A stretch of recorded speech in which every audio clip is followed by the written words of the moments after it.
Across the world, the strongest rose to the challenge. Well, there's the overclock. 3 kills for Laptop. They have fought for pride, for prestige, A blade for Jae-Woo, and there's the kills that you were looking for. and for a place on the world stage. Every match brings them closer to legacy or obscurity. Rivalries will reignite. Zera connects with the stick! Zera does it again! New stars will rise, and champions Oh, Cuffer! He looks so good on this Winston right now! will fall. This is the Overwatch Champions Series.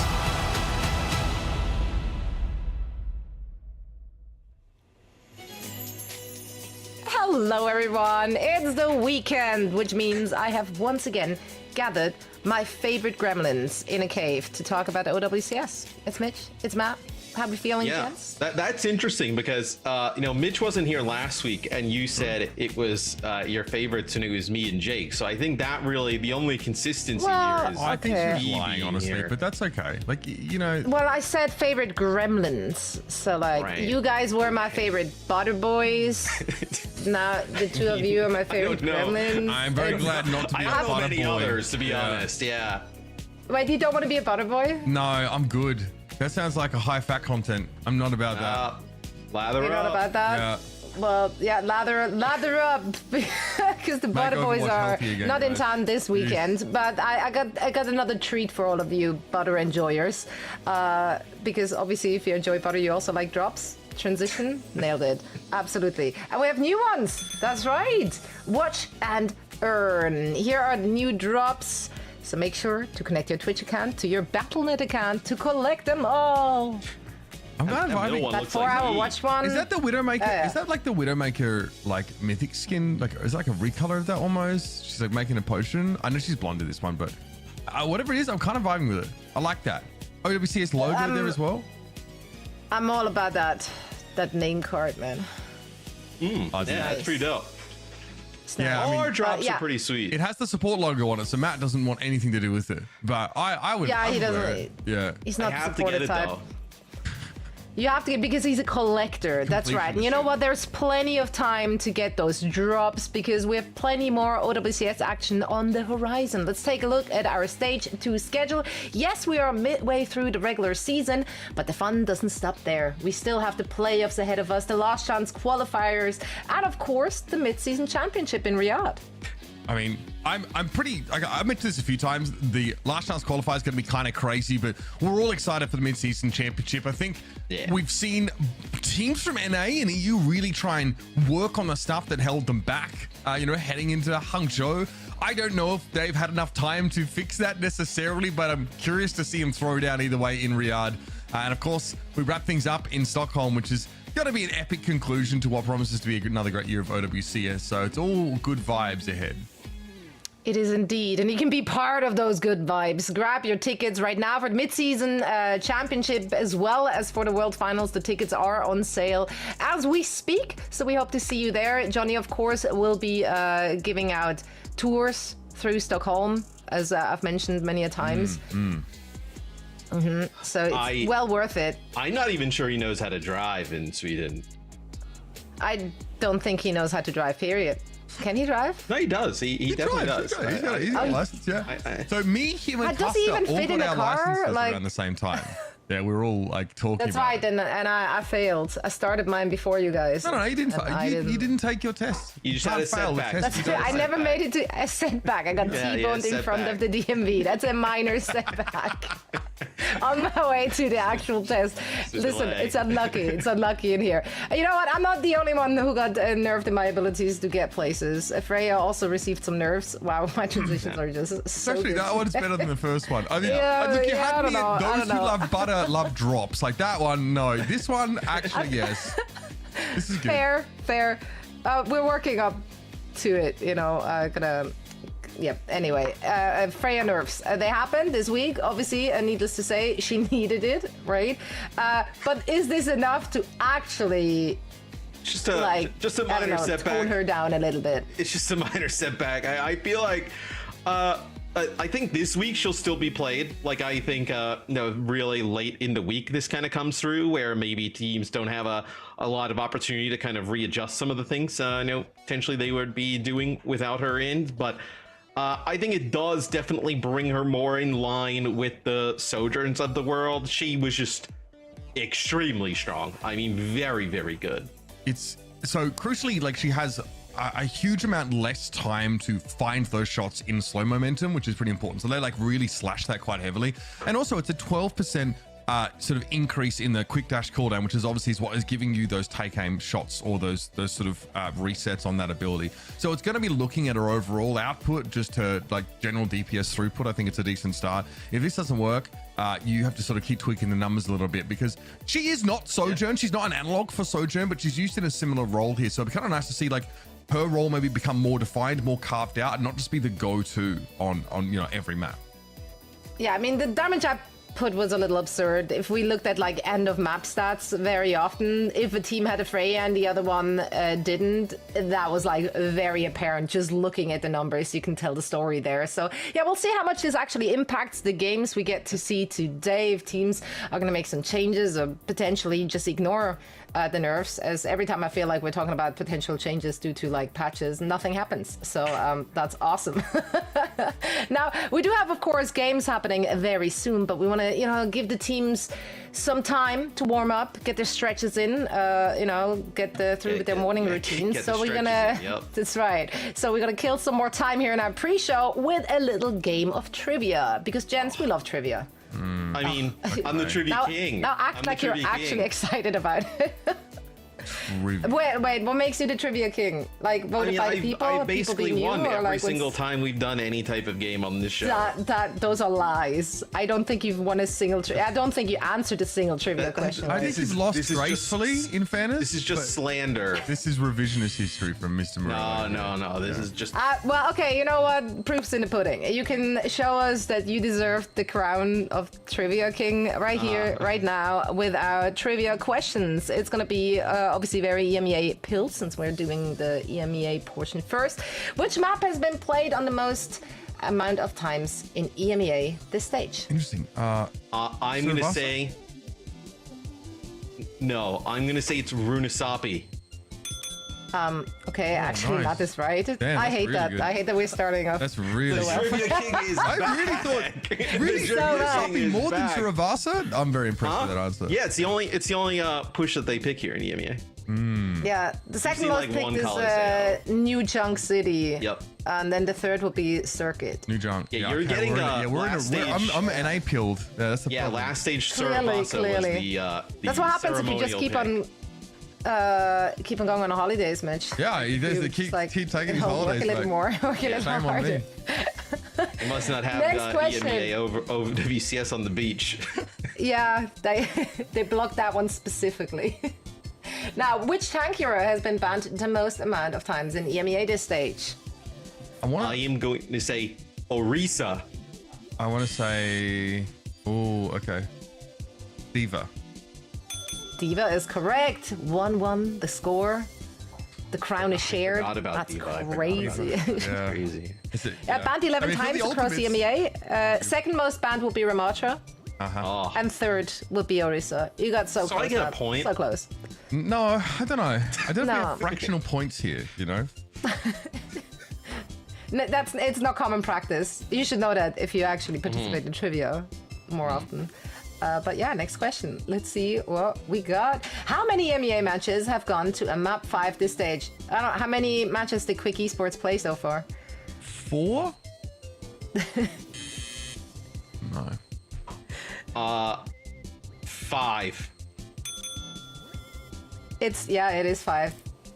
You're just guessing stuff though. Like this is What do stupid. you mean? Okay, so if I get them wrong, it's because I don't know. If I get them right, it's because I'm just blindly throwing things out. We had 2. Yes. I knew we had 2 last weekend, and I thought we had 1 per week, but I was really just like hedging my bet, so that's fine. 5. Yeah, it was Eric wrote it down for me. Alcatia versus Twisted Mind, Quick Esports versus Virtus Pro, Quick Esports versus The Ultimate, Gen G versus Peps, Frost Tales versus Quick Esports. So Quick Esports definitely Gen G Peps went to 5? Oh heavily. man, Yeah. that's Yeah. brutal. It was. Okay. That was a game. party. That was a game that guys. happened, and we were all part with it. Yeah. Okay. Question 4. How many do we have? Not that I'm not enjoying this. Okay, we've got a few more. Who was the first person that was interviewed in EMEA this day? Exodio, no? Oh no, Christopher. No. Wait, you don't get multiple well, guesses. that's I get. good. No, that's my point. Well- You can't. Wait, hold on. You can't get multiple guesses. No one that? said that. No one said. You just got to be quick with So it. what- Wait, you didn't So really what? lock it in. You just shout It was. Yeah. uncontrollably. Yes. It's America. Last like voice Mitchie. wins, What do bro. you mean it's Last tied? voice wins. This is your country, man. I don't make the rules. It's tied. He said what he said. Yeah. I mean, I just felt like there was like just a thinking break within your sentence. So you Well, said because I was Exodio, actually trying to think to thinking. answer the No, question wait, properly. Christopher, I I think that was wasn't just one. I did it on my second time. Yeah. Shout everybody that we've ever interviewed out. I don't know why I You thought could have, Exodio. then the point would be yours. So that's unlucky. Right, a last question, I believe, or maybe not. Is it last question? How many maps? How many maps have been played in EMEA this stage so Okay, far? let me see. We've had 3 weeks. EMEA has been. Okay, how about the closest without the closest one gets the point? Because obviously, like that's a bit an outrageous fact, you know. 57. Okay, I'll Matt's say there. 65. And Mitch gets the point. It was 53. Oh my god, this is just too easy, man. I don't know, like. Bro, Can I'm you- just you can give up now, man. It's boomed okay, after. bro. I'm just boomed after him being awarded the point. No, don't clap. You wouldn't have got it. I Don't mean, you play wouldn't have the got it right, clap. bro. You wouldn't Don't have got play the cheer sound. you, no, thank this you, is a adoring moment with fan, the thank cheer you. clap. I want that kids hooray. Do we have that one? That's one of my all-time favorites. But yeah, I believe if I'm running the math. Can I really change quickly, Matt's that's a no. name on the lower third again? Can I do that? Oh, yeah, I think that's a great idea. There's another bring- question. There's another question. No, there's not. Yeah, I was There's a told there's bonus another one. question. Oh no. here Well, we there's go. a there's a question, bonus. bonus Okay, question. This is Fine. double or nothing. Double or nothing. this is double or nothing. I know what The I one who reckon gets is. this one? I reckon Okay. Eric's put a basketball question in. Okay, which duo would win in a fist fight? I assume. The Butter Boys or Team Swedish Fish? Matt can only fight with his Johnny- feet, so Swedish Fish. Swedish Fish is Matt can only Jaws and kick. Johnny. Oh, dude, the Butter Boys, bro. I mean, dude, we would fight dirty. Okay. You know, the Swedish Fish guys, they No, come in. Jake they'd would be not fight nice and dirty, bro. proper. What are you talking about? Dude, he would let me get up. You know what I mean? Nah. You guys would. You would extend a hand like that. That's The problem is Johnny wouldn't know what to do with himself. I don't. Johnny think, wouldn't I, fight. That would be Yeah, the no. thing. Johnny Yeah, wouldn't sorry, fight. I'm with the. I Butter think Boys he on would this one. he would actually be like a IRL Reinhardt. He's just like a meat shield. Do you know how like, much duck WWE behind. I Like, watched? it's- I would be so ready for a fight. What would be the finishing Okay, move? so of are this you the bout, sole man? winner? I mean, I would go. I'd probably bust out a little tombstone power. Dude, so I was hoping you'd say So I feel like based on this last question, there is no real winner here. Johnny is just sending it. I don't even. His body is so big. I wouldn't even know if I could actually tombstone pile driver him. I'm so sent by that. Holy.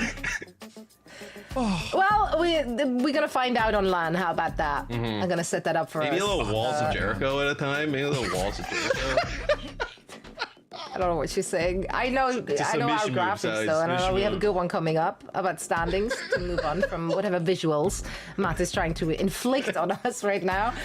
So thanks for that. Yeah, Alcancia firmly on top. They have been absolute dominant. They are the team to beat in the region in this stage. I mean, They've been fantastic. I mean, Riyadh is also really close to Jericho, which is, I think, speaks in their favor.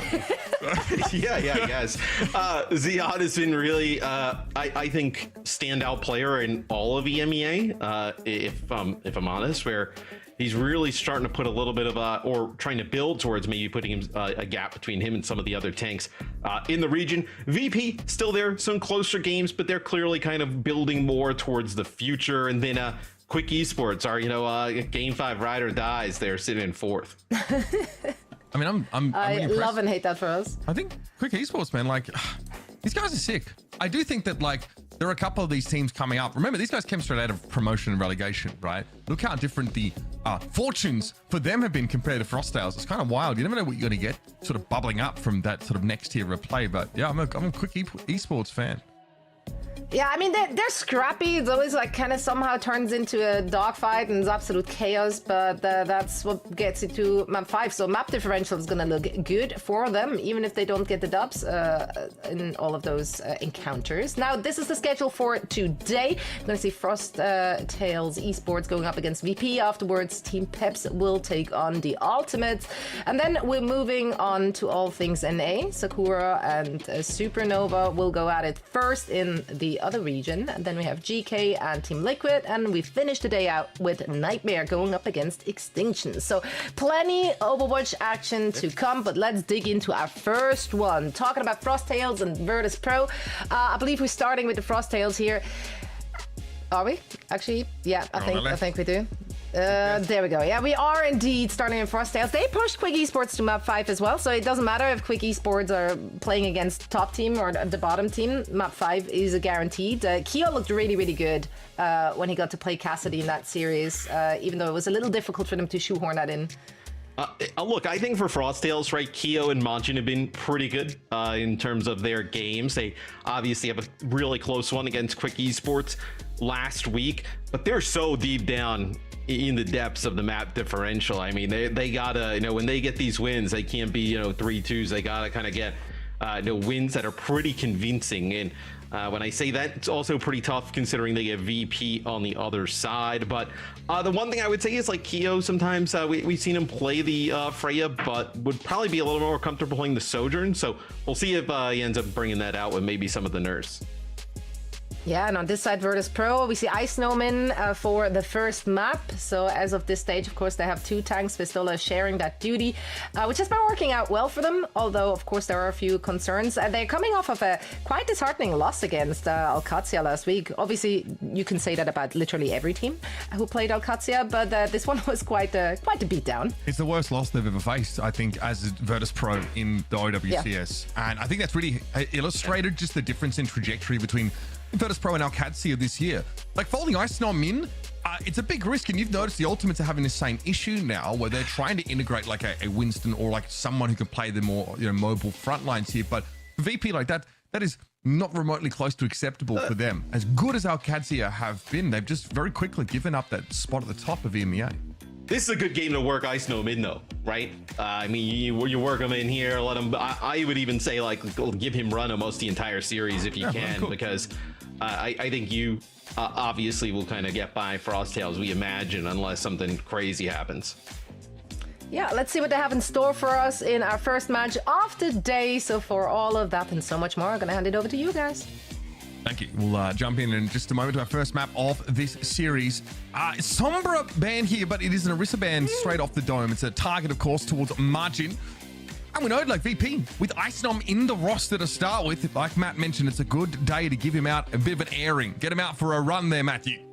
Yeah, get him out there, let him play some dive tanks, right? Let VP get a little bit more comfortable with that type of playstyle. You can't take Frost Tails completely for granted, right? I know they do put up a really good game against Quick Esports. They have some pretty talented players on their side, but for VP, definitely feel like they're still the favorite, heavy favorite coming in, even running Ice Gnome here. We talked about Frost Tails gave us a pretty competitive showing against Quick Esports, a team rapidly shooting to the top of the rankings and our estimations, but here they've got to find a W, and Virtus Pro are a tough opponent to face down. VP shocked, furious, I'm sure, about their performance in that last week's game. Have to come out here strong. It will be the classic Keo Cassidy to kick us off, and even with the slight nerfs towards Freya, Shockwave still wants to be there. Yeah, as Majin goes up to the high ground, just gets taken out instantly, kind of like turns, maybe makes a play for the back line, but not able to get out with any type of help. And this is going to be a very fast point A take here for VP. And Mitch, I thought last week we would actually see more Hazard, right? Hazard gets a bit of a buff going into last week. In terms of like Spike Guard, like I know healing Lifesteal, right? It gets like a big boost, but we didn't see him as much as I potentially thought. But maybe with some more changes, we'll see Hazard in the mix. Yeah, it might also just take times for teams that have already incorporated him yet to fold him into their compositions. But VP have always liked to go in this direction when they can. Well, not really where you want to be desuited, folks. I'll be honest with you. Margin in his own territory, knocked out of mech, and then sort of left to his own devices. Will have to throw himself off the map before he can remech. That was a very long stagger on the D.Va, Matt. Holy. Well, I mean, a long stagger on the D.Va. You don't build up towards anything in terms of ultimates in that fight. So really poor start here for Frosttails. Is look, you know, Freya obviously gets a bit of a nerf. I don't think it's enough to just kind of ignore her as a hero, right? Especially when you're, you know, Cassie's actually, if you were going to say like one, you know, map or point to play Cassie, the effective range for Cassie is pretty good here on Oasis, but Freya still seems to be pretty strong, and that's going to be another D-mech of Majin. I mean, you're right. The effective range for Cassie is good here, but it's all too easy to dive them. And we've seen like some strategies revolve around banning the Lucio to make it easy to dive on a Cassie if you really want to target them. We've seen that done to Frosttails. But even with the Lucio, Icenom has such great mobility, and of course Jay was able to follow up on that one. That, you know, Kyo never really truly has the breathing room that he's going to be asking for. Frosttails at least now able to cycle into their support ultimates, but VP have only used the downpour, the lowest value ultimate on their side, arguably. It'll be a Deadeye here, opens things up for Kyo. It'll be a sound barrier in response for VP as they also drop their Kitsune Rush, so they just want to get aggressive, try and push right past the front line of Frosttails. Yeah, both sides drop their Kitsune Rush, so Virtus Pro actually make use of theirs as well. And it's not really in an ideal position. Shockwave and Gala are going to fall here. Frosttails do trade up, but VP don't really use any of those support ultimates. It's rather, they've used none of their DPS ultimates, so still come back here with some stopping power from their front line, but I'm not sure whether Kiriko ultimate was intended to be placed for Gala. I think so. I think you just kind of, if they're going to dump all of them in, right, force theirs out, you can end up using your own Kitsune Rush, where now you come back. Oh, nice shot there from Kyo. Looks like maybe the mag grenade hit on the Jaiwu and then able to finish him off. That actually should allow you to kind of hold on to this blade, and then Shockwave ends up using the bola shot that doesn't really get anything. So this, oh, I was about to say quite good for Frosttails. That is quite bad as Pack goes in way deeper than everybody else and gets his blade taken out. I don't hate the idea of trying to be proactive in fights like this, but you do expose yourself for a little bit too long to Virtus Pro. You might consider taking a flank angle with that blade instead of doing it up front. Frosttails give up the Genji at the start of the fight, and the rest of it doesn't really go too well for them. Icenom's already built up yet another downpour, and Jaiwu's bomb never had to be used. Yes, I don't even think you're going to need some of these ultimates here for VP towards the end. You see the wall coming in here for Icenom, trying to block Kyo from getting on the point, switching over to Tracer. That's a pulse bomb hit there onto Majin. The downpour there, just trying to lock players up on the high ground. Actually kills Kiwi. So a really strong start here, playing this hazard for VP. And honestly, it's not a massive difference at the end of the day, but with all the attempts, all the efforts sort of aimed to limit the overall output of Freya, Shockwave is still like above and beyond top DPS player in the server alongside Icenom, right?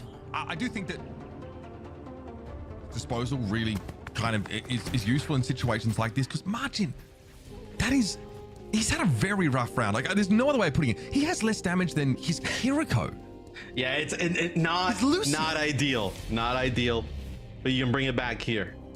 You can get back in the game here. You know, I know he's been wrapped up in the walls of Jericho, bro. He'd be tapping out after one. I think this is more like a Batista bomb here. You're coming in. The chat was losing it with that. The chat was just dropping every finisher they could think of. I mean, I like the classics, mate. People's elbow or death for me. Yeah, or both, I guess. I mean, a little RKO out of nowhere.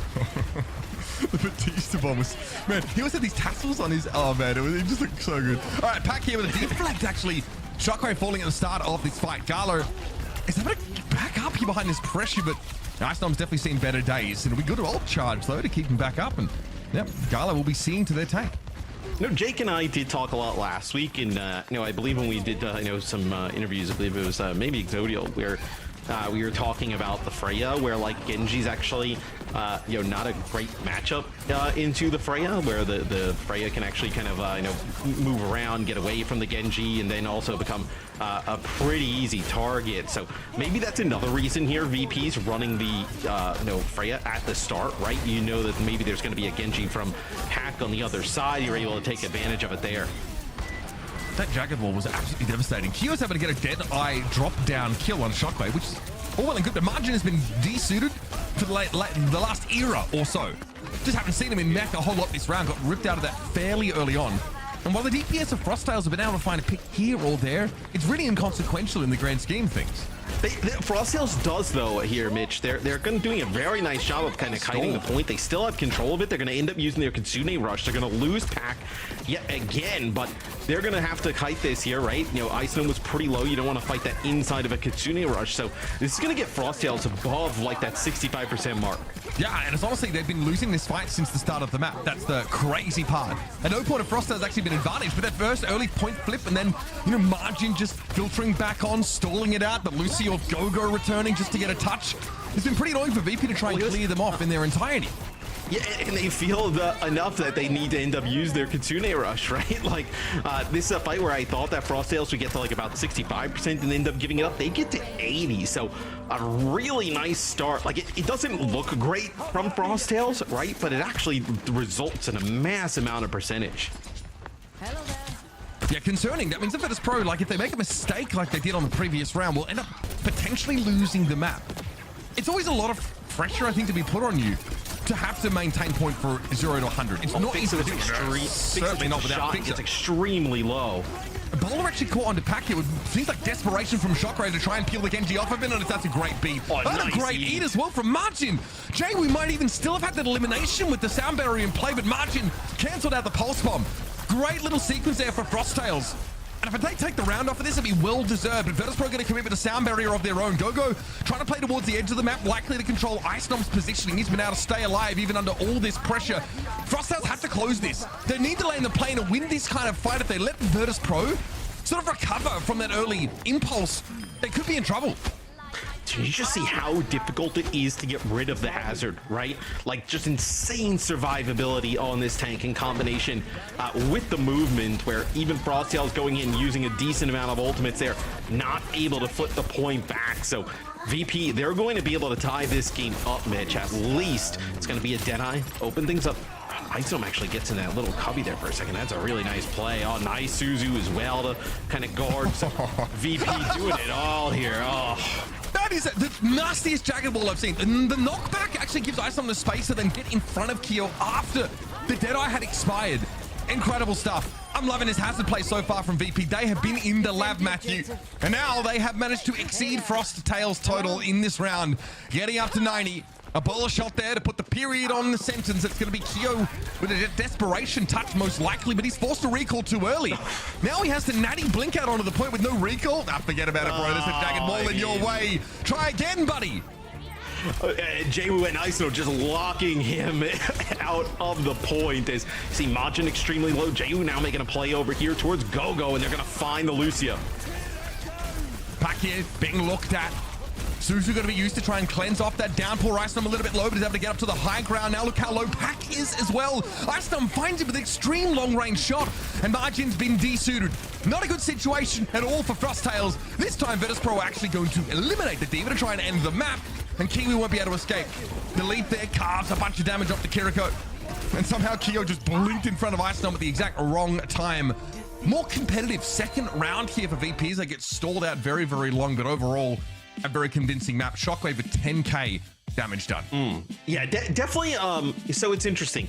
The scoreline, I think, from round 2 looks obviously close, and it is, but it never felt like Frosttails had like control over the flow of the game or anything really kind of going on with the game. Like, they end up getting the point first, and then just kind of like in a losing effort end up kind of consistently like, you know, jumping on, touching, juggling, and then, you know, they run that up to 80, but it never felt like they were really in control.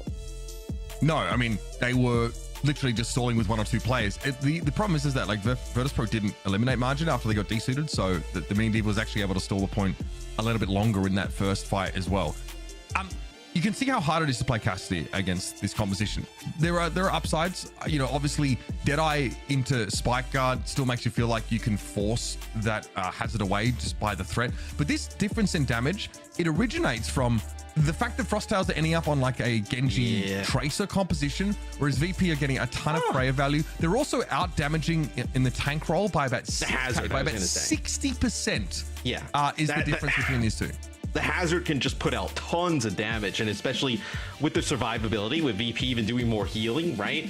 That is a recipe for a losing effort for Frosttails. And I mean, this is a really strong comp for VP to be able to kind of learn and play and get Ice Gnome into the mix, right? This is like why he's on this roster, to play heroes like this in this wheelhouse of, you know, Hazard, Winston, things along those lines. So if they can really kind of nail this down, it gives them a completely different look than what we've seen from them in the past. I think a lot of the conversation is about having a good fallback for your main strategy. And obviously the problem that the Ultimates are having right now is that they really look best with those Winston comps, but they never get to play that idealized look. If you're Winston player, can then go to Hazard and have just as impactful a game, say the same of like your Ana player, for example. If your Kiriko Lucio gameplay is really airtight, then all of a sudden you become much less worried about getting banned out, and you just need so much flexibility right now.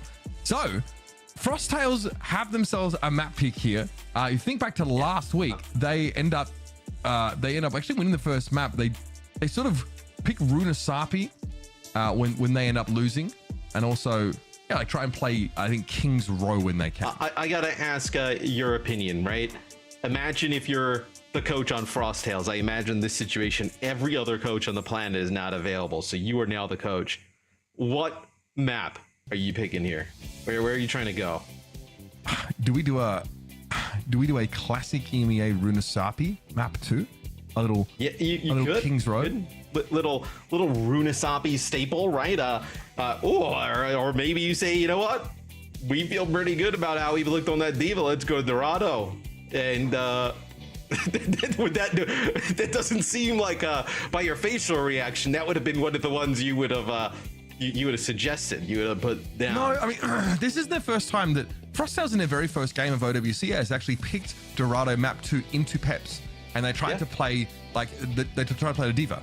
They feel like the diva on this map is pretty good. Obviously, you can still ban diva quite happily if you're VP, which is definitely an option. So we might need to see a protect ban, a tank, or just like. But you can also just bring in Vistola. Okay, yep, here we go. They'll bring in Vistola. Vistola can play diva at an extremely high level. So it might even be a situation where VP's like, oh yeah, we're just gonna let it in, right? What do you ban here though if you're Frosttails? Do you try and get rid of the Freya? Do you think? But then if you get rid of Freya, right, you're putting it in like, I mean, you're not gonna try and play Cassidy here, right? You can in some parts of the map, but I just, it depends. I think on like what the tank ban looks like as well. You probably are trying to ban the Freya away when you can. I just don't really think you're not even trying to match that. That is going to be a glaring problem for Frosttails over the course of this series, is Kyo's overwhelming preference to play the vastly. I want to see chaos. I want to see like a. Okay, so they ban. So the first ban here is actually Frosttails, so they get rid of the Freya, like we had talked about. Yeah. And then the VP ban is actually Hazard. So with Vistola in the game, makes sense. Right? Yeah, they've already, before the bans, they've already made their substitution decision. They sort of come into the map and say, oh, okay, well, we're playing Vistola here. We're sort of all in on the diva game plan in theory. I'm a little surprised. I would kind of think that Ice Gnome over either the Hazard or the Winston is a great shot on this kind of map. But VP have probably just been saying and approaching Dorado saying, we're trying to play diva here as much as possible. So we're likely going to get a mirror there. Obviously, that's where Margin likes to be here. Now, isn't this even better for VP though? Well, yes, I personally do think so. This is Frosttails also did this against Gen G. They picked Dorado, I think, and then they ended up like banning a Sombra, so they couldn't. Like Gen G were playing a bunch of Sombra. So this is there's precedent for this from Frosttails, but that series was rough. They have not won the Dorado map that they've picked in map 2 yet. So put that out there. But we're working on it. We're working on that improvement from them over the course of these weeks. Remember, week 4? We're week 4 already. Yeah. So, you're at 0-4 right now. Your ability to partake in the playoffs is already limited to you starting from the lower bracket. Like, you're probably a 5 or 6 at best here. But you are currently sitting in 8th with a -10 map differential. And that's been massaged by them being able to have 5 map series against Quick Esports. But unfortunately, they need to start producing results now. They're hanging around, and we see teams, right, that have come into OWCS, Overwatch Esports in the past, and they're 0-4, 0-8, and it definitely, I mean, if it could be worse, it would be, right? Or if it feels, it could feel worse. They don't feel like a team though that like they're competitive in these games, right? They're not just kind of these, you know, walk in the parks. Like they are definitely, you know, winning fights. They're in the mix in some of these games, right? They go to game 5, I know it quick, like you mentioned. They're a little bit feistier than some of our bottom teams we've had in the past. Okay, scrappy. Do you know what I mean? Well, I'd call Peps and Genji scrappy. Do you know what I mean? Frostale's definitely, you know, I appreciate that they have a really defined idea of the style that they want to play. You know, Kyo also is a great tracer player, so it gives Frostales like a fairly unique Genji tracer option. Not every team can actually produce this. OWCS gonna play Cassidy, so maybe obviously Cassidy in the, you know, not like in the last round, right, but he does get like buffed going into the season, and then with some of the adjustments to Sojourn and now with like adjustments to Freya, maybe people feel a little bit more inclined to go to the Cassidy here in certain situations. I think the Brig composition gives your Cassidy much more to work with. Shockwave's also incredible in any kind of use. Like he's got a lot to work with. He just ruined Pack, but I think that it's pretty hard to access the Cassidy if you're playing these diva compositions. Frostales only have the Genji that can sort of get there, which is, you know, maybe not enough. And the Juno Brig feels so much more impactful here than having like the Lucio Kiri in the mix, right? Like even with a Genji, a VP showing you don't really need to kind of play that style, right? You don't need to kind of play like all out. You can play a little bit more, you know, healing obviously with the Juno. You see some of the missile slam there, but you can play around orbital ray, things like that. Fixer is going to out-heal the Lucio by a large amount because you're farming a lot of easy whip shots off the diva. She cannot interact with that ability. Like, you are getting guaranteed Inspire procs basically every time it's off cooldown. And Virtus.pro are playing this slow roll composition that really does defend on them having better throughput in damage and healing. And Jake and I talked about it last week a lot, where you know, there's not necessarily, you want to say it's like a hard counter for Diva, but Brig is like an excellent Diva counter, right? Where the Diva comes in, you can start to like build up those Inspires whip shots. Like there's no way she can like mitigate some of that damage coming on through, right? It causes a lot of issues for Diva. It's exacerbated because you also can get extra duration on your Inspire procs from whip shot specifically, right? Yeah. Off one of your perks. So all of a sudden you're healing really generally very well. And of course you have Rally Shield Bash against the Genji, another option to shut them down alongside the hindrance grenade that Shockwave already has. So it's very powerful. Here's that orbital ray from Gala. Pops that. Virtus.pro, yeah, I mean, they're able to surge ahead. Frostales are in, I mean, it's not good. It hardly feels like it's intentional from Frostales. They've been like corralled in this direction. And now Virtus.pro are done with the pleasantries and they're just going to clean them up. So what happens there is Frostales ends up, they use that Deadeye, they kind of push them back. They try and use that Kitsune Rush right after. When they're going to follow it up, it's actually Gala who drops the orbital right inside of like that Kitsune Rush. So Frostales and VP end up like swapping sides because of that. And that allows VP to start to like run away with the payload. This be a Deadeye here from Shockwave. I think just trying to buy enough time to maybe actually get this checkpoint. I want to put out, like, we talked about the Cassidy so much. Jamie was actually putting out a ridiculous amount of damage. Yeah, they get the checkpoint, right? Amidst all of that. The Deadeye is just the perfect answer there to put Frostales in an awkward spot, and they just don't time it correctly. I mean, they're making, unfortunately, a number of errors, forced errors as they may be, but Virtus.pro are going to punish them for mistakes like this. We're going to, at the end of the round, we'll flash the scoreboard, and I'll show you what I'm sort of trying to get at here. But, like, Jwoo is so far ahead of his counterparts in terms of damage on this Genji. Oh, I mean, you can even just tell generally by watching is that this will be a sim pick here for Kyo. Not sure if that was just to get back in the last fight and they're going to stuck on, or if that's what they're going to kind of continue to play. Sim Genji Diva Kiri Lucio is patently awful against this bizarre. It is bizarre. Yeah, I mean, you know, wouldn't be the recommended strategy, I think, but it's going to sound barrier from the high ground. Yep, you're going to follow this up with the blade here, so you are going to get a fight win. So maybe if you get some kind of control here of the choke, the sim could be quite effective. Yeah, it can become much more oppressive in those, you know, strong-handed defense situations. Sakura on Pistola here is also going to be quite nice for a little bit of clock bleed, but Pistola will be able to walk off the map should they be required to. And that's Frostales finding a natural window. Well, Virtus.pro just don't have any real great answers to the blade. There's a beat as well for Pac. So we've seen Pac take a ton of like face damage when he tries to dive from the front lines of that blade. We saw it on Oasis. He died instantly. Here, the beat just makes sure that he gets to his intended target. And in the Ram swap here for Vestola, the Ram can definitely brawl a little bit more with some of these comps, right? That if they want to brawl out with that Sim, the Genji, they want to go fast. The Ramatra definitely in position to do so. This is a classic Frostales Gala move. with a sick juke here. Yeah, I mean, he is going to get caught still. But the Frostales do this, right? When they're defending, they take fights in some really unexpected locations to try and take VP by surprise. But that's supplemented by the support ults. So last 2 fights they've won. They burned some clock. Now VP come back. The upside is that Gala used his orbital ray in the last fight. Yeah, it's you use the orbital ray to kind of combat that Kitsune rush that comes on through. It just doesn't work out as well as the last time. Shockwave with a dead eye there. I think it was just kind of forced players back, but actually Jaywu takes out Pack. Okay, we've got a Sim wall in play now. Ramatra. VP can just fight past this. They can just run past if they want. Yeah, Vestola also was trying to like get a strong tank matchup in that front line. Obviously, D.Va does not like dealing with Ramatra. It's also just easy just to push straight past the D.Va now. You've got that stopping power to deal with the Genji. Rally in play though for Fixer. So many of these support ultimates being drawn out. Kiwi's going to have that Kitsune rush, and honestly, they built that very quickly since the previous fight. They used it aggressively out towards the coastline of the map.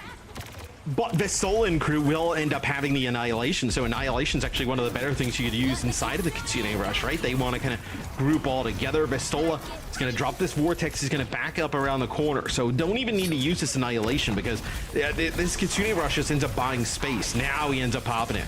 I'm terrified if I'm Frostales. The fact that I couldn't turn that Kitsune Rush into a fight at all, that there was a quick, clean disengage from Virtus Pro, means that I'm about to get clapped back twice as hard. Vestola here just happened to stand on card. At some point, Frostales have to challenge this, and of course we have an Annihilation active. Vestola is very, very scary. He's a beat, going to be popped. Margin comes in, loses most of their health basically straight away, but Shockwave goes for a point-blank Deadeye that is taken down instantly. Kiwi finds a headshot with that kunai. Jamie with a blade, but won't have a great opportunity to use it in this fight. Will likely just let Pac have his fun for now. Oh, the rally's done. Wait a minute, this has been flipped now. They can fight this properly. Fixer doing some serious work, and Gala's operating for the high ground. He's built yet another ultimate, Matt. That's devastating here. Once that rally comes through, you still have Vestola alive. He has a Nemesis form, the Orbital Ray, just for celebration here towards the end. VP finish with 1:12 in the time bank. Quite frankly, it could have been higher, but Frostales put together some defenses towards the end. End of the map done, 1:12 left. And yeah, they've strung together like 3 or 4 really solid fights. It actually makes the scoreboard look much less egregious, but Gogo's only got about 3.4k healing on the Lucio, and they're not expected to be like the top healers, but you can see what Gala and Fixer are able to do in this comp. The fact that Fixer's healing is almost at that level of Kiwi's as Brig, it tells you just how like potent she is in this kind of setup. And Shockwave only has 3 deaths on the Cassidy. It's almost the highest on the team, whereas Keo is downed 9 times over the course of that round. And it's, you don't really end up seeing any benefits of having like the Lucio Kiri, right? Like the speed is not helping out as much, right? You would much rather, especially with a D.Va comp on the other side, end up playing the Brig. It's so much stronger. Where, sure, maybe you can get a little bit of extra speed to get past some of the players, but it's not going to work out. Let's listen into Frostales here. They got a bit of a conundrum to unravel as VP finished the map with all checkpoints and a time bank.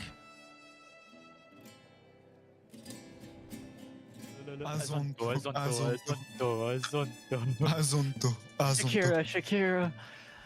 It's like that. You're gonna make it work. What if they're listening to us right now? They're beautiful singing. Same comp, I guess. They have Anna Brig. They have Soy. Okay. Send you one. I'm passing point right now. I'm gonna hit top right after. Force D.Va if you can. Yeah. You can hit top right. Oh, top right in 3, 2, 1. He's mid. Soy one. Soy the main solo. I'm shooting D.Va. I'm leaving. It's real care. Shoot D.Va. Fine. I can push the story. Alright, to me, I'm mid. I can walk now. I walk now. They're not on me. D.Va. He's nade. No, outbound backline. I go outbound backline in 3, 2, 1.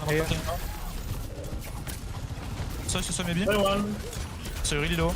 Move card, low. Sorry, don't die. Just move card. I can try to boop again. I go top, I go for it. Yeah, we can get top. Card now. I'm mid. I take a break. Oh. Apple bit slow mid. 8 top again, 3, 2, 1. We're still getting card, this is good. Looking so, sorry, looking sorry, so. sorry, Bruno. I got Nana. He's out. Ana, close. Yeah. Go for side. Ah, no. Yeah, What? all one. Big group. Break one. Break one. Yeah, Pierre, sorry. You're on point. Get the Genji. He's one. Vas-y, j'arrive, mec. Don't get trade. Challenge impossible. C'est bien. One. Good Saga. That was very good there for Frosttails. They make a lot of space on that high ground, and Virtus.pro don't really take the opportunity to go aggressive there. They just let the card push so deep, and then Pistola doubles back solo. Yeah, it was a really good offensive push there from Frosttails. I was a big fan of the singing going on. Shakira, early on. Yeah, I mean, they're like, what if we're listening in right now? It's like, well, we actually are. So you see the vibes. Look, it's important, even if you're not playing well, keep the vibes high, right? Kitsune Rush on the high ground is at least going to get them this position. They got both supports here, but I think that's a little bit of a bait here from VP, right? You have Rally here to be able to use. Would be pretty bad if you drop down into that room. They do not have any high ground control of Virtus.pro. They've sort of given that up in order to try and lay the trap in that room, but Kiwi's down earlier on the card here. Margin also looking a little bit low, and Gogo's going to struggle to keep him standing. Shield Bash comes in from Fixer. Gogo wasn't thinking, I think, to use a beat there anyway to keep his Diva in mech, so no harm, no foul for Frosttails. Now they're going to pop it though. Pack, again, a blade that's going to be backed up by that sound barrier. Virtus.pro to pop one of theirs of their own. They do not have support ultimates though, and Jehu almost, well, gets dragged into the courthouse into the car wash. He'll be chased down eventually, but crucially, Pack so distracted chasing Jehu down that the rest of Frosttails are hammered on the card. And even if you try and fight in this position here, where Pack is in, right? It's going to be a Brig on the other side of the Diva. It's so difficult to fight into. This is why the Brig works so well with the Diva in these types of compositions. I think it's a real big miss for Frosttails to not run it. I also imagine, I know without even looking at the stats, that VP has a huge advantage in terms of just healing output, right? I know with running that Juno plus Brig instead of the Kiri Lucia. It's pretty extreme, the difference in those stats, I will say. Yeah, Kyo picked off by Fixer. And the fact that Frosttails can be played and beat to an unsuccessful fight means that in terms of overall tempo, they are absolutely going to be trailing behind.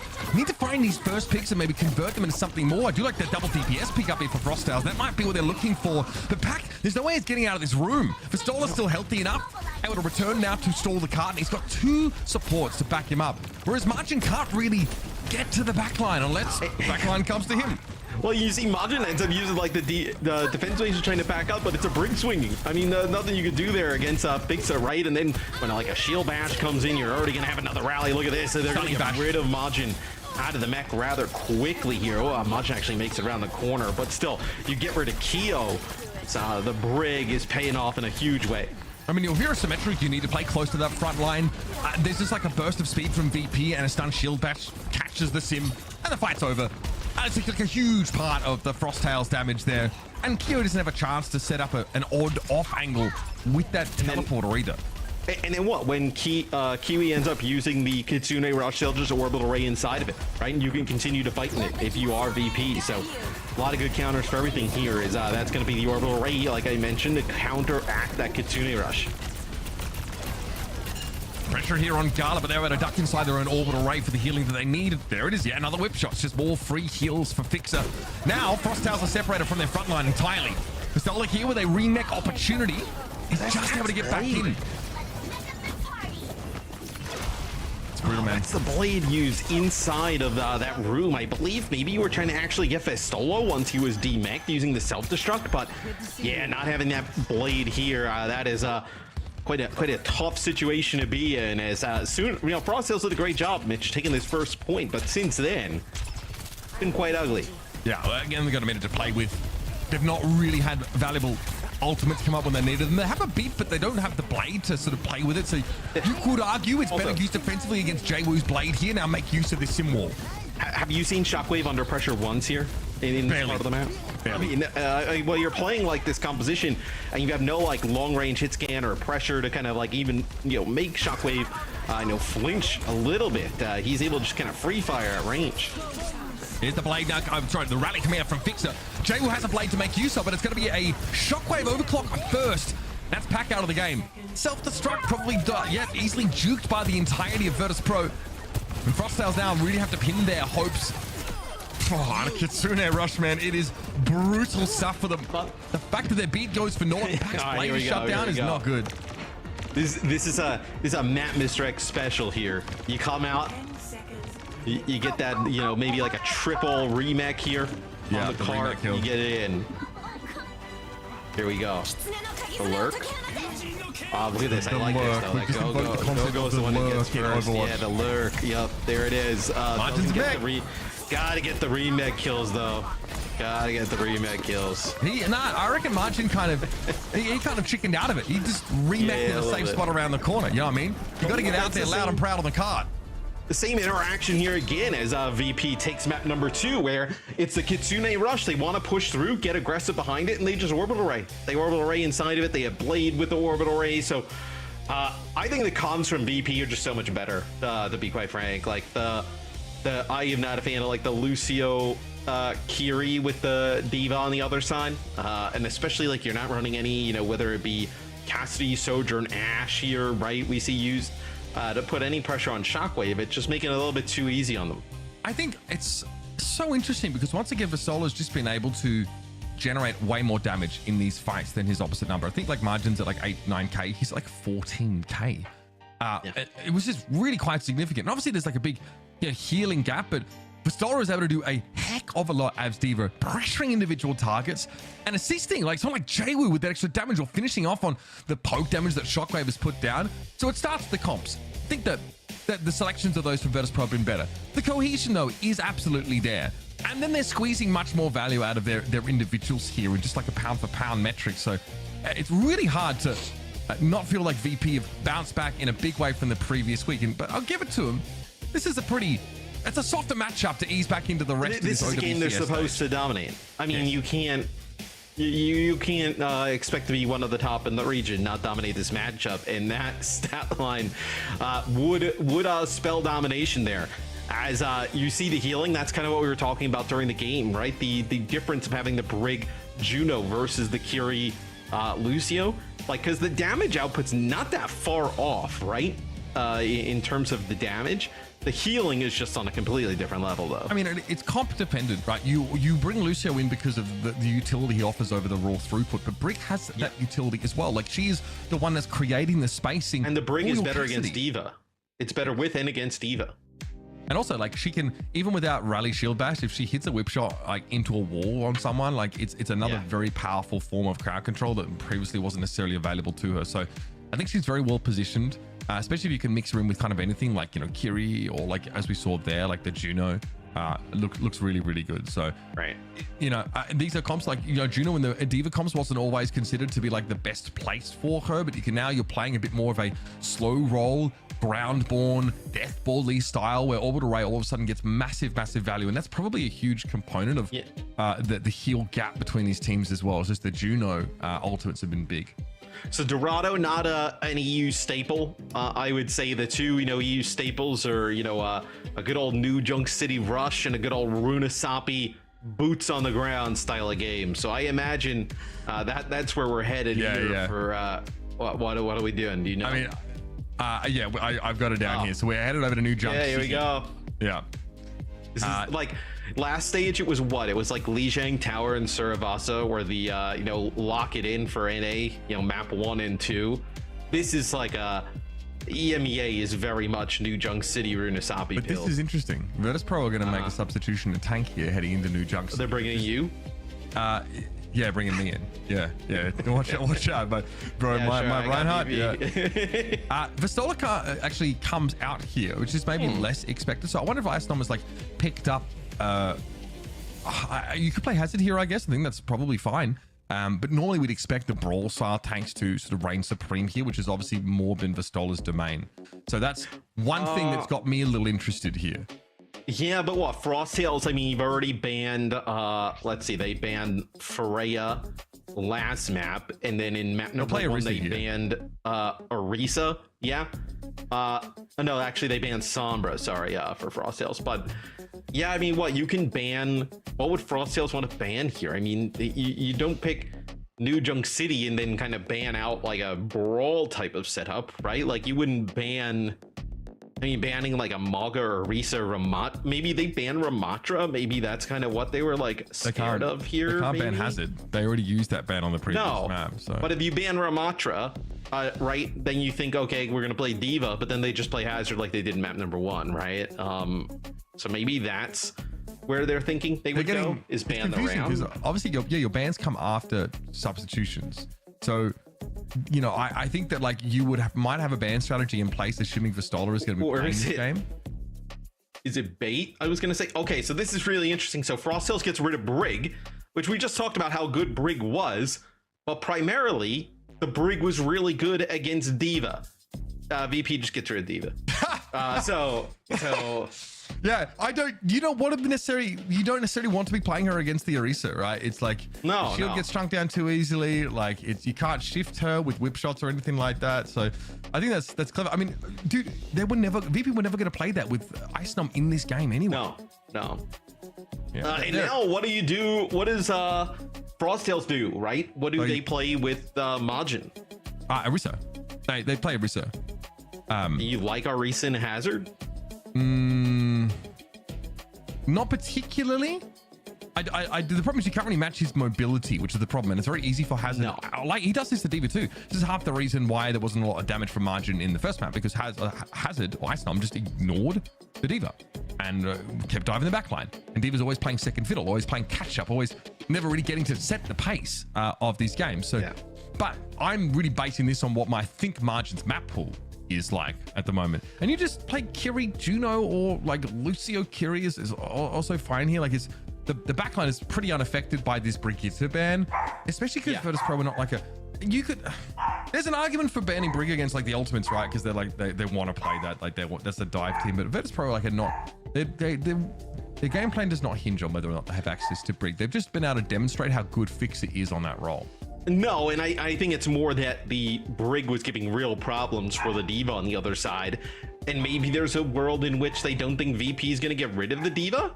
Like, but with Ice Gnome coming in, you can most certainly get rid of Diva, right? I mean, they saw the subs coming, so I don't know why there's the assumption that like they wouldn't sort of try and target Margin's pool here a little bit. I do think that like Margin has one of the toughest jobs on this team by far. I think every tank player does. Margin is the only tank player on this team. Like you see some other teams, they have like a two different tanks to rotate through. Margin's expected to do more than is probably reasonable. Even some of the best tank players in the world are on these 2 tank rosters and are allowed to focus purely on like their wheelhouse. So it's hard to be this flexible player. I think tanks at this stage should be able to play just about everything. Like, sure, like, you know, maybe there's like, you know, 1 or 2 that you don't feel extremely strong on, but you should be able to cover most of the roster, I feel like. Well, it's a question of at what level though. Like, are you expected to cover most of the roster at the elite level? That's really, I think it's very difficult. It's very time intensive. The roster's only getting bigger too. Like Hazard gets added and all of a sudden people have to go over towards their pick and, you know, find ways to succeed there. I want to see this. I pray for this comp, genuinely. I pray for it. This is unbelievably based. Oh, they're chickening out. So he just screamed hell yeah into they just woke me up. She's on her 14th coffee this morning. Don't mind her. All right. So my enemy is Hazard versus Orisa, kind of like we drew it up. Caffeine roller coaster. Oh man. This is kind of what we anticipated. It's Lucio Kiriko, and it will be that matchup of the Orisa versus the Hazard. So let's see how it plays out. Let's see if Ice Nom can actually just ignore and avoid Margin.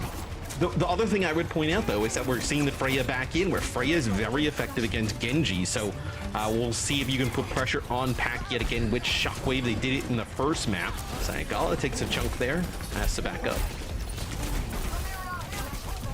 Flashpoint's now available, and this is it's scary for Keo.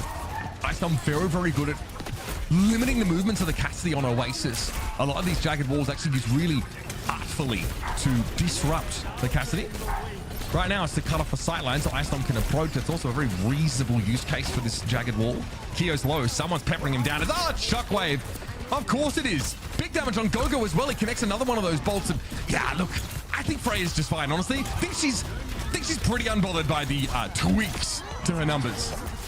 She still can put down so much burst damage, right? Like an explosive shot into one player, like maybe some of the other stuff is adjusted on the the fringe of her kit, but still just the ability to do that burst damage, have a little bit of extra mobility, it is all still there. And the bola shot already in play here for Shockwave. So I mean, look, I think it just definitely is still more impactful in the Cassidy in a lot of situations. I think it would be interesting to see, like, in terms of, like, Freya versus Sojourn where it's at now. All right, go down. Kitsune Rush here popped for Virtus Pro. And they're in a very comfortable position. They're sitting on this bowler shot with no real need to make use of it. And now Kyo's got to respect. He's basically not in the game, given how Ice Numbers forced him out of it. There's a token attempt at flipping on the point, but Pac getting caught inside the dome there is really not a good sign. And Gala's definitely being stretched thin. You can see him trying to make sure everybody gets like the appropriate amount of healing, but Virtus Pro had to let the point be flipped here, and Frost Tails do have the Orisa, so it'll be harder to shift them. But VP is going to answer back here in a big way, right? You're going to have your sound barrier here. You're going to have your blade. That's actually a dive right onto Kyo. The sound barrier actually from Fix is not that great. It only connects with 2, but yeah, I don't think it's going to make a difference. A quick flip back, and Virtus Pro back to business. Business has been very good this morning. Ice Storm with a downpour here and a little bit of a stagger on Kiwi. He's going to hurt Frost Tails. It's going to have Virtus Pro very, very ready to rotate over towards our next flashpoint. One-sided stuff, and this is about as good as it gets for Frost Tails. This is kind of their wheelhouse compositionally. Outside of the Diva, this is kind of what they want to be playing anyway. Oh, but I still think they're at a comp disadvantage, though. They've been all series. Yeah, I mean, they've been kind of fighting a losing battle, it feels like, all series. I think in terms of even where Kyo's able to sit up here on the Cassidy, right? The effective range is just nowhere close to where, Shockwave's able to deal with him at range pretty easily. Bola shot there doesn't connect, but they use the sound barrier and Deadeye anyway. Well, they've made some space at the very least. Virtus Pro can come in with a Kitsune Rush, and that's something you should be concerned about because the beat was committed in that previous engagement. There's the downpour. Didn't actually find a catch, but it doesn't really look like it was the target the margin Ice rather wanted to go for. Pack is down though. Here's that Kitsune Rush. It's about healing this hazard though, and yeah, you've got a swift step away from your safe zone of the rush. You need a Lucio kill to make this worthwhile, and you do, but elsewhere, your front line kind of buckles under the pressure. So now they'll move. So getting away from Genji, right? We talk about how good the Freya is to the Genji. The Sojourn, the Sombra can definitely give the Freya some trouble, right? In terms of like the hacks and everything that goes on. Interesting enough, though, that Frost Tails actually banned Sombra earlier in the series and now decides to go to it here at the very end. Yeah, I mean, they don't want their Diva being disrupted. It makes perfect sense, but now they have the option to go to that pick. They say, right, we need something to limit the hazard's ability just to get across the map at a whim. Fair enough, I suppose. Hack the health pack and give yourselves a decent sort of forward staging ground. Pack's definitely had his moments on this pick. And there's a Terror Surge brewing, I know it. Into the backline margin pushes, trying to get attention. Because even Icestorm has his back turned to the Orisa. It's just not worth it for the hazard to try and expend resources, but I mean, it's still a problem. Margin still a disruptive force. This has been a very good hold here for Frost Tails. It'll be a Terror Surge coming in from Majin, then using the Fortify right after, just giving like a little bit of both there, and they're going to be able to get that point. So Kyo ends up using the Deadeye here towards the end, just blocking anybody from coming on in, and Frost Tails with a response. They evened it up. Nicely done. Pretty solid flashpoint from front to back. VP heading into a power peak. In terms of some of these abilities, strong first fight obviously is going to be quite crucial. My eyes are on Pack again. It's about making it difficult for Icestorm to actually, use the value proposition of Hazard on this map, which is getting in Kyo's direction, getting on that back line. Jaewoo's playing an off angle with a blade, potentially a good use case for it here. And already those defensive cooldowns being drawn out of margin. He's going to get flattened here if he's not careful. Here they come, Kyo jagged. Whoa, there it is. Icestorm got into the back line. No window for Pack to hack him. Oh, I mean, pretty sick stuff there from VP. The Kitsune Rush pays off well, and then Frost Tails on the other side, though, Mitch, they didn't really have anything to work with, right? So we'll see, potentially maybe this fight with double support ult, you're able to actually make it a little bit closer, but both supports quite low at the moment. You need to actually get both of them in position to make something happen, as you see, there's a little bit of healing provided by Gogo there as he just kind of swings on by. Oh, tell you what, Jay, we've got very, very low there, but it's a sound barrier now for Virtus Pro. A blade being drawn as well, and Keo doesn't really have the defensive resources to work with. Shockwave brings him down, and Jay Wu chased after Gogo. That's both support ultimate down of Frosttails. A devastating result in this fight. Virtus Pro brought almost their full strength to bear. Oh, double support ulting, you don't win it is a brutal scenario. I mean, Pack is still kind of working towards like an EMP, right? As gonna be coming out of stealth here in a second, misses the virus. Oh, he's gonna be able to make it out though with his life. It looks like nope, they know exactly where he's running, and that stagger's so late, Mitch. I think you just give it up at this point. Yeah, that hurts for Frosttails now. They don't really have anything to hang their hat on coming out of that point. Shockwave never had to use the bowler shot. Frosttails at least like, rotate back in. Yeah, they've got great abilities for this next fight, but the stagger here, I think, on margin could hurt them somewhat. At least allow better positioning for VP on this flashpoint. You can see it's off to the left of screen, so they can actually essentially transition straight over there. And with spy checking constantly looking for Pack, an easy, quick free pick on the Sombra would be massive before this fight. It'll be VP who gets here first. Kitsune Rush available to use, right, as some of these players start to work through the choke here from Frosttails. The EMP has to be worth it. I mean, Pack has switched to the Sombra a while ago, now finally building up towards the use here. Kia will end up using a Deadeye, so they're just going to use this how they've been, just trying to buy space and move on forward. But it's actually VP who gets control of the point first. That's going to be the EMP, the virus thrown in as well, but it's just a one-for-one trade. Maybe you're hoping for more there for Frosttails. I'll be honest with you. Losing margin is what really hurts them, though. And here come VP once more. Pretty cheaply, one fight for them. Kitsune Rush was committed, and it was very necessary there to keep them up. I was feeling Frosttails were in a decent spot. Pack traded out for a pretty crucial kill on Shockwave at the start, but Jay Wu getting close to another blade. He's had outsized impact in these fights. And now they finally go over and play Freya on the side of Frosttails. Keo, we've obviously seen over the last few weeks, has picked up this role quite nicely for Frosttails, but this will give them obviously a better chance of fighting back against the Freya on the other side, but then also possibly dealing with Jeyu's Genji, which is kind of run rampant throughout the entire series. I mean, this isn't what you want to see for Frosttails, though, if you're a fan. You don't want to see them have this same revelation week after week that playing Freya and Hazard is good, and whatever they're playing is not. Like it's like they're living the same day. It's Groundhog Day for them, genuinely, like over and over again. Like coming to a series, they're being forced into these picks. If the other team is going to play Diva and you are going to play Diva, you cannot not play the Brig if they're playing the Brig. I mean, you're just sitting at a disadvantage the entire time. Majin trying to get sneaky here, play with a downpour, but it's VP who answers with a downpour, beat, and blade on the other side.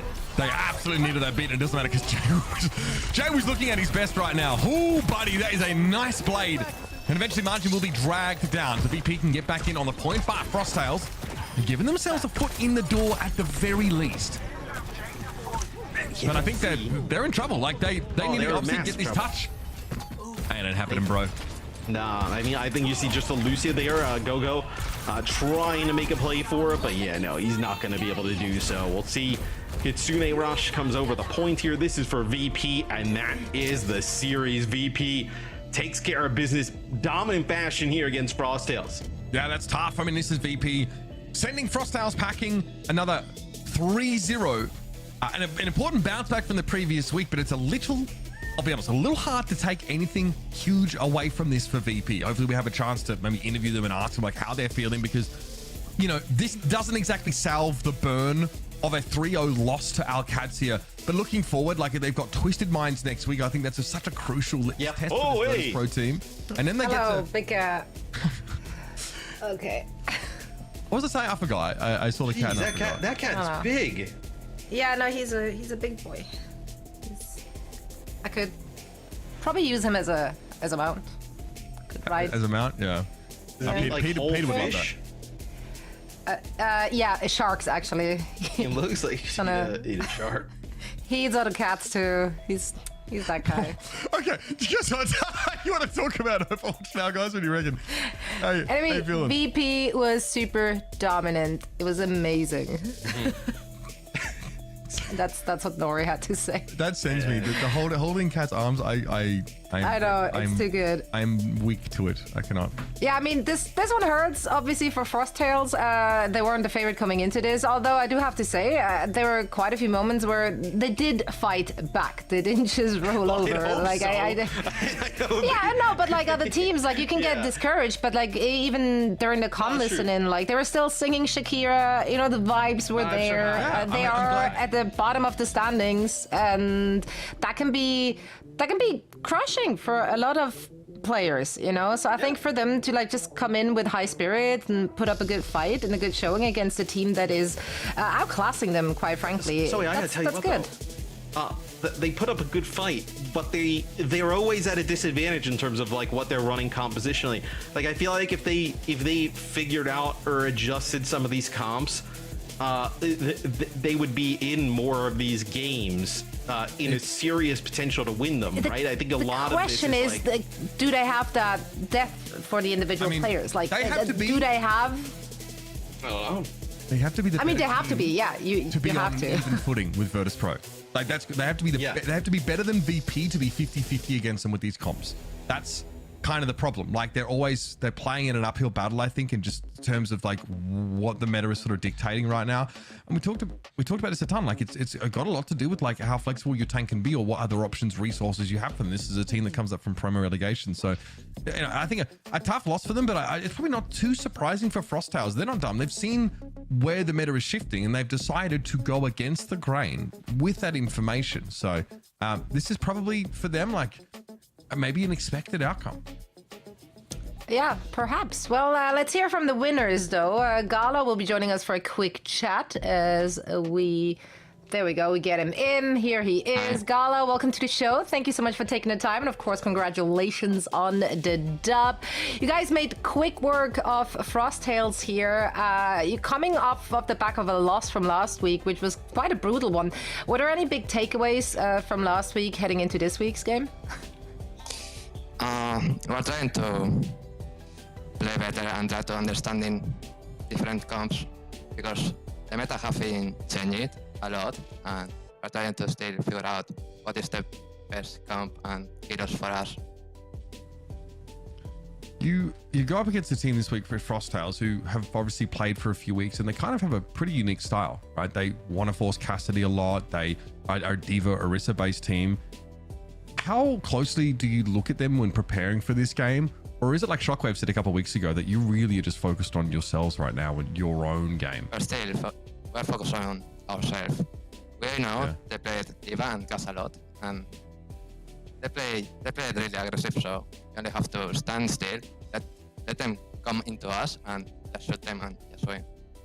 Yeah. That's what we did. And you guys are very effective at that today, I would say, letting them kind of come into you. I gotta ask, what do you know? I think Dorado specifically, right? When you guys are running that Juno break backline, looked really good playing against the Diva. Why does that backline see so much success, especially playing against Diva comps? Well, Diva cannot do that much into Juno break. Like if she tries to do something, she just dies. So pretty much it's a skill. It's a hero issue. Diva cannot do anything.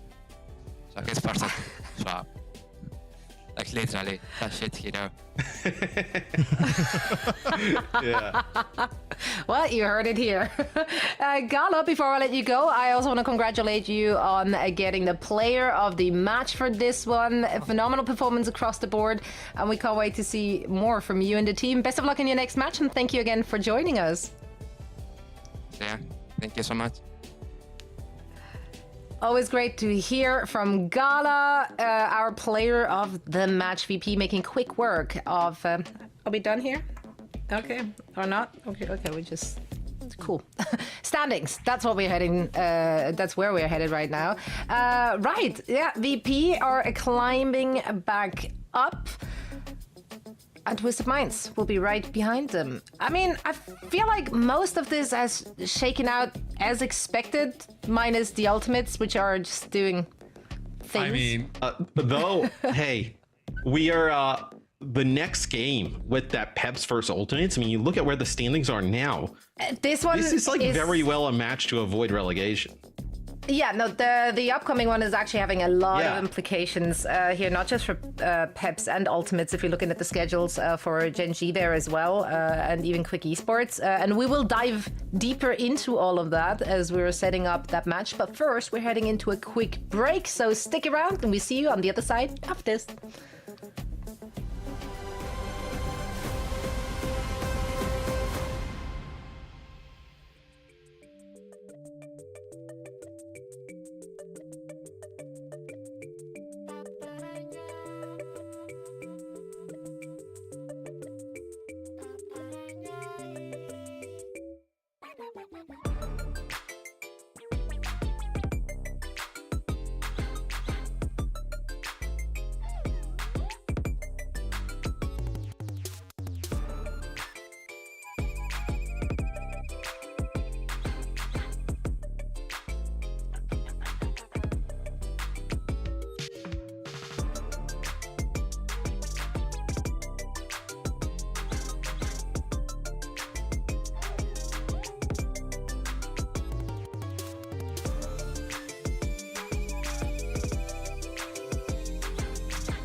It's such a good collab. Quick reminder to everyone who hasn't grabbed those skins yet. It is going to be available until June 2nd. So what's today? 31st. A few more days for you to grab Not very it. long. So do that. That's right. We ran the numbers for you, and it turns out it's not a long time left on the collab. It's worth getting. I mean, if you don't want the whole bundle as well, like everyone, like every single one of them has their own bundles. There's also like bundles of 3. Just get the whole bundle. Just get the whole. Just get everything. Come on. Splurge a little. You deserve it. You know what? You deserve it. Because it's Saturday. It's so Matt Cody, honestly. That's crazy, dude. Must be nice. Guys, we got more than just good skins and phenomenal tastes in skins here. We also have phenomenal games, and one of them is coming up. This one actually potentially having a lot of implications given Peps' rough schedule ahead. They could overtake them in them being the Ultimates in the standings. So yeah, Genji, Peps, the Ultimates, they might find themselves in a 3-way tie at the end of this stage. It could get really messy with this one. It's not a spot that I think either team obviously expected to be in, but I think with how quick Esports is played, it's obviously opened up a little bit of a hole in terms of that relegation slot. I think Frosttails, with the way they're going at the moment, they got a lockdown on one, and then there's still one more up for grabs, which, yeah, I mean, you don't want to be the one who ends up grabbing it, but these two teams in contention. The Ultimates went 2-5 and still made the lower bracket final in stage 1. So all I want for them is to just get into the playoffs. It doesn't really matter how they do that. We know that they can go on a run. That's the timeline for Christopher to figure it out. So in theory, they need one more win. There were moments where we felt like they figured it out, and then they completely fall apart. But let's dig into that. Let's start with Team Peps though, because it was quite a back and forth last week against Genji. Very winnable in the end, but then there were a few, I have to say it, egregious mistakes from individuals. I'm not going to name them, but you know, if you go back and watch the VODs, you'll know what I mean. They were just not playing very patient. They overextended it and there were too aggressive. I don't know, but it did cost them this 5-map series against Genji. So I'm sure they learned a lot. There was a lot to take away from those matches. I don't know if they did, to be honest. I think this is just kind of how this team wants to play. Learning. This team, they want to play aggressive. And when it works, it looks awesome. When it backfires, it looks pretty similar to how it looked last week, right? Where I don't think, look, it's where these players excel and how they excel in terms of how they play. You're just going to have to kind of live and die by it, I feel like. Yeah, I like genuinely a little bit tough in that last matchup for Peps. They got kind of booked by their previous player. I still think this team is good. I mean, we did that. Dude, remember the fantasy team thing? Whoever won that? I don't even know who. Do we ever talk about it? I don't think we ever cashed in. No, I think you just made that up. I just don't believe you. What? You could tell me that the sun rises in the morning and I'd still be suspicious, Matt. That's just the kind of person you are. No, but dude, I swear production told me I won. I just don't believe you. Sorry, I just can't. I didn't get that production call. That's crazy. No, but I had Zerion in my fantasy team. I think like this roster is like really quality, but I think that mid-table in EMEA is really tough. I do think though that the ban strategy against the Ultimates is basically on a Rosetta Stone at this point. Like it's on the back of the milk carton. You know, like just go and do that. It's straightforward. The Ultimate came into this stage with a very clear idea of what they want to play, and that has been heavily targeted with the bans and map selection from the opponents. You know, we see the Ultimates roster here. We know what they want to do, right? They want to play Winston. They want to play Ana. You can take a lot of this away. And I think what's scary is that like when you take some of that away, or in some games it like kind of sneaks on in, you need big performances from Kai and Kevster to kind of make up for maybe a little bit of what you're missing. And we haven't exactly seen that, you know, as consistently as I think one would like to see yet. So the Ultimate's in a bit of trouble. This is a winnable game, though. You look at these rosters, like top to bottom, in terms of talent, you would definitely still favor the Ultimates. It's just, look, if Team Peps can force, you know, more brawly types of looks, they're good in those kind of compositions, and that's where the Ultimates might struggle. Yeah, I also do want to caveat that the Ultimates did have a very front-loaded schedule for Stage 2, very much like SSG over in NA. Like, they did face a lot of really tough opponents very early on. They kicked things off well with a victory. They did fall to Quick Esports, but it was a 5-map series, and Quick Esports kind of took everyone by surprise. So, like, that's a slight caveat to their current, like, place in the standings. I'm sure they're coming out today with something to prove against Team Peps. Let's see if they can get the dub on the board. Mitch? There's no way. They just said the Mitch won their fantasy. The production is rigging it. Can't believe my life. Stop clapping. I'd like to thank the haters and Matt and Morello especially for the motivation to be here in basically every fun thing we do on the show. Like, are you that desperate for another award or something? I mean, is that why? What's that? Why I reckon I'll stop it. I've stopped at 4. 4 is enough for me. You know. 4. I mean that. Yeah, I've got 4. Yeah. I count every morning. Yeah, I mean, one more people will be talking about you, like how they talk about, LeBron and all those other people. How will this affect my legacy? That's what we really should be asking, I think. This is such a classic. This is such a classic Ultimates ban, by the way. Like targeting that Lucio is something they play on a break. Yeah, they play on a break, and they obviously only have one chance to use this. The Ultimates in a best of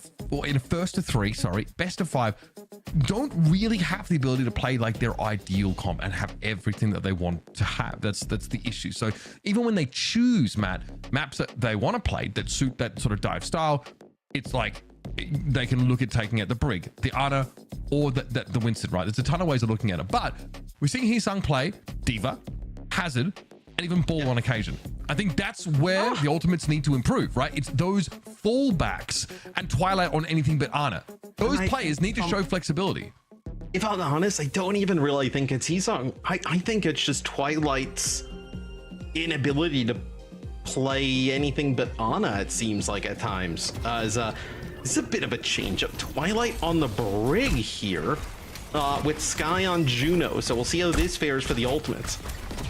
Huh. Okay, I'm here for it. I'm here for the Twilight Brig. Show me what you got. Yeah, I can sense you have lots of optimism by the with the long sigh. I'm interested. I'm leaning forward. Intrigued. I'm leaning forward in my seat. My eyes are dilating somewhat. My breathing is quickened. I'm definitely a little bit more engaged in this game than I was a couple of moments ago. I'm ripping. I'm tearing. I'm ripping. I'm ready to watch some Overwatch, man. Here's Kepster coming over the top and Tread already dealing with a bit of poke, but the Ultimates have a more powerful you know what? Somewhere Apply is just screaming at a monitor. Look, a little bit of a misposition by Twilight by the looks of things caused him to get run down by Trent in the front line. So, Peps start with point control here on Busan, and the Ultimates trying to figure out how to get their Orisa comp in pole position now. We'll see if they're able to do so, right? Kev gets on the point here. He'll try and just kind of keep this contested, maybe drag some players down. The Sim adds a lot of mobility here, a lot of damage on that front line here. Kevster does get a point flip, though, as it doesn't seem like the Peps, they have that Sim TP to go down, make a play, as now you got to keep Tread all healed up. FD God building quickly here towards that Ray. A nice bola shot there from Kai. Yeah, that's a really good look. And I like that the Ultimates have Peps to flip the point back while they have bridge control. They're already set up there. So that forces Team Peps to like awkwardly try and sim TP across the gap, which I don't even think they even use in the end. Right. And then I fall into that bowler shot and Kepster dashing into it. It's interesting that Peps gets rid of the Tracer here as well, because this just opens the door for Kev to play Genji, right? And Genji obviously has a lot of good points here on Busan, and I would say you'd be a little bit more scared about Kev running that Genji than like the Tracer. It's going to be a blade here that comes in for Kepster, just looking for anything, but his teammates have done all the work already. Having you play that fight brought me life, man. that was brilliant. A lot going on there. Simwall and a Terror Surge attempted by Hee-Sung, but unfortunately, Team Peps have Ken just get minced in that front line. And Kai once again has another bowler shot. It's such an easy combo. Kepster dashes in to follow it up, and you're in good shape as the Ultimates. This is looking good for the Ultimates. You're going to get up to about 70% here on the point. Twilight's got this rally. You got to get value out of it, but you can get quite aggressive. Oh, that's a nice boot there on a Hee-Sung. Gets hit with a whip shot there and blasted back towards Peps. I mean, he's fortified. Like you are using all your Brig, Shield Bash, and Whip Shot on a fortified Orisa. So a lot of commitment, and at least Team Peps, they get Hisung out of the game first, right? Clearly they're focusing on trying to remove the Orisa, but they have to spend a lot on doing so. The Ultimates have some ability to fight, and they can at least stall this point out a little bit longer. No one's really looking at Kepster until Ken finally gives him the attention he deserves, and then the Brig just emerges from behind the barrier, which is not what Kepster was looking for. That's a nasty combo to try and fight, right? Be Sim with the Brig there as they're trying to actually chase Hisung here, trying to make sure he can't get a full reset. Nice spear here. It's going to go right off the side as Zerion knocks him, sends him for a ride. I think he probably would have tried the jump anyway, but this allows Team Peps to kind of sneak back into this one, Mitch. And look, it's going to be Team Peps with an advantage in terms of support ultimates here as well. So a window to clearly run it up. Kepster close on a blade. Harder with this comp to shut it down with that rally. Oh, great bowler. Zerion was already low with Kepster attended to him early. And then a stuck bolt in Cookie puts a ton of pressure down on him. Treader elsewhere is looking to find an edge with this Terror Surge and does take Hisung down. There's no healing for Kai right now. Still none. He might have to go and find a health pack, but FT God was brought down. The Ultimate's back in control. Now Peps losing Cookie here. May not have a great chance to touch in. It's the blade that will keep Zerion off of the point. Scrappy stuff, but the Ultimates take the first round on Mecha Base. A little bit of a different look, right? We've talked about how the Ultimates, they really like playing Twilight on the Ana. They play like on a Brig at times, but it's this time him coming out on that Brig. We'll see how long it potentially lasts. I think if you're Peps, the one thing you can think about here is like, do you keep Ken on the Sim? I think very glass cannony. You weren't getting a ton out of the mobility either. Quick look at the stats here. Kai, big impact, of course. Cookie trying to keep up on this Freya pick, but I tell you what, these bowler shots from Kai have been very, very good. The setup is always guaranteed a kill. I'm curious if they play Winston here.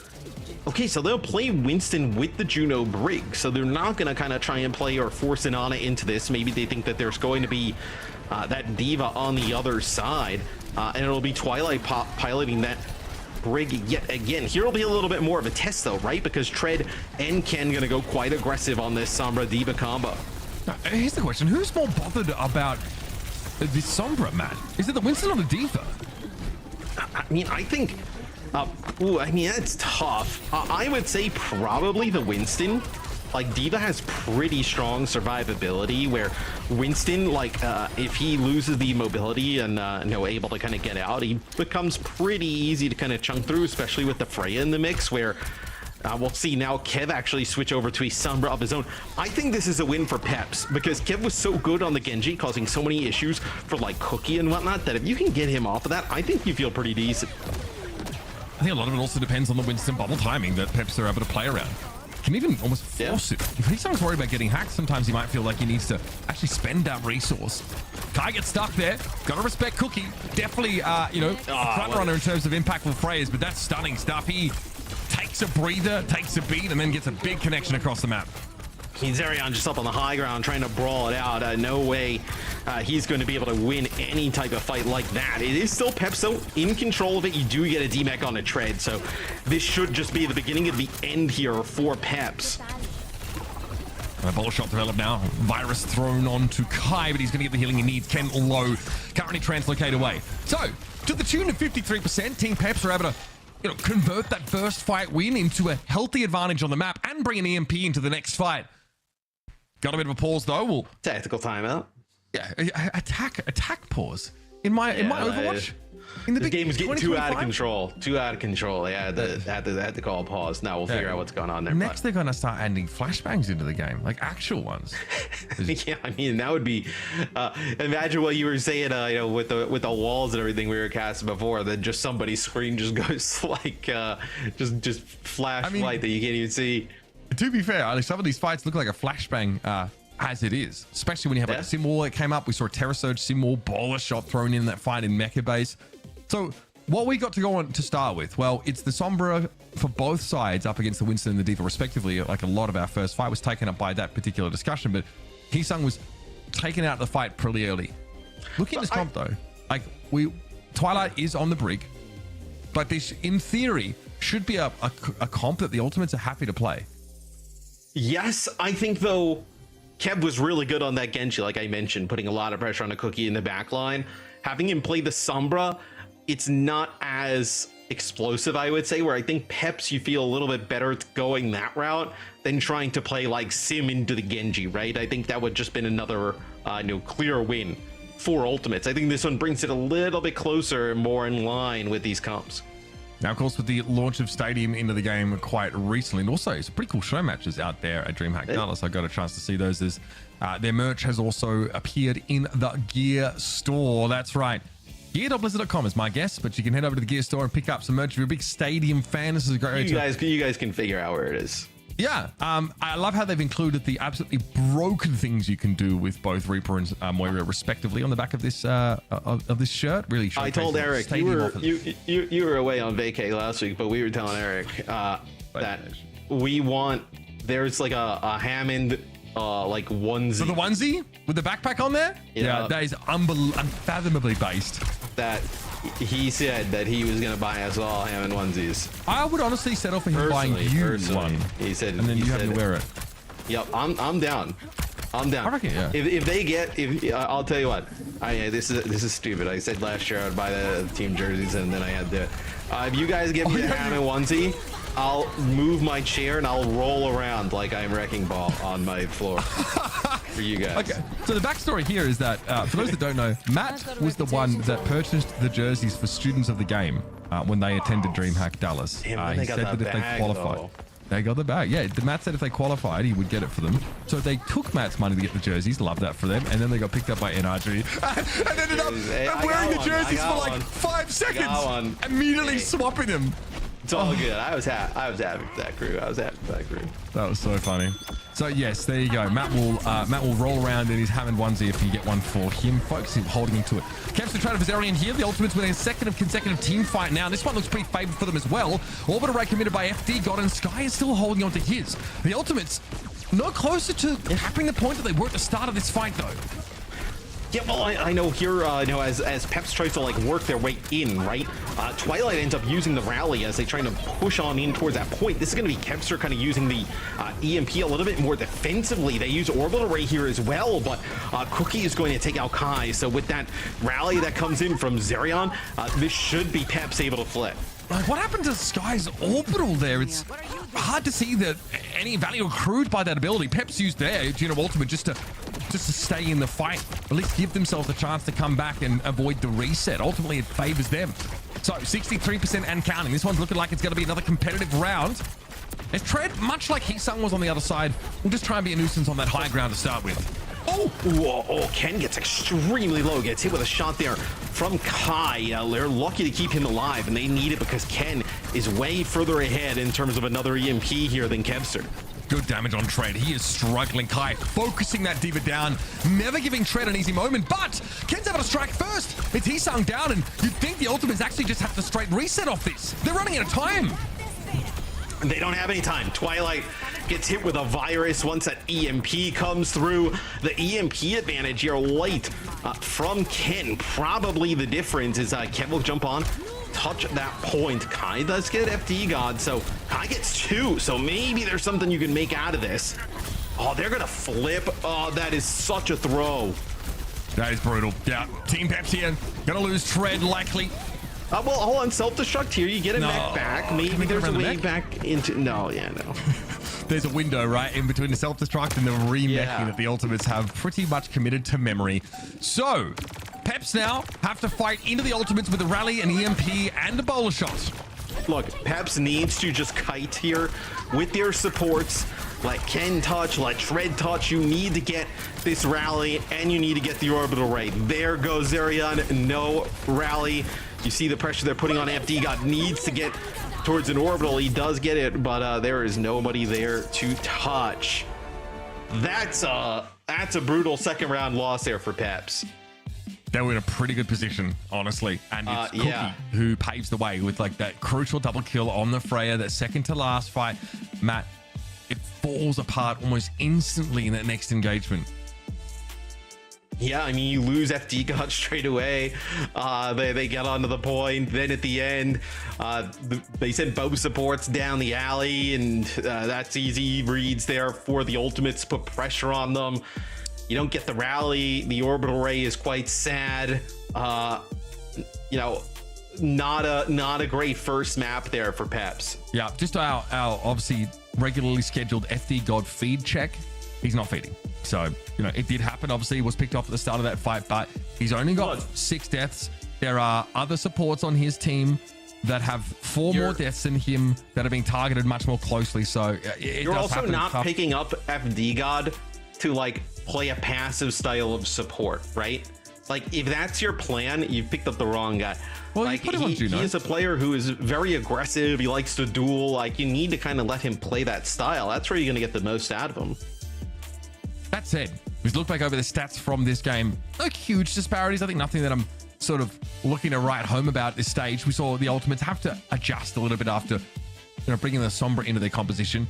Peps is a legendary player at this point. I mean, his debut was almost too far back for me to remember. That's saying something. He's been around for a long time and has also had some impeccable Sombra showings in his time. So no concerns there. I think Kai has, you know, he has had to step up on this Freya, right? Incredible aim oriented player, very, very talented, but just some games where he kind of disappears or goes off the boil. I think the Ultimates in that Twisted Minds game were just lacking that firepower that they normally need to leverage pretty heavily. That's kind of why this team is built this way. If you're Peps, though, you get map selection, you get like one of those EU specials, right? A little Runesapi, a little New Junk City action here. You get rid of you get rid of a Winston, you get rid of a Nana, you're the Genji even. You're right back in the thick of things, right? Yeah, I mean, I think the context, the context of this game takes on a different role when you look at the other teams here in the OWCS, right? That, like, you know, we're looking at, there's like VP and Alcadzia orbiting this kind of game, like these two teams fighting to make sure they stay in playoffs. There's just, you know, just to zoom out for a second, a huge amount of work for both these squads, and this game is really valuable for them. The one thing you might, I was just going to start talking about this. The one thing that you might do is play circuit. So you wouldn't be like, well, you know, Peps picking this map, it's maybe a little bizarre, but picking this map blocks Ultimates from picking Dorado or Gibraltar, which are like fantastic Winston on Brig maps, right? So you get this map and then you force them to pick whether it be a hybrid, right? Remember the game that we casted with the Ultimates like a few weeks ago? Would be 2 weeks ago now, where they picked Hollywood and they got like rolled. You force them to pick like a Hollywood, a Kings Row, a Midtown, or you force them to go to 2 maps that you probably would pick anyway in Runesapi or New Junk City, right? So pretty nice pick here from Peps. Yeah, we've seen, I think the Ultimates have to play this map a bunch. It gets picked against them a ton. I think it's like Hisang Diva, I think, has been where they've tried to go on this particular map. I don't think that like the Sigma composition is one that they have access to. Peps here with a support. No, this is I think this is yeah, that was backwards. So yeah, there's a Peps the first ban is Peps. They get rid of Zen. And then the next ban is going to be Sim from the Ultimate. So Sim sees a good amount of play here, right? We see Sim being able to add mobility to characters that don't typically have it. We saw Alcadzia last week use the Sim with the Diva here on circuit, and it was really nice. And then the Zen, we've seen Twilight play the Zen here on defense for the Ultimates in the past. So you see a lot of these bans against the Ultimates targeting Twilight in that support line. And I want to point out that now that Lucio ban is no longer in effect and can't be reapplied by the Ultimates over the course of the series. So when you want Lucio for FD God, you've obviously, you know, you can fold that in wherever you'd like. Obviously on defense on Circuit Royals, not necessarily somewhere where you need to find yourself, but it's interesting to see FD God also not on the Brig here, right? Like he's on the Juno now. So there's been a little bit of a switch up in this back line, whereas Arion sort of picked up and said, I'll sort of take this over. Curious to see what everyone at home is thinking about this game, and this is pretty accurate on my expectation of a scrappy, potentially drawn out series, especially because the Ultimate's weaknesses are really well documented and well defined at this point. It definitely feels like a 60-40 advantage though for the Ultimates coming into this series, right? I think just off of like talent, you probably give them an advantage, and then think that even in less advantageous positions, they're able to make what they like to make work. And it seems like the viewers, the viewers have had some wild predictions here, but this one passes the sniff test. The sniff test. Yeah. Okay. What do you think Peps logo smells like? I think there's a lot of different things it could smell like. Sulfur. Maybe some nice French cheese. I believe it's a gold nugget, right? That's what we were. I believe so. Yeah, it is. The thing about gold is that it's actually highly. It's supposed to be a gold nugget in the shape of a mouse, right? But gold is quite a malleable and soft metal. And the way this logo looks, like, I don't think the crystalline structure of gold would actually cause it to like break in such a way. I don't think it has that level of brittleness. So when did you become some kind of scientist? Yeah, geologist. I'm just not going to answer that question. just musings here of a sort of a very jaded mind. Either way, we're heading into Circuit Royal now, folks. We've discussed smell. We've discussed what we think this logo is supposed to be on the Pep side, but we've been educated already in the past. I'm just bringing it up because it's fill content. Heading into this map, we've got a symmetric ban by the Ultimates, but more importantly, no Zen for Twilight. So we'll see how that impacts things. This is a nice looking area here. It's down there by the water. Too bad the map doesn't go down there. That'd be quite nice. Down in the water. Yeah. Players have tried. We've definitely seen players go, but none of them have made it back. For Peps, this would be quite interesting. So Peps potentially hovering like a Winston here on offense, and the Ultimates yet again going to be playing Twilight on the break. So Sky playing the Juno, Twilight on the break yet again. I think. This is just a check here. The ball. Yeah, you can get a ton of info on a swing. Okay, so wow, this is very interesting. We do have the Iliara here in the composition for Pep, so you can obviously play something that really leans more into the poke style. And Tread says, I bet I'm definitely going to mirror this Orisa setup, especially because maybe the Iliara here makes quite a big difference rather in these protracted long-range encounters.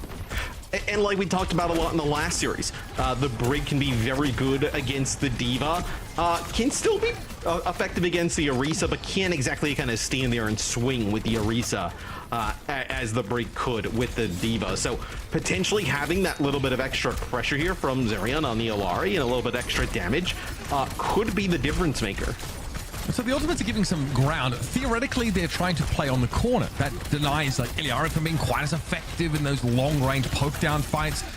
It does mean that Peps will always have like a safe alcove on this map to put a healing pylon down. It's very hard for the Ultimates to clear that without taking a massive risk and pushing into enemy formation.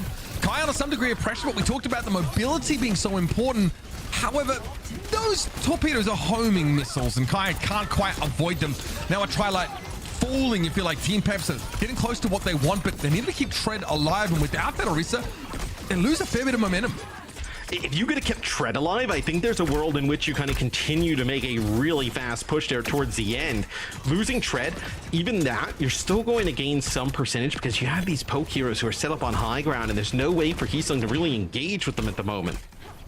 It's still not the best angle for them, these poke heroes. They've got to sort of make this swing here that allows Heesung to potentially find javelin hits against them. Oh, we are mighty aggressive today, Zerion. No connection there on that captive sun, though. Kai very quickly took to the skies, and Cookie was taken down, so both Freyas are out of the game. That orbital ray needs to generate serious value, but the force back of Kai into the backline of the Ultimates. Tread did a good job isolating them. Can they finish the job? Because they've lost Ken. And now they're running out of time. Twilight avoids the javelin. Tread getting a little bit low and has only the mega health pack to rely on. Now, got to stagger himself a bit. Yeah, I was going to say, you did have Fortify, but there's no way, once they lose Zerion, that you're going to be able to continue to fight this. And that's the captive sun that does nothing there. I mean, trying to connect on a player in the sky just misses, allows the Ultimates to hold on to some stuff here going into this next fight, and you're going to be below a minute on the clock for Peps, where we thought this is a series that would be very close. The Ultimates making a bit of a statement. I think this is really solid Orisa play right now. Coming out of Heesung, looking excellent here. There's a bowl shot coming from both sides. Hard to see where the connections are, but Kevster finds a blade and then finds the concrete with his face at high speed. Tread able to take him down, and Ken doesn't want to push any further with this blade. Peps know they have an advantage, and they're probably waiting for this rally to expire. Ken does step up, comes forward a little bit, takes a Freya ball to the chest, but is still feeling confident to push up. Oh, so he's going on a chase here. Oh, you have to break in that close quarter. You cannot fight in there. You want to get out, but that was wild. I don't know if you saw that. Heesung in Twilight went to go chase Tread. Tread went in there and then up the stairs and out the other side up top and just walked out. And then both the Brig and the Orisa were just stuck in that room now. And not how they would have wanted to play that. This is an extreme stagger. You can see how Heesung was forced back. Peps had already gotten that checkpoint there as the fight started to break down around them. So they are on the road, so to speak. A little bit of a close encounter for them. It's been Tread and Zerion getting a lot of the pressure. Tread obviously playing that front line. Zerion overextended with that captive son, but looking to make up with it with a new one in this fight. I mean, see if you can get anything with the captive son here. So you are getting a lot of healing, out of this, Alori Juno combo. You're getting good use of that pylon. It'll be Zerion over the top, just trying to connect with Kai, and that's a good connection this time. Yeah, I mean, wall to bank it off of. Yeah, exactly. Just getting the debuff is so important. It's a pretty big AoE. Kai falling here. If they got taken out of the game, but with the ultimates lacking Heesung, after committing that Terror Surge to the kill of the Juno, they're going to have to give this crowd up. So Team Peps make up for a little bit of a slow start. They lost 3 minutes on that first checkpoint, but now one fight has gotten them within striking distance of checkpoint number 2. And the ultimate switching back over towards the Diva for Heesung. They're going to have to hope it works. Healing Pylon taken down early here. That's a good pick off for Kevster, but you've got to convert over that dearth of healing. And Kai was picked off originally. This will at least force a disengage for Peps, and it's all about keeping Tread alive. They're not able to do that, which might turn this into more than just a disengage, rather a full-scale retreat. You use a rally here at the end, though, but this might allow you to come back here if you're Peps, and it's going to be Ken with the blade here. Gets a swing there into Twilight. Oh, a nice play from Ken. Gets two, going to double back here. Heesung going to get very close to getting demech'd. He will end up getting demech'd, so even though you lose your tank early, that rally that was used by Twilight is just so early in the span of things that doesn't get any type of benefit when Ken's got the blade. Yeah, great point. Not having the stun on the shield bash really hurts Twilight, who does whip shot the Genji. Knocks him back a decent way, but Ken is good enough there to get close, get resets, and keep going. Ken already with about 5,500 damage, definitely topping the damage charts on his particular team, even with an Orisa in play, which is quite impressive. The ultimates now have both of their DPS ultimates to play with, though. It looks like they're already looking for a bit of a wrap. Into the backline they go. Kevster gets deep on the Zerion, but it's traded out by Cookie. And now I think Peps know they're going to get pushed on. They're going to be staggered if they're not careful. So they do fall here at the doorway. And I wonder if Peps considers going over to Brig here, because the Brig will be better against Heesung. And it's going to be a little bit harder to kind of get value out of that Alori, right? You can eat that up, the Captive Son with the Defense Matrix. So maybe not this fight because you're going to have that Captive Son. Maybe the next one we see them make a swap.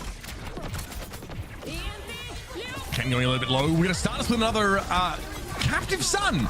Was there a catch? Yes, there was. Guy did get hit by that AoE, but Zerion gives his life up in order to get there. Nicely done by Tread. Eats up the bowl shot that comes away from Kai. Heesung still low, attempts to control this high ground. Both teams agree that it's time to move over to the Divas. Tread's just been doing a little bit more so far. Twilight down, but FD God and Ken fall back to back. Another scrappy fight. Heesung with a remake opportunity in the safe high ground means that he will be able to remain a factor in this fight. Yeah, he definitely just wants a new mech back. Can't exactly just give up this high ground in this position that they fought for. And like I mentioned, Zerion, instead of going over to the Brig, actually goes over to Kiri. So Kiri Juno going up against a Brig Juno on the other side. Everything else, even as could be, is it does look like Kevster gets quite low. Has to dash back around the corner and get back to the rest of the team. Game plan certainly seems to be to bleed clock if the ultimates just fight a constant slow retreat as you give a little bit of ground. I say that Twilight goes forward with a rally bash, but there wasn't a catch off of it. He still felt like being heavily committed to the fight. but Peps are able to get a very wide disengage back away from this ultimate. They teased out the rally. Now, what's next? They're going to come in with an Orb Array of their own. Blade is at the ready for Ken. Feels like Peps are heavily favored here. What can the ultimates do? Into the Orb Array they go, but Ken's headed upstairs, looking to chase Sky down, and he gets him. It's going to be a trade of Junos, but the difference is that Peps commit a Blade to that effort. And it's again back and forth stuff. Cookie goes down. Ken is still effective with a late blade for Keps. It could be a decider. The self-destruct zones him a little bit, but he's still able to bring Kem down and use the rest of its duration for extra damage on this mech. Peps again are going to be stopped in their tracks, but this time it's already overtime. They don't have the option to back away to try and reformulate their approach. They are likely not to have a map completion here as Zerion desperately tries to commit a Kitsune rush. Twilight was caught out by one of those explosive bolts, and FT God is in the thick of things and makes an early exit, as he often does in these situations. Cookie down to Heesung. Kai with a safe perch to play from now. It's a desperate tracer here from Ken to maintain some stall that Kai also ends up thwarting. 61.68 meters for Team Peps. That's all they can boast in this last phase of Circuit Royal. It's still a pretty decent push, though, all things considering, right? Their offense took a little bit to get going on that first point. Same with second as well. So to be able to get it to this spot around that corner at least gives you 2 instances of high ground to fight from. So not the worst push there from Peps. We'll see if they can hold on defense. I'd also say, Mitch, maybe the Alari's a bit better on defense here than trying to play it on offense, so might be even more impactful. It really has a lot to do with how effective that the attacks are at taking space. It's like having fire on defense. Like, you want time. You want time to start to build that damage up to get, consecutive health advantages. But this is the kind of map where the backlines were quite similar, and there's not that sort of healing disparity that we sort of pointed out in the past in some of these early maps. These teams are really very much in step with each other, and it is a Life Weaver here from FD God on defense, giving Ken, and this is an old ENCE strategy. This is what Kai and Kevster used to do on their team on this map. Defensive Pharah with the flower petal. Ken never has to touch the ground. Oh, this would be crazy if they're able to pull it off, right? Playing the Life Weaver Alari here with the Pharah. So are we gonna see are they gonna play on a Juno? We'll see here. So Twilight has been playing the Brig really only throughout the series. This will be the first time we'd see his Ana, and it looks like here off the rip we are gonna see the Ana here from Twilight. He's unable to switch though. Realizes, in a poke battle, you probably need the Diva to shut this down, or at least mitigate some of the damage. Kevster. Notice how he uses the deflect to actually take space like he was a tank. What do you think about the Ana high ground?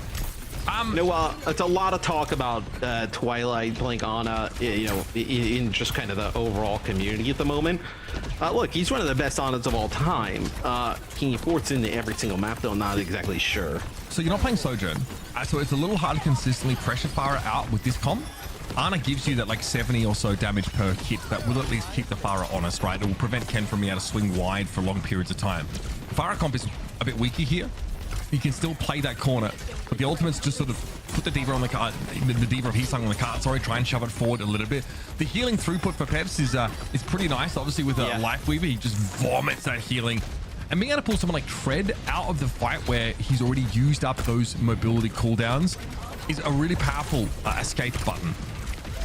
Or even to Ken, right? When Ken uses the barrage, maybe the Diva gets in his face, you're able to pull him out. Tread gets hit with a bio there. And they do end up finishing off Ken, so that's a big first kill. That's a lot of the damage output from Peps. Pretty good bowler. The follow-up again, Kevs is not Big quite tree. there. Big tree! Big tree!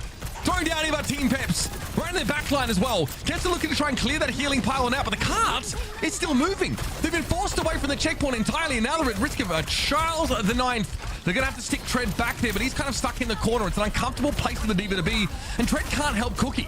He does not have the mobility to answer this pressure being put down, and eventually Tread just gets dragged down in that corner. The ultimates, pretty solid first push as Team Peps give up a lot of space, and they can't really retake it. Yeah, once you lose Ken, it's a lot of the damage. It's just kind of poking around that corner.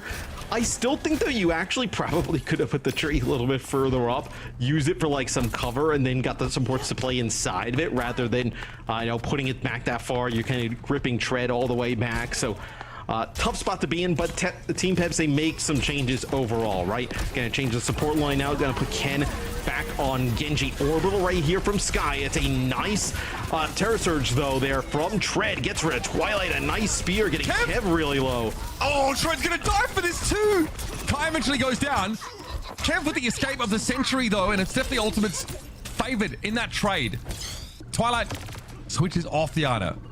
Back to the brick. You realize this now. Peps are just taking space too effectively, and his lack of mobility is just a problem. At least have something to stave off the Orisa, but I don't know how they didn't the best pick here, though.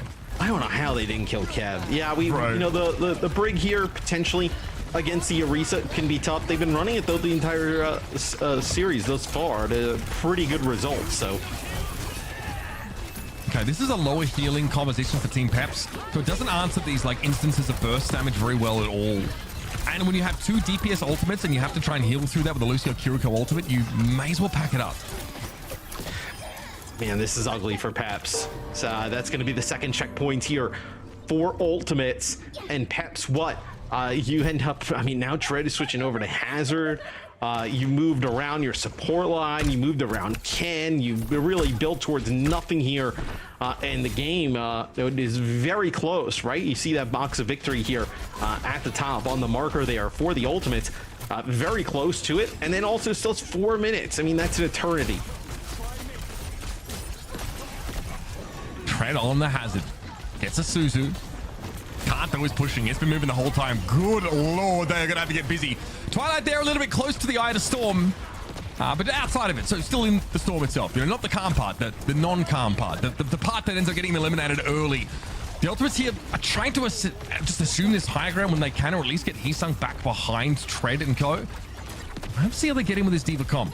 How effectively can they create that space against a Hazard who's going to ignore Heesung? If you're Peps, you play close to the door. Nice seat there from Heesung, and you see if you can get some advantages. Oh, the beat is too late where FD got not able to save Tread, but they got the blade rolling from Ken, so the fight's still winnable. Heesung might be a little bit over-focused on trying to get this card across the line. He's obviously not doubling back too much to help the rest of his team, but that's just a lot of trust. He seems to think that the ultimates are more than capable of handling themselves. And with double support ultimates, I would tend to agree. Here's an orbital ray to start with. They're going to shove off onto the cart. Peps have no choice but to stand amidst these harsh rays and try and stay alive. FD got the first to exit the fight and Tread right after. The numbers favor the ultimates far too highly, and I'm not just talking about that time bank. Healing is there, nice damage output, and Peps just cannot hang. They cannot stand against this admirable stall, but ultimately it's a pretty one-sided map that Peps try to pick into the ultimates. It doesn't pay off. And this is a series and a map that ultimates obviously need to win, and they are coming out and playing arguably the best that they've looked here throughout stage 2 in a must-win type of scenario. So like how you mentioned, hey, just get into the playoff. Doesn't matter exactly where you're seated. See if you can go on a run. This is a map they absolutely need to win to be able to do that, and at least putting together a pretty good effort here through 2 maps.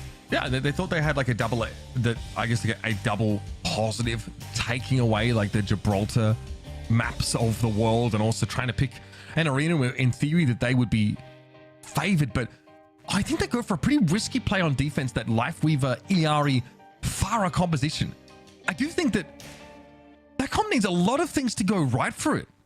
Yeah. I mean, we do see teams go for it, but it is very niche, takes a lot of coordination. Everything kind of has to go right for you to be able to make it work.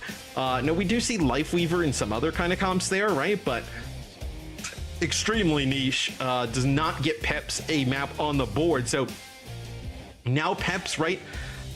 Do you go and play a hybrid and try and say, okay, if we can win hybrid, we kind of force their hand to play Runasapi and either New Junk City or Suravasa for the final 2, or do you pick one of those just to try and get on the board? I mean, you can, but there's no guarantee of it really playing out in your favor. I really feel that this is the best map against the ultimates that you can pick. And when they take it so convincingly, all of a sudden there is probably no good option. I also want to circle back and check in, because I thought that Heesung, over the heroes that he's had to play this series, which have almost always been in less than ideal situations, has looked really good. The Orisa play was a gap. He looked very, very good there. And the Diva play, notice he eats that bowler shot there towards the end of the map, and it's just very, very good in that shell as well. And with these bans, right, well, what we've seen from the ultimates today, it's not like just ban the Ana and you're good, right? Because Twilight's played the Brig. We've seen Heesung play like the Orisa and some of the other tanks. So for Peps, it will be their map selection. The map will be New Junk City. So that is a map that obviously plays really well towards Orisa, Hazard, different styles of play. Yeah, I mean, that sort of makes sense. Those brawlier looks are fine, but we've seen Heesung come in. You play D.Va on this map. We've seen teams try it. Yeah. Orisa, very reasonable here. Tread is someone, you know, that has a pretty wide pool in theory. Like, he's supposed to be able to show us a multitude of these different picks. And between Ken and Cook, you've got a very, very strong front line. What would you ban if you're Peps first? I'm probably I might be trying to get the Orisa out of the game. Like, I might be trying to force Heesung onto like a weaker pick. I don't know. Like, here's a question. Do you want the Ultimates to be forced to play Ana with a... So I was actually just going to suggest, I see it pop up for Peps, but I was actually going to suggest that they get rid of the Juno. Because like Kiri Brig isn't an awesome combo, right? So like force them into... It's like forcing them off the Brig by getting rid of the Brig like partner, so to speak. So this is quite interesting. I think this is a really good ban here for Peps. And then Ultimates, they get rid of Hazard, right? That's the tank that it seems like Tread would like to go to, playing some of these different dive style of plays. So sets you up there for the Ultimates. This almost kind of baits Ultimates into, do you play like a Winston on you know, you need to kind of also getting rid of the Juno. Do you need to play Lucio here now if you're the Ultimates? Like, what do you do in that scenario? It definitely is a very nice ban. It's the other side of the coin that the Ultimates like have to deal with. One of it is like, okay, what do you play when your like best comp is not available? The other side of the coin is, what do you play when your best comp is available but the map is hostile to it or just not? Right. You know, like, are they going to force? I would like to see them force the Winston comp personally, or even like play ball with this kind of setup. I think that there's like a lot of validity there, especially if Kevster's able to follow up on Heesung really well. But this is such a good chance for the Ultimates to show the fruits of their labor over the last couple of weeks in terms of expanding their flexibility and just gaining an agnosticism to map and sort of hero ban. If they just come in here with the ball composition that works out, then that's fine. I'm satisfied. But if they come out with something that's more suited here to New Junk City and win that way, that's even more telling for me. Oh, this would be quite interesting. Do you play the BAP Brig here? Obviously, some options, you know, and some time. Looks like Peps here potentially hovering up on a Maga. They'll switch that out for Orisa, but you can definitely play FD got on the Lucio here, right? Flashpoint teams love the extra speed for the rest of the squad. It looks like the Ultimates, this will be a TP out from Kepster, and then what, probably play Genji here? No, he's going to end up playing Tracer, so they'll end up going in the Baptiste. Okay, so the Tracer is actually preferable over the Genji here. This is part of the map with the concentric nature of this point. Gives a lot of options for the Tracer to wend her way into the back line and start a flank. The Baptiste is a little bit unique here. But of course, an Immortality Field is very clutch. It just basically adds another powerful defensive cooldown to Orisa's arsenal. It also gives you an answer against like Genji Blade or something like that. But, well, Kai just gets dove on. Ken gets in there off the poke damage that FD God is able to put down, and the Ultimates are going to fall flat here. And I'm wondering if they decide to make some changes off this. I think that the BAP is really interesting, right? We see BAP with Brig in combination, but more like we've even seen like double hit scan, like Sigma based type of setups, right? Like heavy poke kind of compositions. You wouldn't necessarily call the composition that they're attempting to run here for the Ultimates like poke oriented. 37% and counting. Kevster happy to draw some attention his way. It's only FD God that comes down, and quickly FD realizes that he's taking a big risk trying to handle that level of Tracer. Immortality Field is dealt with pretty quickly, but the window was enough for Sky to turn around and pepper Ken with those shots. Kevster back on the point now, realizes this is a decent time to split the focus, but Sky is eventually taken down, and with no front line, the Ultimates have no business being here. I love that from Kev. Just predicting that FD God was going to chase and throwing the pulse bomb out. He ends up not tossing it out there as FD got a little 2K here towards the end. And I wonder, like, the Ultimates, like, they don't really have a Lucio look, right? I mean, they banned Lucio in the first map, and then now with Juno gone, they lose, like, any type of speed option, right? You wouldn't peg kind of Sky or Twilight as a Lucio player. Not particularly, no. And that's why we always see, like, the classic Ultimates Lucio ban basically straight out of the gate. But that's their only option. I guess they have Sile on this team. It's also, you know, as a substitute support player, but I don't think that's really where they're trying to go. Sky here, Immortality Field. Good answer to the Terror Surge. Obviously ends up trading that cooldown for invulnerability inside that Maelstrom. Kevster, though, is going to work. FD God is down already. Nice little whip shot there. Means that Zerion won't be able to slip away. Kev gets a brace of 3. Repping his old purple and white colors. We'll start the cap here on our second point. So, I mean, that Team Peps doesn't even get the point, which is kind of crazy. I felt like they were winning, I know, a ton of fights in the front line. They'll actually kind of double back here towards it, but Kev on a flank, like you mentioned, able to secure the point for the Ultimates here as they now move on in. It'll be double support also available for Team Peps. 30%, yeah, and counting. Tread a little bit poked down here on the point, but should be enough time for reinforcements to come. Tread just shoves forward. Maybe trying to get up there with the Genji. Cause some chaos alongside Ken and Sky. Yeah, vertical mobility. Not always what you want against the Genji. You can usually match you in that regard. And Heesung, in a losing fight here against Tread, had the point flipped on him as well, which isn't great. So the Ultimates want to pull the plug on this as soon as possible. And FD God ends up holding on to that beat for the very end. He ends up dropping it. And it's, at the time, it's really only to make sure Tread ends up living, right? I think they're scared that Tread dies towards the end of that fight. Then you come back, the Ultimates maybe get there, and you're able to take a fight or, you know, have a brief moment where you're able to just kind of push through the choke without having to deal with that Orisa. Pulse here for Kev. Very, very good on the cleanup so far this map. That's an early recall. Stuck with the bolt instantly. Cookie also ready and waiting with a bowler shot to throw in the direction of the Ultimates as they try and converge onto the point, but it's high ground that's being contested by Heesung so far. Opts to drop down, leaving Twilight free to catch a bolt and almost go down to 0. He'll need to be healed up quickly. Heesung now with a Terror Surge in the middle of the point, and FD God is barely alive, but he's able to get away from Kevster. Playing a very fine margin is the Lucio, but he's making it work. Twilight and Heesung are down, and I think we need to call it on this comp for the Ultimates. Not really working out for them. That's a second flashpoint given up. What do they go to? Are you want them to play like a... Okay, so we'll see Kiri. Are they gonna play Kiri Bap? Okay. So we are cleansing the slow from Terror Surge with that? No, I think you're obviously playing it for a little bit more mobility. Well, have the music! Kiri with the bat doesn't exactly, you know, it's not exactly what you would kind of expect, right? As we will actually see Team Peps just push straight on through. Look at this, the Amp Matrix dropped here. Tread's a Noah. Like that. He's a Noah. He stands right in the middle of the wall and just dances left to right. Kevster with Good picks here for Kev. Look. And he gets the point. They have the front line, crucially. Yeah, Cookie goes down. Kevster kind of doing the most right now of anybody on this map. It is pretty absurd. Forces a Suzu out of Zerion there. Kevster forced to recall eventually, but job done. Now can contest this point. Zerion just doesn't have the healing output to keep Tread alive. That's We're huge. gonna swap out the BAP for the Moira. So very based. Kiri Moira. Yes.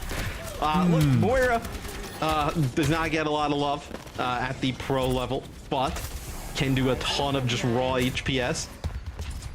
So we'll see how that kind of plans out. Also harder for like Ken to jump on top of, right? Can fade get away. She has no utility to speak of, but like you mentioned, in raw numbers, she puts out a pretty decent performance. As the Ultimate's going away from the Immortality Field. The Baptistas just didn't really seem to be in for them. But now they've got the raw healing to help stave off these alpha bursts that come out from Peps. Blade for Ken. Looking in Kai's direction, already kind of caught out there. Twilight is down.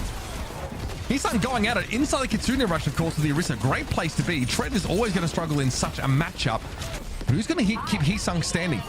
Sky rather might be out of the yellow juice here is also a problem. The Ultimate's very good at the start of these fights when those resources are still there for the Moira, but later on, as they get dragged out, it's much less compelling. And the point does flip, which is massive, because you're going to force players in the ultimate smack. You get Heesung here towards the end of it, and that allows you to actually team Peps. They hold on to their terracers, they hold on a bola shot, and they hold on to that Kitsune rush. So some of these ults were actually used in that previous fight by the ultimate. So will actually be Heesung now going over to D.Va. So D.Va, Kiri, Moira combination that the ultimates is falling back on. I guess you can try and go after the Kiri here as much as you can. Just be a bit of a backline threat. A lot of different looks we've seen for the ultimates here. Kai, though, getting taken down in yet another fight is not a great sign. That's going to show up on the scoreboard for sure. He's cooking out bola shot on the ready, but not really needed. Team Peps know they can just slow roll this fight, especially with the ultimates as staggered as they are. Yeah, and now Cookie with this bola shot, right? You use it in the choke right off the rip here, and you can actually put this map away. It's the ultimates. Feels like kind of searching with some of these bans and how things went down here at the start of this round. Is you see how aggressive Peps is, Mitch, just pushing them straight on back. Bola shot comes out. That could be healed through by the ultimates. They've got a coalescence ready. Coming for Sky, but they've lost Heesung out of the mech. Tread, though, just go down. The damage is good enough. Sky looking for somewhere else to hose on down. And it will be ultimates moving back into position, trying to stay alive on the map. A stunning connection there by Kai. We'll keep the ultimates in this game, but my goodness, they've contorted themselves into some bizarre shapes with their team comp. I was shocked that, like, you only lost one player. It was 1-1, and Heesung had lost mech, but FD didn't decide to beat. You hold on to the beat. Now they're using the coalescence. You kind of back up. I thought maybe he would have considered beating and moving back in to try and engage, but they end up holding on to the beat here for a little bit later, potentially this point, as Tread will go over, play Ram here into that D.Va on the opposite side. Came down early. Kai's able to find a crucial pick on the Genji, who's been causing no shortage of issues for the ultimates. I think I'll soon to follow after. Tread here being ignored. This is always the game plan. You're playing D.Va against someone who's so good at holding that space. You just try and fight around the Ramatra, and Tread didn't really know where to put himself. Man, this would be such a throw here for Team Peps if you end up losing this one, right? Up 2-0, you got sound barrier, you like a 4-on-4 scenario, you don't end up using it, you hold on to it. I mean, you got to use it and have a good use of it here for FD God and flip this point, because it is going to get dangerous fast as they'll be moving on into Twilight using the Kitsune rush, and there's going to be the rush. They use it over the point. They're going to counter that with the sound barrier. Now, they can disengage from the sound barrier, but they need to stay together to some degree. So as long as Heesung gets out alive, that's fine. No other support ultimates here left out for the ultimates. They've got to go the old-fashioned way. Bola shot, though, is there for Kai. Can he get past this front line onto some of those squishies? It's Ken going down, and no one's looking at Kai. He's got the perfect off angle and realizes, I don't have to use my ultimate here. I can hold on to this for potentially the next flashpoint. Oh, things have gotten ugly, man, for Peps. Sky will take out Cookie here, playing this Moira Kiri D.Va combo. Peps has definitely been thrown off a little bit. They've lost two straight flashpoints. Peps, I mean, they got, okay, so the final flashpoint going to pop off. It looks like a few members of the Ultimate's going to get here first. They're getting gapped by the Moira comp, man. Oh. Team Peps, okay, have annihilation here and an early D-Mech. All right. Let's just take a deep breath. Pulse there for Peps, not successful. So that'll be a early point control here for Team Peps. The flashpoint's not quite open yet, but they will be able to take it first before the ultimates get here. Bola shots for both Freyas are at the ready, but positional advantage unquestionably sits with Team Peps. Oh, without a doubt, being able to kind of control this high ground, it is the much more beneficial spot. You just have the Tracer go down there, pick up the point, and even if the points, you start to fight on it, right? This is where you have the annihilation and everything, where you can just kind of brawl it out there. As it looks like they get off of it for a second. Now it's contested.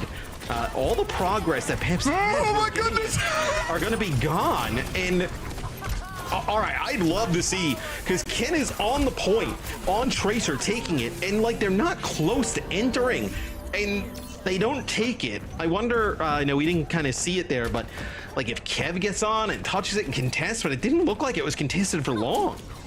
I'm just looking to the scoreboard here, and Kai is drawn ahead of Cookie by about 3,000 damage. It's like 10 to 7k, which is Well, obviously, do the math. That's a whole 30% difference. Huge impact in this game. And as good as why'd Tread you has tell been, us to do the math if you were going to do the math? I mean, I do it along with me. You know what I mean? Like, we're gonna do math together. Sound barrier here for FD God. Remember, he's got the perk that means that Amp It Up is active during this window, so it can actually make use of speed boost. Twilight goes down here. The ultimate's already at 52%. They're fighting well. Cookie has been dragged away. Skyther's going to start to run low on that healing resource. Now, time is short for the ultimates to get a result here, and they can't keep Heesung standing in a long fight.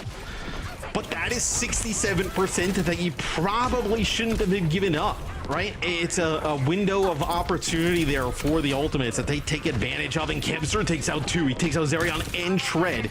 I mean, this is crazy as Kev now, with some help, they're going to have 2 players on the objective. There's, dude, this would be crazy if they're able to flip it and Kai ends up finding FD God. They most certainly are. Oh, God, that is devastating. Team Peps, give it up. Kevster tears into shreds. Decides that he just wants to win the game here and now. 3 maps is all the ultimates feel like they need.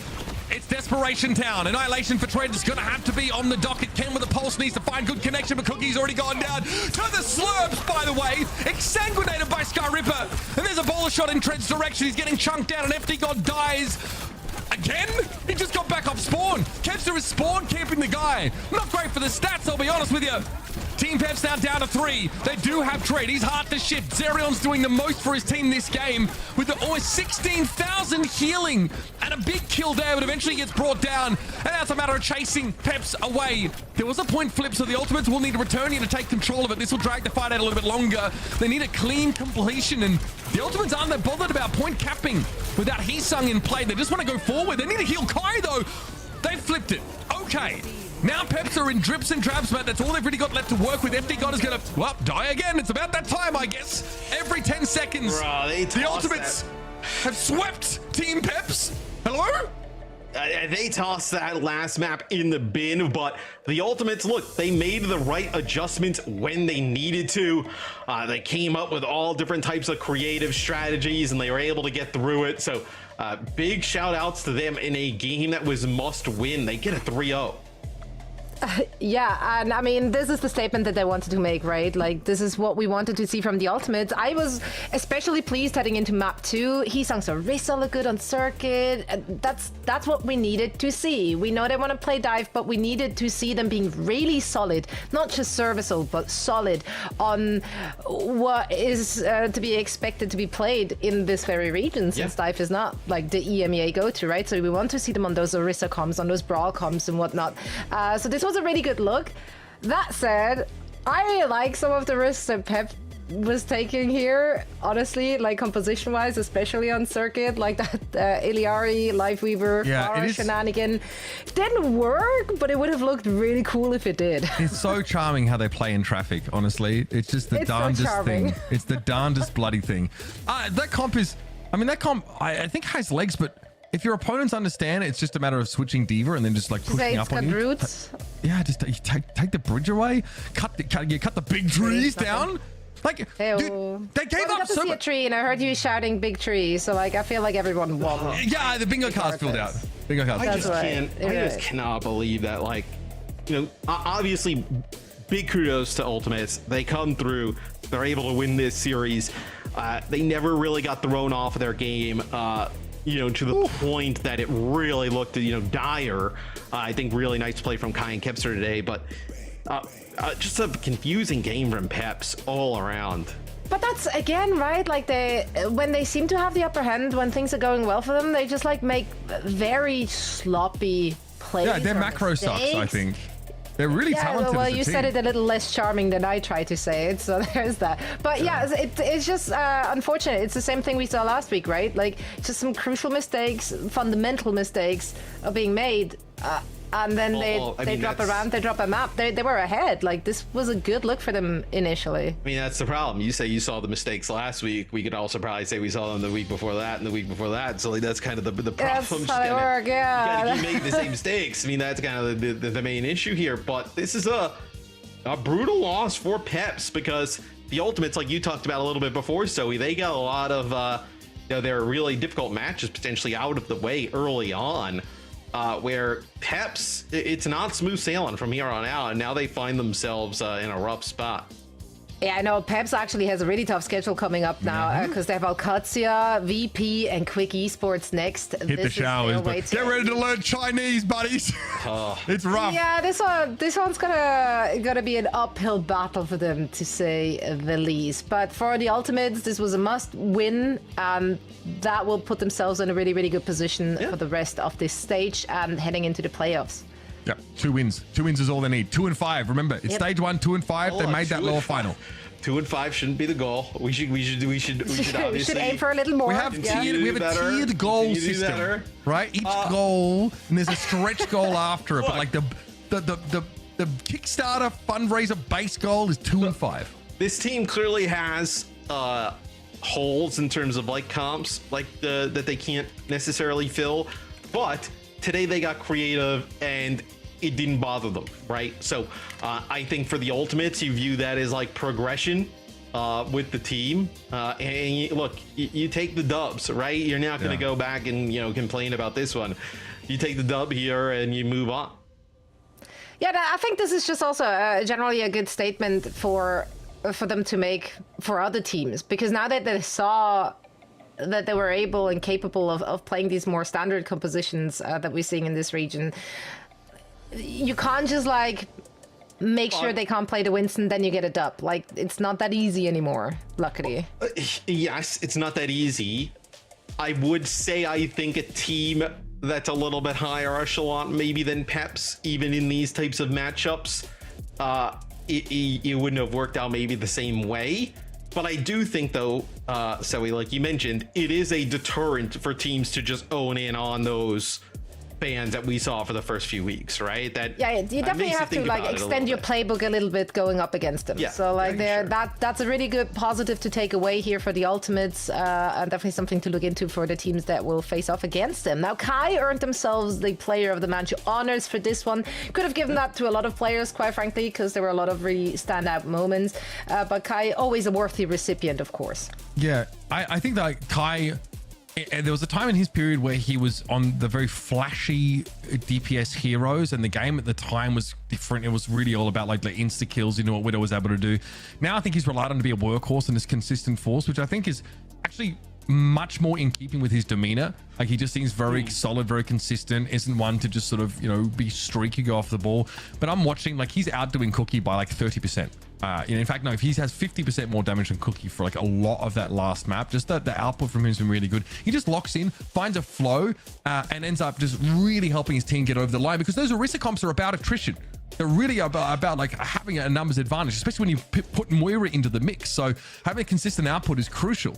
And also, like, so if the other players on the team, if Heesung, Twilight, Sky are going to be forced off of some of their comfort picks or picks they would like to play, and Kai and Kev can continue to just play Freya, Genji, Tracer, they need to perform, right? Because you're probably going to dip a little bit on the other ones. But, that's one thing I think you could look at with this Ultimates team is like, look, these DPS players are not going to really be targeted in terms of the bans, right? So if they perform, you're always going to have potentially an advantage in that type of role. They just got to get these performances consistently.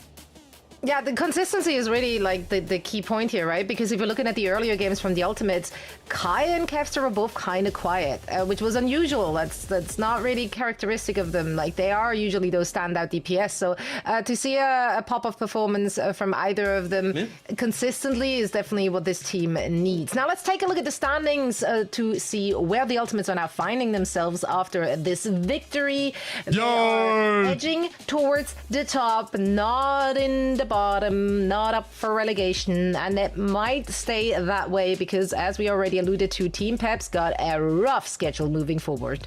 Yeah, you said it. I mean, they're running into like all the most brutal teams here. So the Ultimates here now have, I would say, some time, and they have the buffer to really get their ducks in a row. They've got to play Frosttails next week, and they finish with a little matchup versus VP. And I think that's it's going to be a great litmus test for what Ultimates have been able to do with this comp that was very changed with Heesung's addition, right? Over 6 weeks, it's not a lot of time to become a world-class team with a big upheaval to your roster. So that week 6 check-in will be very interesting.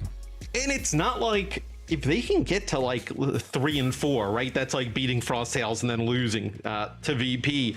Who says that's not good enough for one of those like 3-4 spots with all those teams in the middle just kind of beating each other up, right? So it's like it's not last stage 3-4 was not good for it, but it was a very it was like there were a lot of teams at 5 and 2. So yeah, 2 3 and teams 4 just giving everybody free wins. 3 and 4 would have had the ultimates in 6th as well.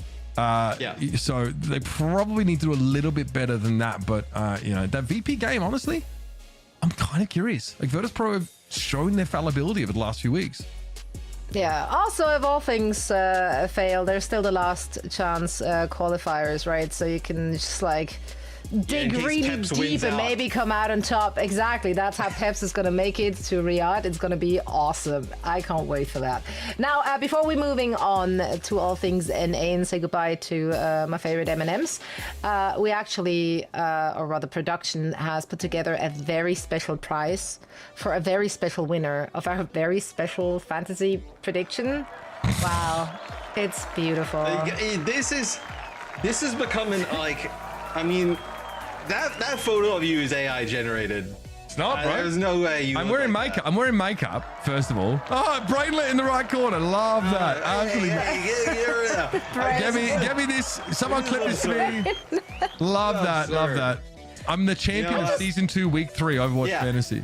You see the picture in the middle, fans. That's somebody. He is just silver spoon. I'm one of you guys. I'm out here with the people, right? He kind of lives in this. Are you implying that the people are losing and they're always wrong? No, the people are with me. But They're you with said. me. I don't think you're a man of the people, bro. I'm sorry. I don't think. Yeah. I don't think anyone relates to you specifically. what do you? It's your boy. Just me specifically. Just you specifically, not so relatable. That's crazy. Yeah. That's going up on social media. That's a banger. I'm really glad they got the brainlet in there as well. I love that. It feels good to win.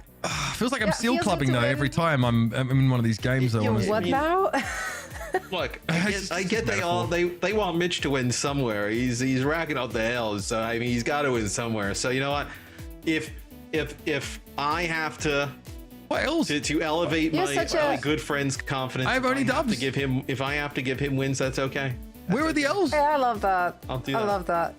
It's very selfless. You're a good friend. That is very gracious. You're a very gracious. Where are the L's? Matt, that's the elves or the Where elves? are the L's? What are you asking? There's no L's. Only dubs over here. I don't know what L's you're talking about. Are you saying elves or else? L's. I'm very winning. I'm the winning. This might be my winningest year ever, man. I'm on the come up, bro.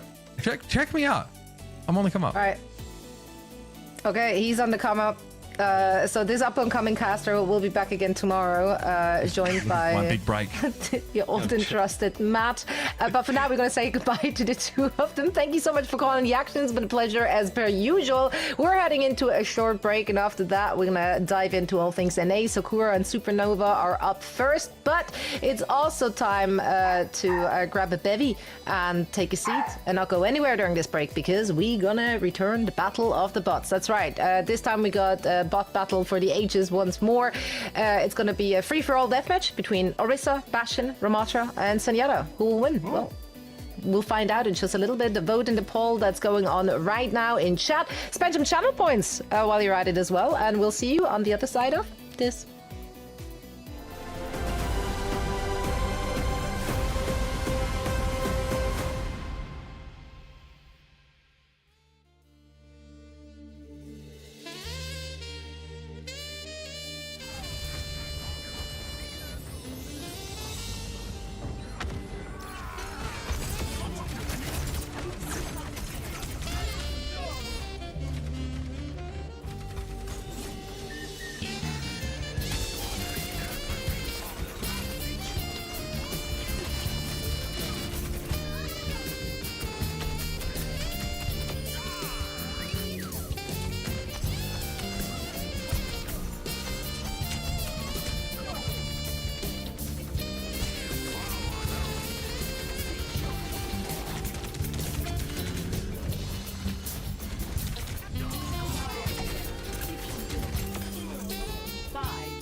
Across the world, the strongest rose to the challenge. Well, there's the overclock. 3 kills for Lambda. They have fought for pride, for prestige, A blade for Jay-Woo, and there's the kills that you were looking for. and for a place on the world stage. Every match brings them closer to legacy or obscurity.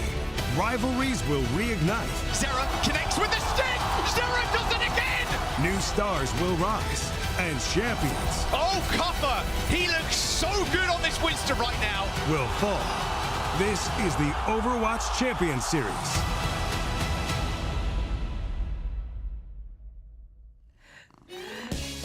Welcome back, friends. I'm Zoe, and I have the utmost pleasure of being your host today. This is a week 4, day 1. Nori's in the building. And Nori's in the building, and he's such a long boy right now.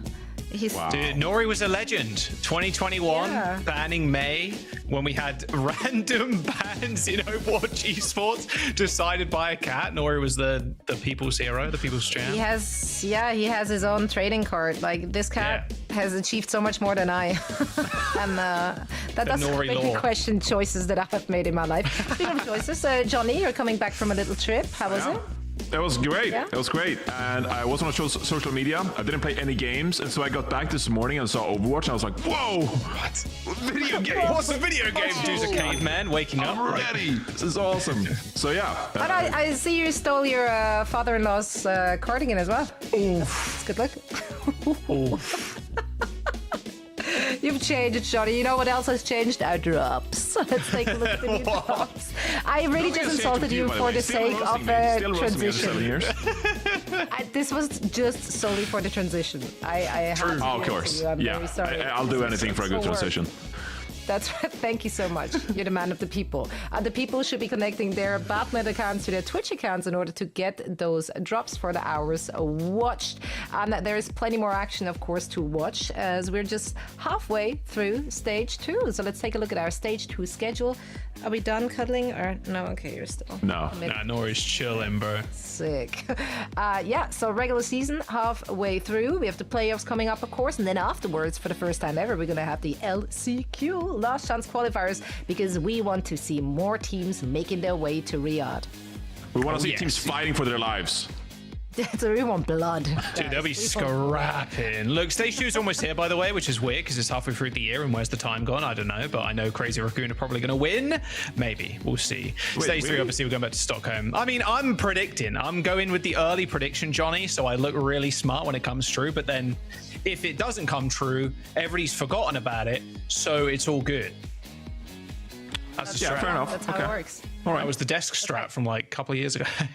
Actually, always the strat. And if you want to tell Jaws in person whether or not he was right or wrong, you can do so. Grab your tickets right now for the mid-season championship as well as for the World Finals. The tickets are available right now. Johnny will give you a tour through both Riyadh and Stockholm. I'm just overselling your services. I have no idea. We did that last year too. In Riyadh. I will not be leading that tour. No, I promise you it's going to be a great tour. We'll all figure it out together, and that's the beauty of things. That's how friendships are formed. I'll tour Sweden. You do Sweden? Swedish Okay, show. I then can do that. Joss I can do will walk you through Riyadh. Totally. We've got it Totally. I was there last year. And I that's why can't you really should be remember getting where I your was going, but tickets. Perfect. But they don't know any better, so you That's just true. Fake it I till could you just- make it. it got me this far. right. I'm good. That's right. Let's see how far our teams came thus far with their performances. Some fraudulent, some not so much. But Nightmare SSG! on top. Dude, SSG, their not so season much, starts now. but their season starts now. Don't worry. Don't worry. gotta Dude, stop I had saying someone in my rank game, like I was playing Sakura, I think I was my tank player. They were like, dude, what's happened to SSG, man? Come on, I've got like half their team on my fantasy. I'm like, don't worry. The season starts now, so I'm slowly planting never those worry. seeds. Don't worry, they're 1-3, but it's fine. Don't worry. They got Does easy the schedule Eldox coming season up. start now? Like, how many No. teams does this apply to? Only Space Station. Just Only I Space think. Station. Okay. I think, and the yes. Ultimates as well. And the Ultimates, yeah. Their season did start now. They're also their season also started today. So cool that the first half of the stage just never existed. That's Yeah. really neat. That's crazy. Well, two teams who not two teams, many teams will have some games today. Some of them have started a few weeks ago, and some, as we said, have started today. So let's take a look at the matches we have for you in our NA region. Sakura going up against Supernova is the first one on the docket. And then we got GK against Team Liquid. This ought to be a good one. And we finish off the day with Nightmare and Extinction. So let's dig into our first match of the day. Starting with Sakura and Supernova. We've seen both these teams in action plenty of times. So let's talk about, are we done now? He's like, I'm out for this one. Not in. See ya. Okay. Doesn't want to. He'll come back for GK and Liquid. Not a Sakura enjoyer. bro is trying to leave. What is happening with bro? What's going on? Nothing to do with Cats. Are we the cat's officially taken over the stream. Thank you. Yeah, okay, I mean, look, Sakura, Johnny, how do you feel about this team going at Supernova? Because I know you want Supernova to win because you've got Ryan on your roster. But okay, well, I wasn't going to disclose that. I'm an unbiased commentator. No, but like there is a lot of highlight-worthy players on that team. Peace last week on Tracer, getting so many picks and so much value out of it too. And obviously Clear has been a pretty big standout for them as their new addition. Yeah. Absolutely, and I mean they've talked about it as well. Just like Sakura, you know, they could be knocking on the door of some of these better teams, right? And so, an impressive win last week, quite dominant. I mean, I think we've been treated to so many 3-0s in North America so far this stage, and it was Sakura taking down Extinction with an impressive 3-0 last week. So now the question is like, how can Sakura build on this? You know, can they really actually challenge some of the better teams in the region? Because based on what we've seen so far from Sakura, you know, I think we're kind of leaning that way. They haven't had a good time against teams like GK, for example, Nightmare. But I think that Sakura, they're a team that knock in on the door of some of those better teams in the region. They are indeed. They're going up against Supernova. Supernova having the displeasure of having to prep for 2 teams this week. So they have to split their time between Sakura and then tomorrow they will be playing SSG. So that obviously does require more prep. Lots of well-known faces on this squad. Yeah, 100%. Look, if SSG season starts tomorrow, then, you know, that's great. It might be bad for Supernova, though. But I think Supernova has a really good opportunity to take SSG down and maybe kick them while they're down. I think they have been a fairly impressive roster. Look, they had that little... No, I wouldn't say hiccup, but like a kerfuffle with Ryan not being here, so they had Foles and Astro on like Genji and DPS and stuff, and it was kind of meh, and you kind of expected it to be that way. But as soon as Ryan kind of steps back in, they're probably going to start feeling themselves. Like this team, and especially Ryan on Tracer, is super scary. And with this Freya nerf too, I don't think it's going to really help them a whole bunch, but it's not going to hurt them either. I think Jutsu's a really good Sojourn player as well. I'm sure they're going to rather stick with the Freya. I think Freya is still pretty OP. Like, I was about to say, like, I don't feel like I saw those nerfs in effect. Yeah. Like, that was just a tickle to the numbers. It's not really... made it. She can still two-tap people, which is what the whole kit is about and what the whole hero is about. So, like, you're chilling still, and I think Jutsu has been one of the standout Freyas in NA so far.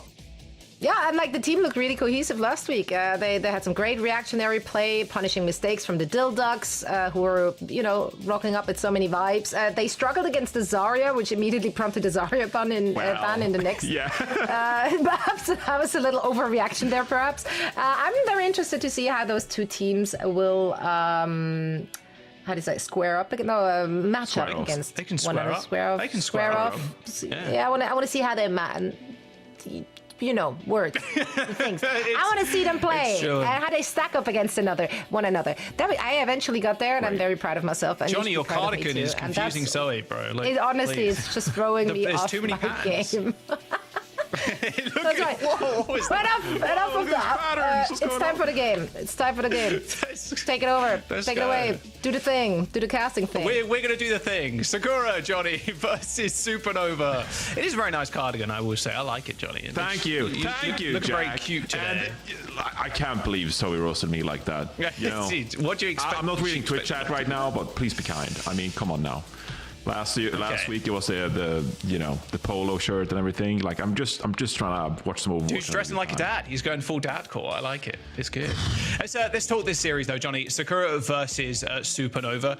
I did out you a little bit and said, you know, you got Ryan on the fancy team right now, but like, how do you think this DPS head-to-head goes up? Because I think X10 has just consistently been phenomenal. I think the most consistent part of Sakura's roster and has been for a fairly long time. But Jutsu is no slouch. This Freya head-to-head is going to be a little crazy crazy. I think both teams are also going to want to run that Tracer. Like, there's going to be a lot of the Freya Tracers compositions coming into today's series, despite the nerfs. Yeah, I think both damage matchups are going to be really good. I'm really looking forward to see Peace go up against Ryan in a potential Tracer matchup, of course. And Ryan, we know, prefers to play the Tracer as well. So I think we might go the full series just seeing both teams opting for that Tracer because they're both comfortable on it, right?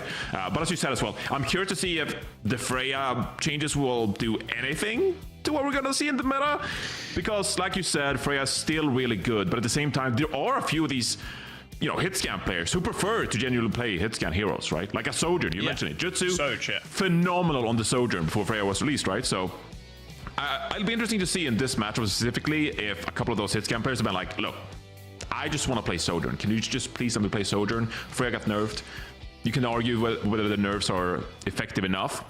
But there will definitely be a handful of players in OWCS who'll be like, I don't want to play Freya anymore. I'm over it. I mean, we kind of already seen that as well. Like, you look at teams like Twisted Minds and even Quartz and stuff. Like, hey, we want to play a Sojourn rather than the Freya. Like, it's still a very good, consistent hero. I think Freya has... Weirdly, I think Freya has higher highs than Sojourn, which is weird to say, because I think Sojourn's one of the highest skill cap heroes, but... just consistently landing the double hits on Freya, it's just unlimited potential, right? Yeah, and those margins have been cut down a little bit thanks to these nerfs, not being able to hover in the sky for as long, updraft also having a extended cooldown, but Freya's still insane. Even though she got nerfed slightly, I don't think it's really going to tip the scales. It feels more like a ranked nerf more than an OWCS style nerf, you know what I mean? Let's have a look at Clear, though. Hazard rollout as Astro rocks the ball. And no surprise, we're going to see this throughout the series. And like you said, Johnny, I doubt we're going to see a Tracer or a Freya ban consistently in this series. And, unfortunately, though, Cinnabar gets slammed instantly and taken out. Unfortunate. Yeah, quick little frag there. It'll be interesting to see if Astro's going to stick to this Wrecking Ball as well. I feel like both of these tanks, we haven't talked about it that much really, but Astro, a really good tank player here in this region, can play a lot of different heroes and Clear as well, but preferring the Hazard and the Diva. It's going to be Sakura looking to cap the point first, but Astro just shutting them down for the moment. Yeah, nice little cap. Both Lucio's trading there, unfortunate, but all good, you can roll out rather fast. It's such a dominant spot for the Freya as well, Johnny, being up on this high ground. A bit easy, though, for Astro to disrupt, so X10 does have to watch her back. Oh, what a shot. Nice. Yeah, beautiful. I mean, this is also a map, Jaws, where Freya's really strong on Ilios in general, right? So, we talked about Sojourn and stuff like that. This is not the map where maybe you're bringing out the Sojourn, right?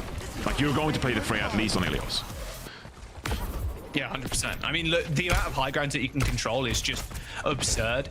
And also, Astro is going to be kind of frustrated dealing with Clear, too, because those spiked walls, the jagged walls, actually getting on top of someone, sure, it's pretty easy for the Wrecking Ball, but the jagged wall can stop you in your tracks and also stop your momentum as well. And then the Freya just double bolts you and you have to back off. Astro's job is going to be incredibly hard here.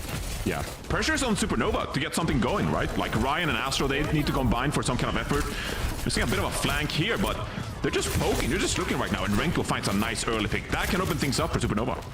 Yeah, X10 being a little bit more safe now. Bolus in hand, however. There comes the slam from the high ground. But the Bolus holds Astro. Basically takes his ability away to actually move at all. Renko comes up with a second kill of the fight, though, on Nick Kiriko. X10 now struggling to keep herself up. High ground now controlled by Supernova. But Sakura with a decent early lead, Johnny. Going to get 70+%, although they're still fighting. Renko forced to clear. But Jusu staying alive. Just a punishing piece there for staying around on the point. And that'll be, 79% there for Sakura. Yeah, big uphill battle here for Supernova to try and get back into this control point. They didn't spend any ultimates there, so that's a good early start. Sakura dropped the Kitsune Rush meanwhile, so ultimate advantage here for Supernova. Let's see if they can find an early pick. Ryan's gonna struggle with the pulse bomb against Kiriko, of course, but Jutsu maybe? Nice, well-timed Bola could make all the difference here.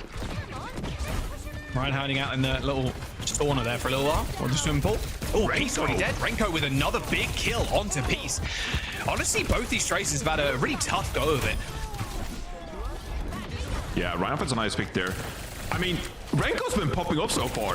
I feel like in all three fights that have taken place so far, Renko's found a pick or two, so that's going to help the dive coming through for Supernova.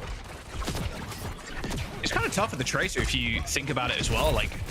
Tracer very good at marking someone, pressuring people down, but you are marking down a Kiriko or like a Freya that could like one tap you or almost two tap you, and then also the other Tracer. So yeah, finding a pick like that is perfect for Ryan. Supernova in a good spot, Johnny. I mean, clear super low, hardly any CDs left, and look at the positioning of Sakura right now. A downpour does end up getting laid down on the point, Johnny, but Clear's got no backup. Cinnabar comes in, luckily though, with the sound barrier to keep Clear alive, but look at the pressure. Now the mine's on the point as well. 2 support ultimates though, used for Supernova, so maybe Zed can get something popping in the next fight with their own, but Sakura now on the back foot. Ryan with the pulse bomb could make this difficult as well to approach. Yeah, it got so expensive so fast for Supernova because they decided to drop both of those support ultimates, and you think, yes, you gotta trade the sound barrier, but Renko drops a Kitsune Rush here as well. And now coming down to potentially the last fight here, like Zed's going to build this Kitsune Rush, Ryan sitting on a pulse bomb, but that's about it. X10 coming up on this Bola. Someone's gotta step up here for Supernova. I mean, are they going to be able to build Rush? Johnny is 20% away, and OT's fast approaching. Grapes. Good kill, though, onto Grapes. That's going to start the fight pretty well. 4v5 on the point. Ryan dashing into that mini health pack. Has got a pulse bomb still, as Renko just chunking away at Clear. Although the spike guard is going to make sure he takes almost 0 damage. There's the Rush eventually coming through. They managed to keep the point alive. His X10 comes up with a kill. Oh, Astro goes off the map. Just tucks himself down as X10 finds another. And there could be a touch here. Grapes going down first. Johnny does mean the Lucio's alive to get this final OT touch. Yeah, Grapes has a touch here, and Astro will be quick to follow up on the Wrecking Ball here as well. But it's going to be a tough fight for Supernova. Touch. Couple of percentage points away. There it is. Grapes on the point. Manages to get out of there. Or maybe that was Ryan. Regardless, though, they managed to secure OT, but a pulse bomb onto the Wrecking Ball. And now no real life remaining for Supernova in this round. And so Renko, he's found one, but I'm not sure Kiriko versus 5 is going to do much else. There it is. Sakura securing first round, although Supernova with a rather miraculous comeback, Johnny, get it to 99. Yeah, Supernova, they didn't really have any room for error after they, forfeited 80% on the control point, and then they made that one fight so expensive when they dropped double support ultimate. They didn't really give themselves any outs to win that control point. So Supernova with a nice effort, obviously, to get to 99%, but it felt like they let that round get away from them.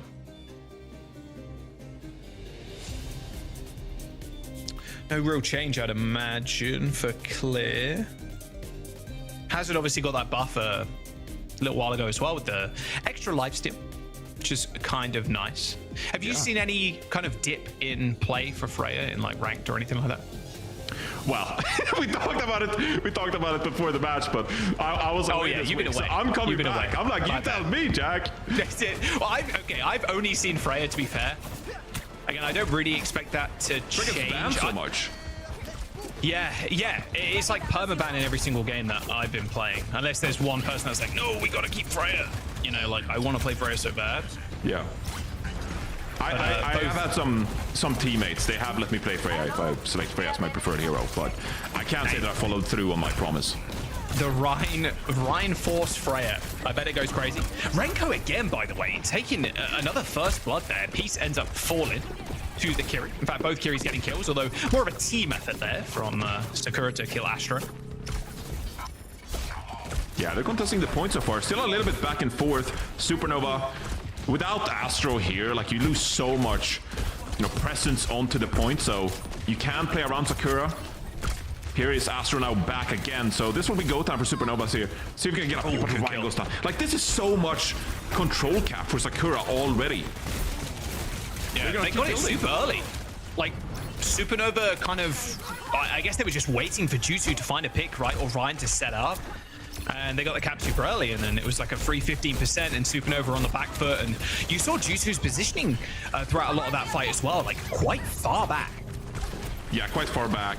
I mean, if you're playing the Wrecking Ball as well, Jack, you need to keep presence onto the point, because this is what a Wrecking Ball gives you, like a lot of survivability. But Astro goes down early, and now Sakura's at 50%, and we're just poking around there, like, Supernova, they aren't really doing anything. They don't got this dive going. Haven't been able to isolate someone, and here goes Astro. Died again. Yeah. You see, Astro ended up going for a slam on the point, and then the health bar just slowly but surely chunked down by the Kiriko, by just everybody really just focusing down Astro to make sure that there's no space created. Yeah, this ball hasn't worked out.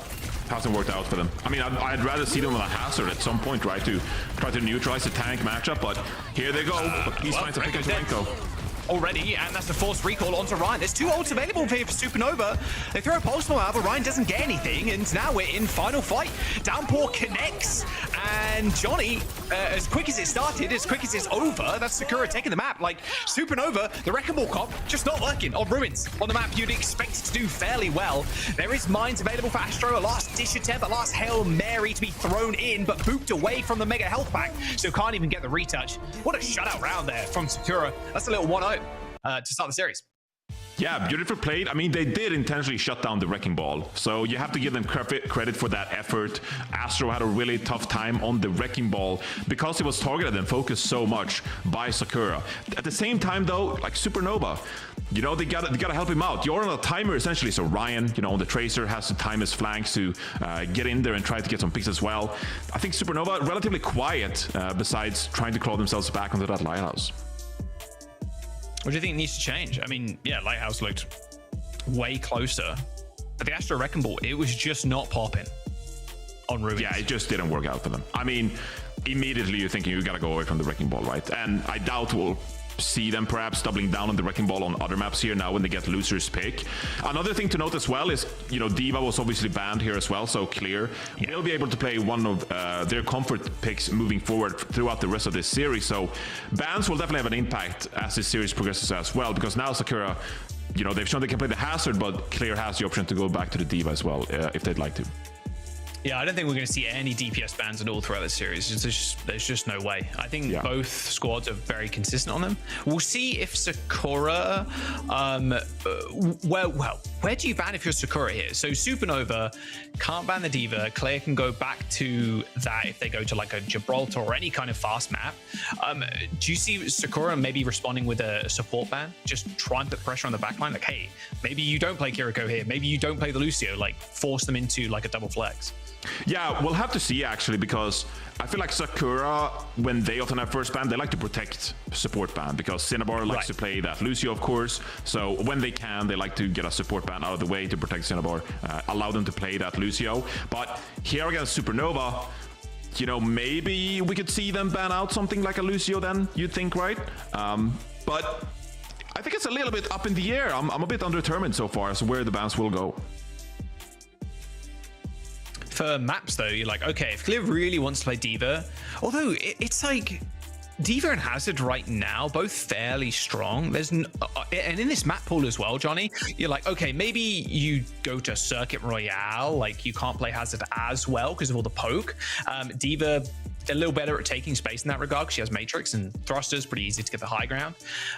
But it's going to be New Junk City, so more of a rush style for Supernova.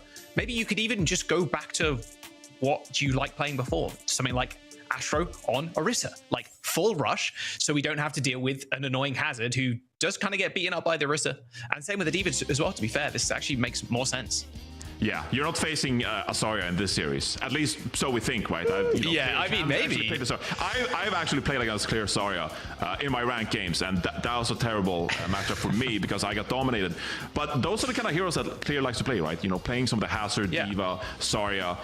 Then again, like I think last week was a bit of an outlier when Dildogs pulled out the Zarya. I don't think we'll see it repeated in this series. But yeah, I do like the call out of Astro playing more Orisa. And I feel like that's where North America has trended in general. Like you've seen even like pretty good dive teams, they've trended towards, we're going to play more brawly, whether it's integrating like Juno Brig into their lineup or playing stuff like Orisa, Ramatra. So I just feel like that's where the region has kind of trended over time. And maybe New Junk City, that's just further proof that Supernova think that despite the fact that, you know, Ryan's fantastic Tracer and all this, like we want to lean more heavily into the brawlier kind of compositions.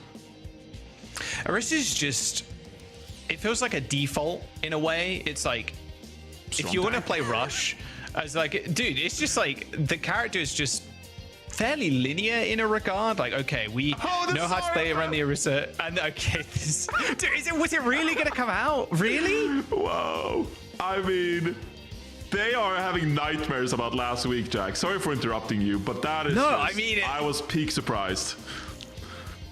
Maybe they're that scared?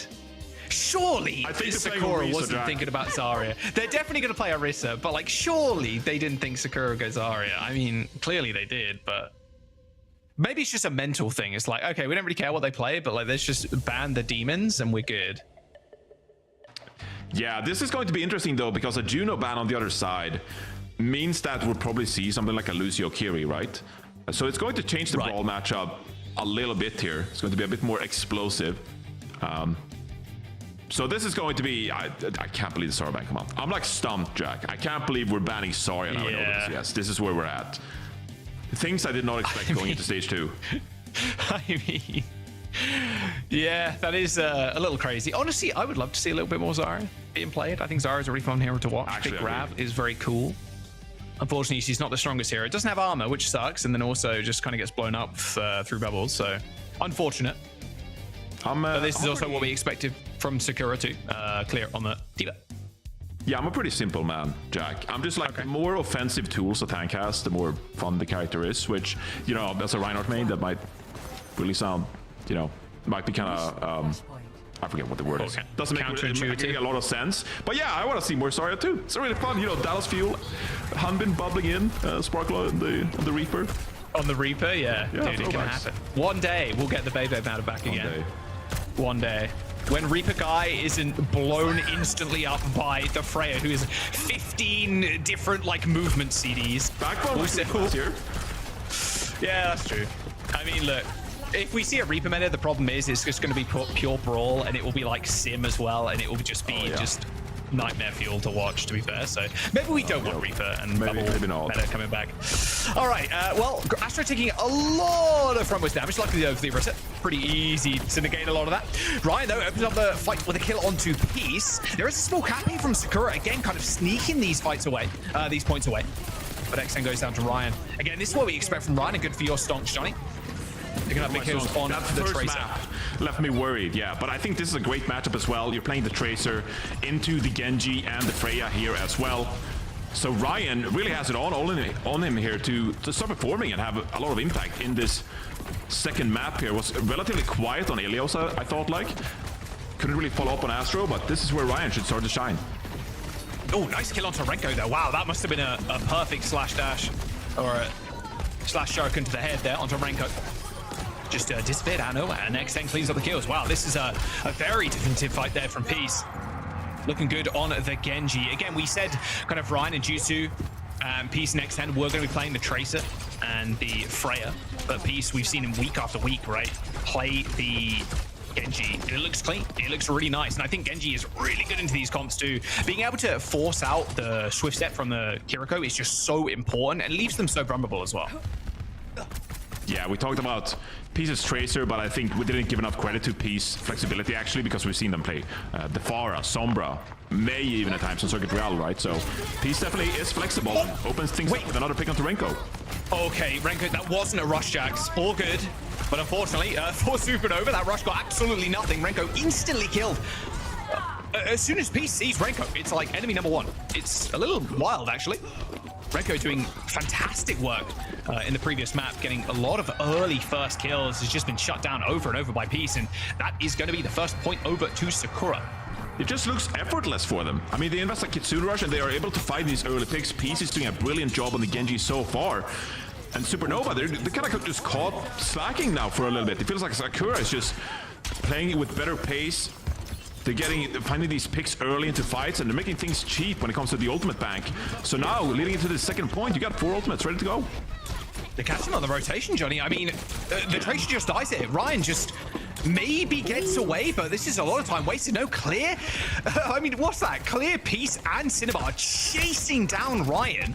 They lose positioning on the point, and actually they lose Z2, so not the best trade now. Bolus is going to come out, connect with the Lucio, but a quick cleanse from Renko does make sure that ultimate is completely negated. A beat blade, though, from Peace is going to force a beat in kind from Grapes. Peace is going to try and chase the Lucio, but can't quite actually secure the kill, and Grapes gets some revenge. A nice boot kill onto Peace. Eventually, Sakura kind of put in their place as a DMEC onto clear will mean Supernova came that first point, that first cap. Yeah, a bit of an awkward fight there because you got Ryan, obviously, but it was quite far away from the point, so Ryan able to make it back there in time. helps trade out the pick as well. And Supernova actually get on the board here. So I thought it looked quite scary for Supernova there. Sakura, they were trading ults, and it looked like they were going to capitalize on that early pick onto Ryan once more. But Sakura, they end up capping point B here, and they got another Kitsune Rush ready to go. So if Ryan paying a little bit more pace now, like doesn't want to get caught out again, a little bit scared actually of Peace. This tag team duo of Beast and Cinnabar has just been so annoying. Oh god! Oh, I mean, Riot just got absolutely schooled by Peace. That was a perfect dash right-click combo. Instantly takes down the Tracer. No chance to recall. There is a rush on the point as well for Supernova. So despite that kill, Supernova is still going to capitalize on that with ults, with that ult advantage. Sakura might just end up losing this point, Johnny. Supernova, they got a pulse, they got a Terror Surge, and Sakura got nothing in the bank. They get this rush online maybe, but Clear's already going to get team-mech'd, so there's no chance for this in this fight now. A completely flip from first point, Johnny. This is a 99-0 for Supernova. Now they are in the driving seat. They are the dominant ones. And Ryan has to be so thankful because getting picked so many times, few different fights there, and Supernova are able to capitalize and win out without him in 4 versus 5 situations.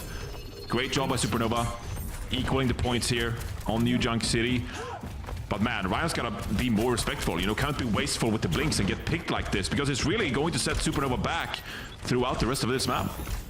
Yeah, I mean, this is the second time in a row he's been chased out really early on. We'll see if Peace can do the same thing here. Just mark the Tracer.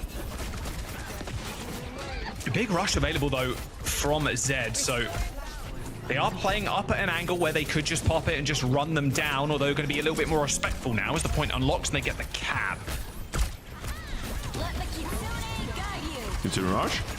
Yeah, rush on the high ground. Big Suzu as well, just trying to help Astro in the front line. Astro ends up just getting focused down. A little Suzu there onto the back line too. I mean, look, Zed that entire time was just free firing and able to heal up the front line. And Astro went in, tried to create space with that Terror Surge. They threw 3 ults into that fight, Johnny, and got absolutely nothing from it. And Sakura sitting on a sound barrier. They're also sitting on a bolus as well as this blade. Like, this is as back and forth as it can get. Supernova are going to struggle to get back into this without investing heavily.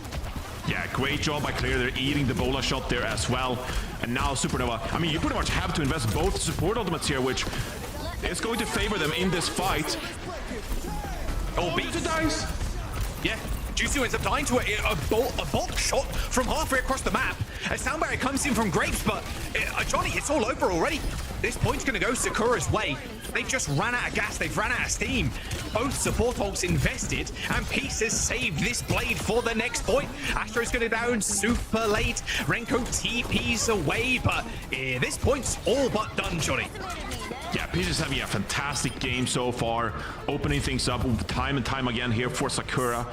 Supernova, they're just not even able to take these fights. 5 versus 5. When was the last time they took a 5 versus 5 fight? It's one member getting picked one after another going into these fights when they're dropping the first initial ultimate. Sakura, they're just putting so much pressure onto Supernova. You have to be so careful walking up here. And Jutsu going to make the swap over to the Cassidy. Goes a bit of like desperation, a bit of comfort, honestly. Getting kind of schooled by X10, like Peace also checking Ryan, so Cassidy a bit of an added layer of protection. This time though, Ryan does find a kill. Cinema goes down, so she's not going to be available for this point. Supernova, they're going to end up getting the cap. Ryan with a nice stick. Okay, head still firmly in the game. Yeah, there we go. Ryan opening things up. Back-to-back fights there. And Jutsu making this swap to the Cassidy. I mean, we talked about it a little bit. Potentially some of these hitscan players favoring non-Freya heroes and Jutsu swapping over to this Cassidy. I feel like, you know, maybe some frustration there as well. Doesn't feel like they're having impact on this Freya, but with Cassidy, maybe they can be a bit more direct in dealing with Peace on this Genji. Just so many ults though. Franco can get this rush. They're going to be able to at least match it, but you got to be scared of Peace's blade right now. He's on a nice little off angle too. Here comes the rush on the point. It's going to get matched instantly there by Supernova, but Jutsu just gets blown up. Blade's going to get pulled, and that's the TP. That's the Suzu gone. And Peace now hunting for Renko, who's actually just completely out of the fight. I don't know how much Renko healed there, but it couldn't have been a lot as Astro and Grapes left to fend for themselves on the point as Renko was just forced out of the fight completely by that blade. Yeah, it feels like Renko hasn't had a lot of value from these Kitsune rushes at all here on New Junk City. think that's potentially the third where Ranko's gone down relatively early upon using it, and now a lot of pressure onto Grapes on this Lucio. Last time Grapes committed the sound barrier, one of the teammates died early. It was Jutsu. Grapes need to get value with his sound barrier to keep his team alive, giving him an opportunity to close this point out. You see the ping onto X10. She's like in the skybox right now on this point. Bowler shot available. Deadeye, though, could be used for a little bit of space. Taxi there from the Lucio, too. Matrix should eat most of it. Can't. Surely there's not a kill. Okay, yeah, doesn't even end up pulling the trigger on it. But both sound barriers are going to come in. They're going to connect with everybody. But it's Peace that goes down first. Now, Juicer in a little bit of trouble. Combat rolls away. It's clear. Tries to go for the solo kill, but the backup has arrived for the DPS. 84% in building now for Sakura's Jutsu is just fighting for their life there versus 4. In fact, the entirety of Sakura just end up foregoing the point and actually just focus down one member at a time. They end up losing it, Johnny, but they're in full fighting force. Clear ends up getting the remake. There's a swap from Astro over to the Ram, but this is final fight. This is final touch now as Grapes ends up falling. A rush on the point. It is now inevitable for Supernova to lose. I mean, Sakura are just going to block them at the door. Sakura end up taking that map 3-1. They get match point in the series 2. Apart from that 1 point, Johnny, this felt super one-sided. Sakura are just sweeping Supernova. Yeah, they're looking fantastic so far and definitely seem like the best team out of the rest. You know, we talk a lot about the top teams in this region, Liquid, Nightmare, GK. But Sakura, they're kind of knocking on the door with performances like this. Peace with another great performance on the Genji here on New Junk City and really taking it, making Supernova frustrated the way they're getting picked early in these fights. I thought the last fight actually, that Supernova, they played quite well around Peace's Genji. They wait for Peace to commit on the Genji, but they turn, find that pick with the help of the Cassidy. But Astro kind of gets left on the point alone on the Orisa, and the fight just breaks down, and Sakura are still able to get away with it. So Supernova, they were off to a pretty rough start here on New Junk City. They didn't look like themselves at all, Jack. They started to claw back into it, but Sakura, they're just a better overall team right now. Yeah, it does feel like they're just inching above Supernova. I mean, that last fight, let's talk about that again real quick, because what happened was, okay, we end up committing to Jutsu. Jutsu finds a kill. Clear is like, oh, okay, we've lost mech. And then actually what happened was Sakura, just everybody wrapped, just left the point. It's like, okay, if we leave it and we lose it, that's fine, because that's one member committed to the point. We can then kill Jutsu, regroup, and then Clear is free to get mech back. And as soon as Clear gets mech back, and Astro is like coming back from spawn, like trying to get to the point as the Ram, there's nothing they could really do. They played that really well. Like, okay, we can leave the point, that's fine. We're so close to winning anyway, that if we get the flip, if they get the flip, it's fine. Because we can just regroup real fast, find these like straggling picks, and a Jutsu that has no CDs left on the Cassidy. It looks good. It looks like Sakura are playing like a hive mind right now. We're going to go into the third map, Supernova.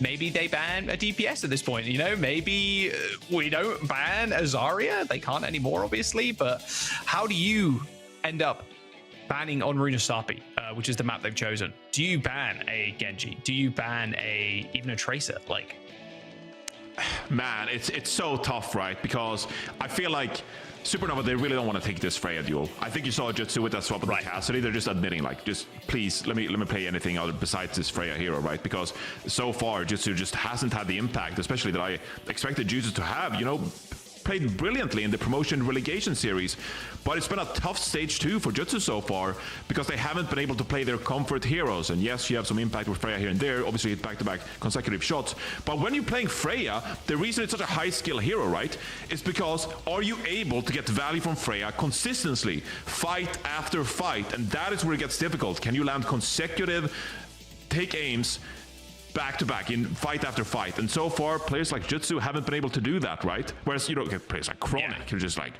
you know, star player, Chronic doing dominates. phenomenal for Nightmare, right? But I feel like Supernova, they haven't looked super comfortable taking these Freya duels, right? And so they're going to ban Hazard here actually, which is quite interesting. Perhaps maybe even like a protect ban again, because they'd probably like to play that Orisa or something like that, maybe even the Ramata, right? But you know that Clear is going to favor the Diva wherever they can, right? Yeah, and you can't ban it because you already banned it on map 1, right? So exactly. There's a tracer for Sakura, so that takes away... I wouldn't say Ryan was like too much of a big threat, maybe towards the end. But initially... hero. Yeah, definitely. Initially, he was getting kind of rolled by Peace. So where does Ryan pivot here? Where do Supernova find an avenue to get back in the series? Because we're 2-0, and apart from that one point, where the second point on New Junk City, they kind of got dominated. Let's jump onto Runa Sapi. A fairly decisive series so far from Sakura. And like you said, Johnny, definitely a team that is going to be punching up throughout stage 2. I mean, you look at their next games, SSG and Team Liquid. If they want to punch up, their time is week 5 and week 6, that is for sure. But if they get a win here, they're sitting at 3-2, which is firmly in middle table. Yeah, Supernova backs against the wall here. Ryan probably going to pivot over to that Genji to answer your previous question there as well. Ryan, you know, compared to some of these other flex damage players, I feel like Ryan has more of a limited hero pool, likes to play the Tracer, can play the Genji where possible as well. But, you know, we're not going to see these big Sombra swaps, I feel like, to try and shut down Clear on the D.Va, right? This time it's actually going to be Clear swapping over to the Hazard here. I could see it. I see the vision, Jack. Do you? Yeah, the Zarya. Okay. Nightmare fuel for Supernova. Zarya coming out for Clear. Hazard ban, D.Va available. Clear says no, not today. We're going Zarya, and what helps the Genji get in there? That's a bubble. Peace is going to be living rent-free in the backline of Supernova, Johnny. Oh yeah, protected barriers, repair packs. Peace is going to get everything. And there you go, bubble straight away. Only 18% so far though, but Astro is alone, by the way. Astro is completely alone. Okay. Okay, no play. Do you want to swap over to the Winston or something? I mean, yeah. They literally ran the Orisa into Zarya for like 5 minutes last week, and they learned from their mistakes, Jax, because they're immediately going to swap over to Ramatra. Okay. You live and you learn, Johnny, from week to week. You do indeed. But I fear, Johnny. I do fear that one Zarya player in your games, you know, that is just where it's on your team or their team. It's got like triple the amount of damage the DPS do. I fear Clear right now. Yeah, Clear definitely one of those players who are praying for a Zarya meta. And while they're pulling it out here on Runa Sapi. They flip map completely, by the way. And the bot has been stolen. Sakura needs a little rotate. Yeah, quick little rotation here. All good though, because you've got about 100 energy as Clear bubbles Peace in. They got bottle shot available as well. Nemesis form already gone, though Ryan takes down Peace. Okay, little revenge for the Genji. As Clear's now going to have a rather large problem actually getting out with energy. He's going to try his very best, although maybe just settling for some ultimate charge here. Just a little ring around the rosy with himself. 1 kill on the brig. It's all you need. Nope, not even going to get granted. That's good flip though from Supernova. Okay, stealing the pot away and just handling Clear, kind of molding him like clay on the potter's wheel. Yeah, great play there from Supernova. They're able to flip that bot, get positioning in their control, and they wait out a bubble or two from Clear. I feel like it's really going to come down to this Graviton Surge now. Obviously, one of the best ultimates in the entire game, but Clear needs to get value from this. Orbital right. Oh, there's the grab. Hits 4, and that's easy cleanup for Peace. That Ray, oh, it's all so good, but when you're all grouped up like that, you can't really benefit from it. Lovely stuff there from Clear. Traded in, and dude, the damage you can do into the grab with the Freya is just unreal stuff. 50 meters, though, on the board from Supernova, and they've saved every ult apart from that Ray. That sucks for Renko. I'm just going to say it. The fact you utilize that orbital ray, you're thinking that's going to be some healing to help keep us up, but the Graviton Surge sticks them in place and the ray moves away from them, so they got no value from that. Clear now moves over to the Orisa, recognizes that the Zarya into the Ramatra, not the duel they want to take, but getting value from that grab has really allowed Sakura now to get back into this map with good control. Peace has to dash away, but he's going to get pulled as well. That brings in trouble. Grapes is going to get cut down there in the front line, but Ryan's going to do Peace one better. He's already got 2 kills to the blade of their own, and now the Annihilation is going to just rip through the rest of Sakura. Nice stuff there. I mean, initially, Grapes and Cinnabar, they're trading rallies. They get a nice bash onto Peace, and Peace kind of stun-locked as Orion just cleans up with a blade. That's the one thing you need to do as the Brig there. Stun the other Genji when they're popping that blade, but Ryan was just free to do as they liked. And that is Supernova getting checkpoint, Johnny, unless Sakura can come back. Yeah, it's been a back and forth through Nasapi so far. Both teams trading fights back and forth. It's going to be an aggressive push here, actually, from Astro. Bola shot from Jutsun to extend here as well. This is another fight win from Supernova. They're starting to come back into these fights, but the bot's stolen once again, Jack. Dude, leaving the car keys out on the pavement or something? I don't know. It's back in the mid. Yeah, look, Johnny. Freya, exceptional when she's comboed with any kind of slow movement impairing effect, and that vortex coming through from Astro just lined Jutsu up for those frags. Well, eventually taken back. They're going to get these cleanup kills. Peace will be respawning last, but it does give Sakura another chance here, Johnny, to stop Supernova from getting the checkpoint. Yeah, I mean, that's actually really bad for Supernova. Oh, wait, maybe not.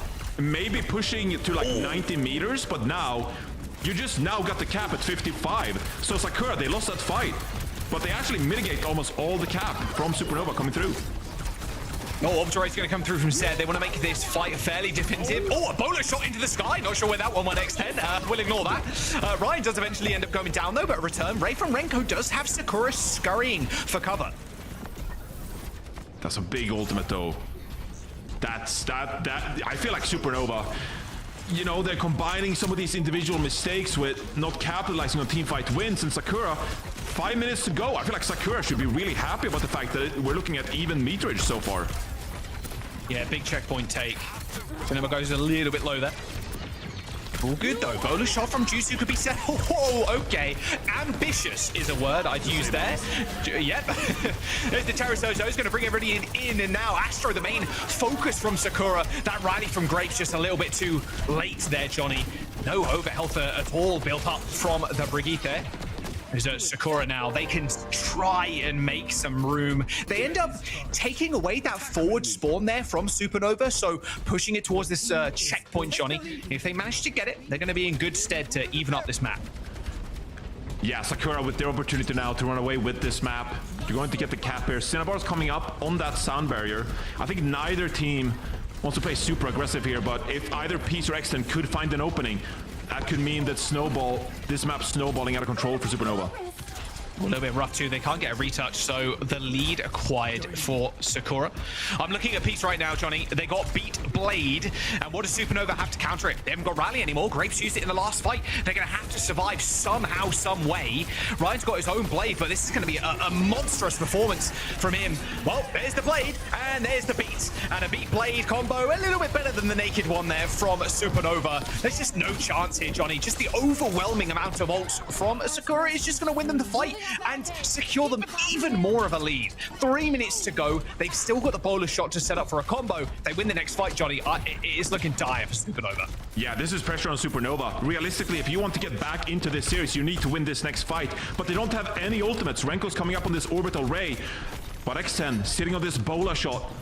They could be the difference maker for Sakura here. Oh, Orbital Ray. Zed almost gets taken out instantly, but Orbital Ray in return from Renko. But you got to make this fight defensive right now. A bowler shot eaten by Astro, and there's the kill onto X10. Okay, Renko's ult getting large value in this fight, unlike the previous couple. And here he goes, Supernova with a team kill on Sakura, but they still need that meterage, Johnny. 55 to 104. They're lucky they've got the checkpoint, but the forward spawns are going to come into full effect now for Sakura. Yeah, realistically, if you're Supernova, you need to win 2-3 fights here in under 3 minutes. Otherwise, you lose the series. Like, pressure is really on here for Supernova. Can anyone come up clutch here for Supernova and gain them some momentum? I like this Sakura aggression too. They're just running in, they're just burning ults. A Bolus connects with Clear, but shrugs it off, hits the fortifier, and just walks away from it pretty much. Zed going down though is going to be a bit disastrous for the help of Sakura.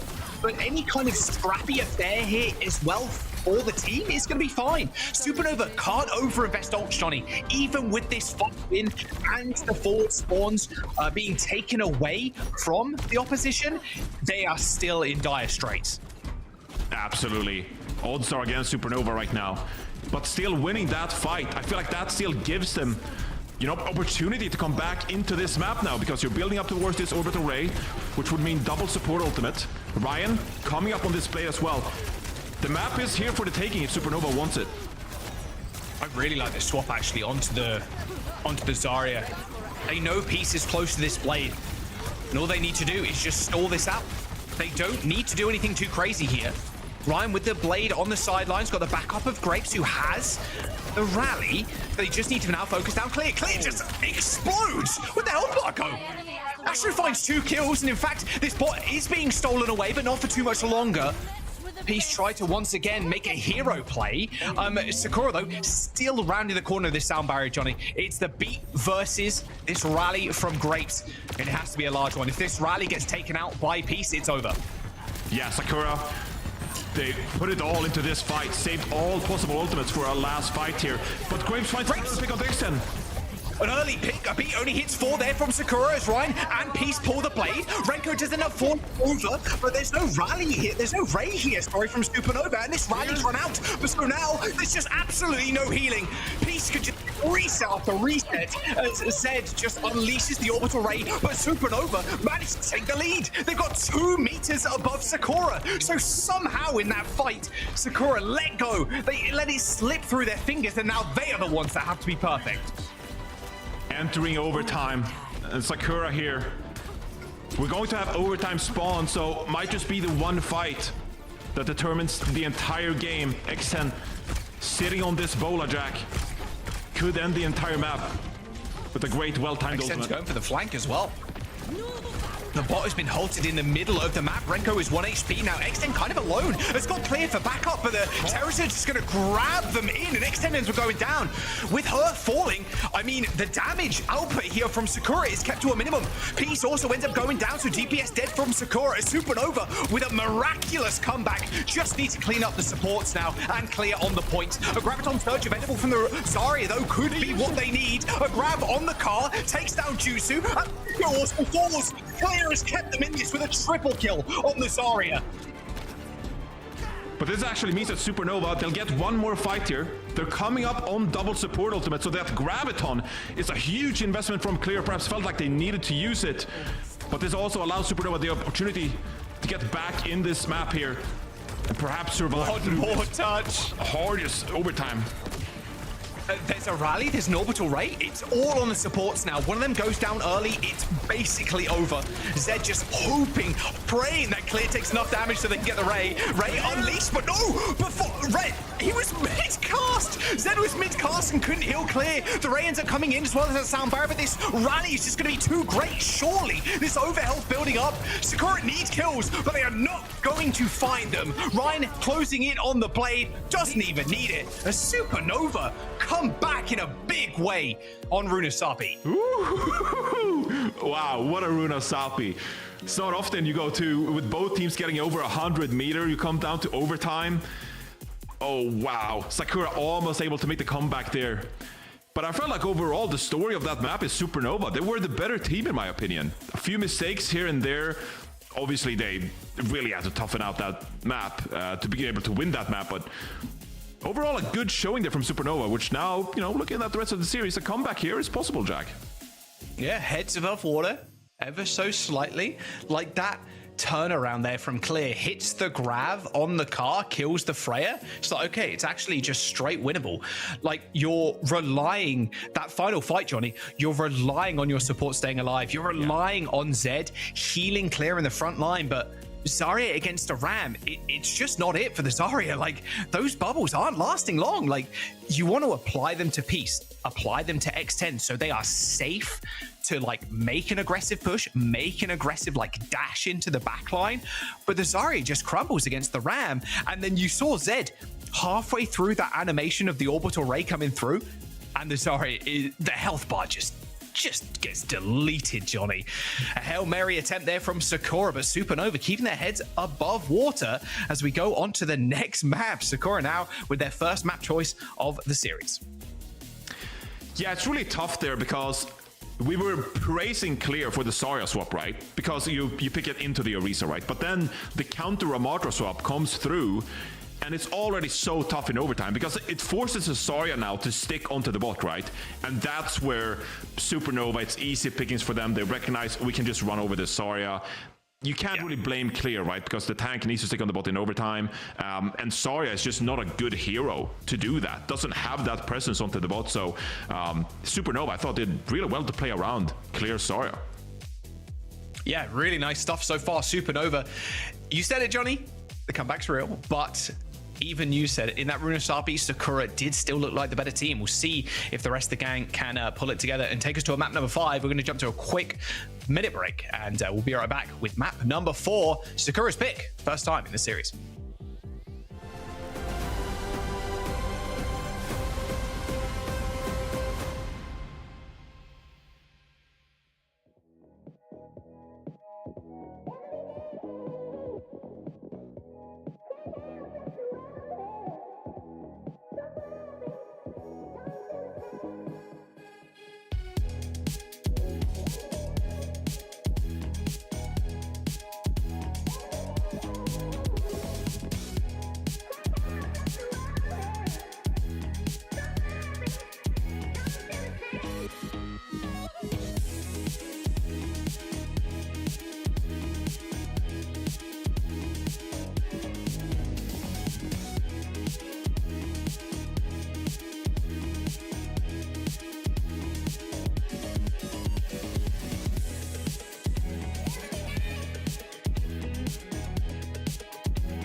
All right, welcome back. I may have said a minute, but it's, it's 3. You know the vibes. All right, let's get in this King's Row or Scrim's Row for Sakura, Johnny.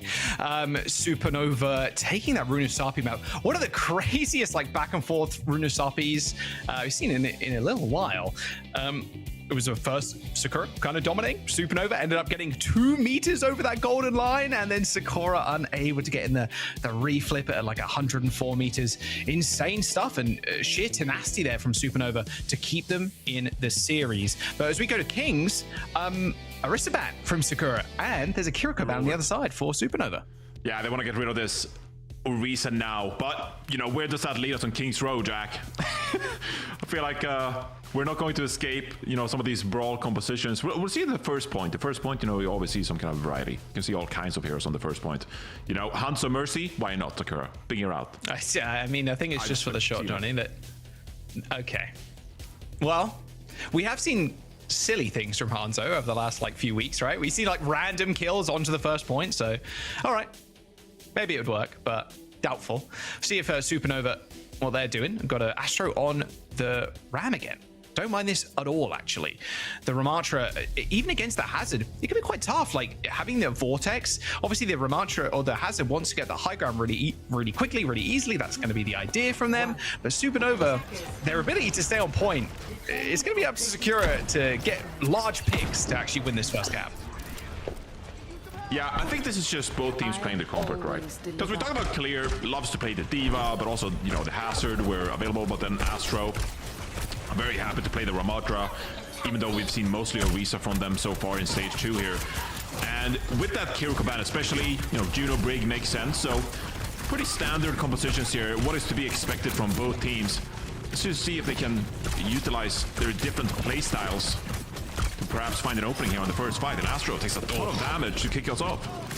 All right, so I spoke about staying power on the point for the Ram. Yeah, as soon as that Nemesis form disappears, you're dead. The focus fire, honestly, from Sakura. You saw X10 that entire time. All she's doing is just shooting Astro. A little rough for the Rat. All good, though. Yeah, I can't say it's the best King's Row defense I've ever seen in first point, Jack. But, no. You know, it's a second point kind of composition, right? Sure.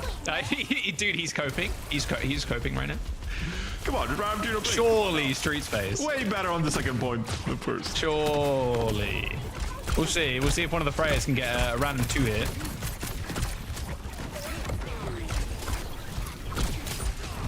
They're trying. GCS 1. Yeah, not to be though. Super easy to kind of get away from the fray here, though, to be fair. A lot of cover. Astro, they do end up losing control of this archway pretty easily. In fact, I don't think they really had control of the archway at all. And now just checking Ryan on the sidelines. Tracer against this comp is going to be tough to execute as well for Ryan, Johnny. Yeah, it's going to be tough. Pretty limited here on the flanks, but I feel like you're eyeing Astro here on the Ramatra, like you pointed out on the first point, right? It's going to be a bowler shot here. That's a really good bowler shot. Sakura. Yeah, the follow-up there is just immense. Like, Diva's just thrustering in. You've got Peace as well, just dashing into the backline. If that bowler connects for Sakura, it's over. Nice recess there from Peace too, looking clean. And that's Blade in 20%. Yeah, I mean, I feel like Sakura are doing such a great job playing around this Diva because they're putting a ton of pressure onto Astro, which forces Astro back because, like you said, you put the Nemesis form, you don't have a lot of survivability, right? And you have to back off. So Sakura, they're just sitting back, they're poking, and they're waiting for the right time to engage with this double speed. And so far, Supernova, they're struggling with all this pressure coming out. Okay, to Blade in 10. Okay. Orbital Ray, though, from Zed. I mean, surely this is just an easy fight. That focus on to Astro is going to be nice, and the bolus is eaten by Clear. Johnny, fight's done, I'm afraid. Nice little reflect on the bowler shot, too. Does the Brig get away? Looks like it, but unfortunately, Supernova just kind of fallen over. Being honest, Johnny, 5 minutes to go. Yeah, I think they're going into these fights and they're kind of struggling to, you know, find something to engage on. Like, they're walking up to contesting the payload, but if you're looking at Sakura's composition, like, who are you going to punish? Who are you going to put pressure on? Sakura's just sitting pretty right now. Very comfortable on the stack. Control on the high ground is going to be really important. You can see Astro struggling to maintain it. There's the picks, right? That's the kill that you want. A pick onto Peace just shuts down the Diva as well in a way, because you can't follow up after a nice shot without the Genji normally to get a kill. So a kill onto Peace is good. Gonna maybe even hold a little bit further up here for Astro. Just make sure Sakura are fighting for every meter. Yeah, I mean, they want to make it difficult for Sakura to walk up here. Astro is going to take some poke. They have double support ultimate here to bail them out if needed. Astro's already used so many CDs. Peace ends up beat blading here. I don't really find too many targets. They're a little bit scared of the Brig, and I would be too. A full armor on Grapes is looking good, looking rather strong there in the front line. Engagement completely thwarted just by that rally, although the orbital ray is going to help Supernova. On top of that, the healing and the extra damage. Genji can't stay on for too much longer. And nice little D-suit as well. Slowly but surely, they are trying to make this. But wait. Wait. Okay, Clear hits the Remake 2K with that self-destruct. Just out in the middle of nowhere. Okay, you take that. Well, Renko said he's going to come up with a kill as Juicy and Ryan, they're going to do them one better. Okay, Sakura. We're back, Johnny. Everybody calm down. How did I get back? That was just an insane sequence of events right there. But Supernova, they hold strong despite the 2K. Dude, I think Graves is just getting run down by Clear, I think. Just that shield broke and the bomb exploded in their face. Oh, no. All right, but on a hazard matchup now for both tanks. Yeah, Sakura's been kind of stopped here, putting pressure onto Ryan, trying to clear this off angle, but this allows Sakura as well to get a bit more involved, find these engages so far, but just both tanks trading for now. Trading a little poke. Supernova can get active in the front line now. They got this downpour. Astro waiting to get topped off completely. Slowly but surely, it's just on the first ult. Astro's trying to set up for this, but Supernova happy waiting. They're happy waiting for Sakura to try and make a move. You can see them not really overstaying their welcome. They're not pushing too deep, thinking they can maybe get solo picks. Just a tempered game Supernova are playing currently. Yeah, this high ground has really served Supernova well, and Ryan doing good things on the off angle here as well. Sakura struggled to walk up so far. They have an orbital ray here now, though. This could be the help they need to try and put some pressure onto Supernova and open up this third point. And Renko's not too far away either, 5%. All right, Bolus shots, connects with the floor. Though Cinnabar still takes a little bit of damage. There's the orbital ray from Renko and Zed. Pulsar torpedoes connect with multiple targets. For Zed, a little bit too scared to peek their little faces out around that corner. And once more, Supernova handily dealing with Sakura's push. Yeah, it's actually a great ray from Renko there as well. It's a better ray. Sakura not able to capitalize on their orbital ray at all because they were just so pushed back. They didn't have any space to walk with it. And that was a big ultimate for Sakura. You've been struggling on this third point for what feels like, 3 minutes at this point. And you're thinking orbital ray, that is one big tool they have to open things up. But now Supernova with a really impressive hold here on third. Astro just gets walled in alone. This is so sad. A very aggressive rally though. Peace has got the blade, he's gonna pop it. Whoa! I mean, that's just an easy kill. A nice follow-up there from Peace. X10 it lands the bowler shot on the aggressive brick bash. And now they finally unlock this payload. They're making it pop. They're getting it popping, Johnny. With only a minute to go. 4 minutes, by the way. Ryan have been like demolished from Sakura's time. Ryan just get a nice little 2K with a personal connection onto the Flare. Keeps themselves in this. Supernova finding these miracle picks, Johnny. As Ryan at the end just comes up clutch. They're looking at an overtime push at the minimum here now. Yeah, Supernova, they find themselves back into these fights after Sakura wins the initial positioning. And now, like you said, 30 seconds on the timer. You only really have this downpour. Can you find a pick with it? Here goes. Downpour. Astro, where's the follow-up? It's good supportive covering fire there from Ryan and Jutsu, but still the ire was drawn towards the Hazard, who was completely immobile. Jutsu now tagged with a bolt from X10. Another big kill. Zed doesn't end up falling, but Sakura do have the manpower on the point to win this fight. Overtime push now without the tuner, but they still got the bolus in hand. Astro's going to be able to get the final touch though, Johnny. Final touch here, big bola onto Astro. Mitigates a lot of that damage, but it's just, do you have the sticking power on the point here? I mean, maybe, but the spawn points are just so close. They're going to be able to regroup so quickly. X10 finds yet another pick onto Jutsu. The Sombra ends up falling, but Astro just locking this point down. The survivability, the hazard coming into full effect right now for Supernova. An OT push might have just been halted. X10 trying to go for another pick, but has to step all the way up onto the point to try and get something done. But Jutsu comes back from spawn, gets revenge, and that is where the payload will end. Sakura with a 5-minute time bank onto third, halted. Supernova with a hell of a defense there. Just tempered aggression, Johnny. Didn't overextend all too much, and then hero play from Ryan too on the Tracer. Yeah, okay, their head's firmly still in the game. And look, Supernova need to make this one work, Johnny, to keep them in this series and take us to a map 5. Yeah, some real hero efforts to keep them alive there on the third point defense. Ryan, like you said, find a couple of 2Ks when those fights broke down. And, it even looked like Sakura was going to be able to cap out there, but like you said, the respawns, they came in time for Supernova.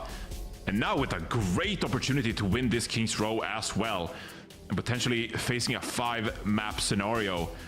You gotta give credit to Supernova here. I think they've looked really good on Runasapi, and here on King's Row, they find a way to make the defense work.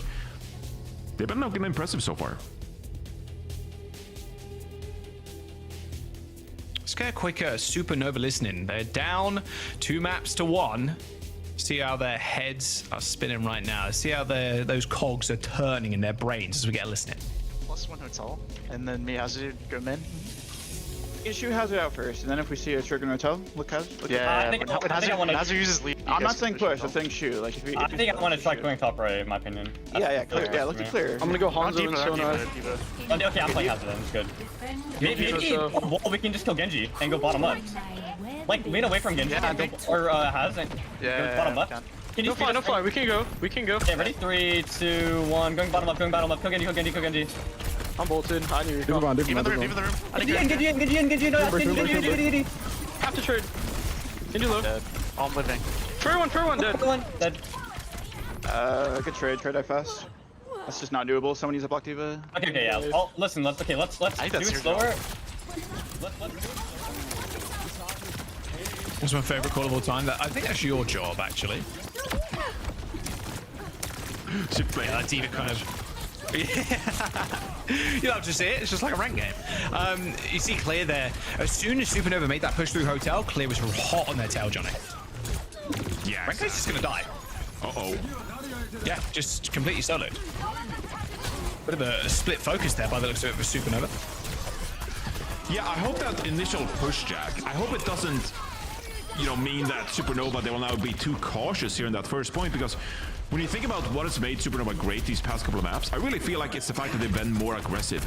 The way they punished Clear on the Zarya, then on that third point there, their stand here on defense, came down to them making plays, being aggressive. And so they get shut down here on that first fight on King's Row. Now they have to find a way to find a target to initiate on. Get a pick here and there and then snowball with spawns. Oh, that's a good ult as well from X10. Kind of locks Jutsu in place there for a second, but Renko and Grapes with the heals, and they're coming in clutch. Still though, X10 can back up. You got to make sure, keep the Freya healthy though, can't get too tapped. Ryan with a pulse bomb. Can he make another hero play? Actually does. Oh, Ryan! A blink smack in the sky, skills piece, recalls away as well from the self-destruct. Okay. Beautiful stuff Ryan so far, but can they deal with this orbital ray on the point? I mean, Astro's not going to be long for this world as X then chases them down. And despite the heroics from the Tracer, Supernova, they get 49%, but that's about it. Sakura, they might be able to regroup in time. This Clear is still alive, tagging this point up. They have the rally, but Graves is gonna bash away. Doesn't want to go aggressive with it. They have double support ultimate here, does Supernova. And they're going for a flank. They're pushing once more. Obviously, Ryan smart on Tracer. Downpour connects. Nice. Oh, peace. The saddest blade you'll ever see there. The downpour connects with the Genji and an instant kill. Supernova. All right. That's the fight. That's the points. They get their payload going. Yeah, so it takes them a little bit longer than they would have liked, but that fight prior, it really comes down to an unfortunate timing of ultimates. Because I think they would have liked to invest support ultimates earlier, but they weren't quite able to build them in time. Astro goes down, and it just gets to a pretty awkward scenario. But they do get the first cap here, after all, 3.5 minutes on the time bank, and you're still able to keep that orbital ray, so this could be Supernova now. Potentially getting another shot at coming up with an impressive attack here on King's Row. Can't let Ryan hang around on the flank, so Clear's there with the check. Oh, and even Peace, actually. Okay. Nice kill on the Tracer. See, through 3 minutes. Now, this orbital ray advantage from Supernova, it should be a fairly easy push. Yeah. It needs to be. Need to capitalize on this. Oh, okay, Astro. Backing up the Tracer a little bit there. Make sure Ryan's got a free avenue to flank, or attempt to. You're going to try and claim as much free space as possible and pop the ray when they desperately need it. But looks like Sakura actually respecting this push. Is that going to back all the way up, Johnny? And it's a little scary because, yes, you're close to the orbital ray, but coming down to a single fight scenario here on point B. This needs to work out for Sakura, otherwise they're in trouble. But they popped it, but where are the kills? Sakura actually just wrapped around completely. A full 5-man wrap around the streets. However, Supernova still control the payload, Johnny. There's no contestation currently. Eventually now they try and make the push in as X10 looks for a bowler shot, but completely whiffs. A couple of shots though onto Renko won't though. A double hit from the Freya, and even a bowless eat from Clear. Should make sure Sakura secure this payload, stop it from moving. And a nice full-man wraparound. Again, Johnny, Sakura, they're just one mind, like one brain, you know, just completely working as a team, being able to wrap around, make sure they get away from that orbital ray initially. 1 minute and 38 seconds to go for Supernova with a very empty ult bank.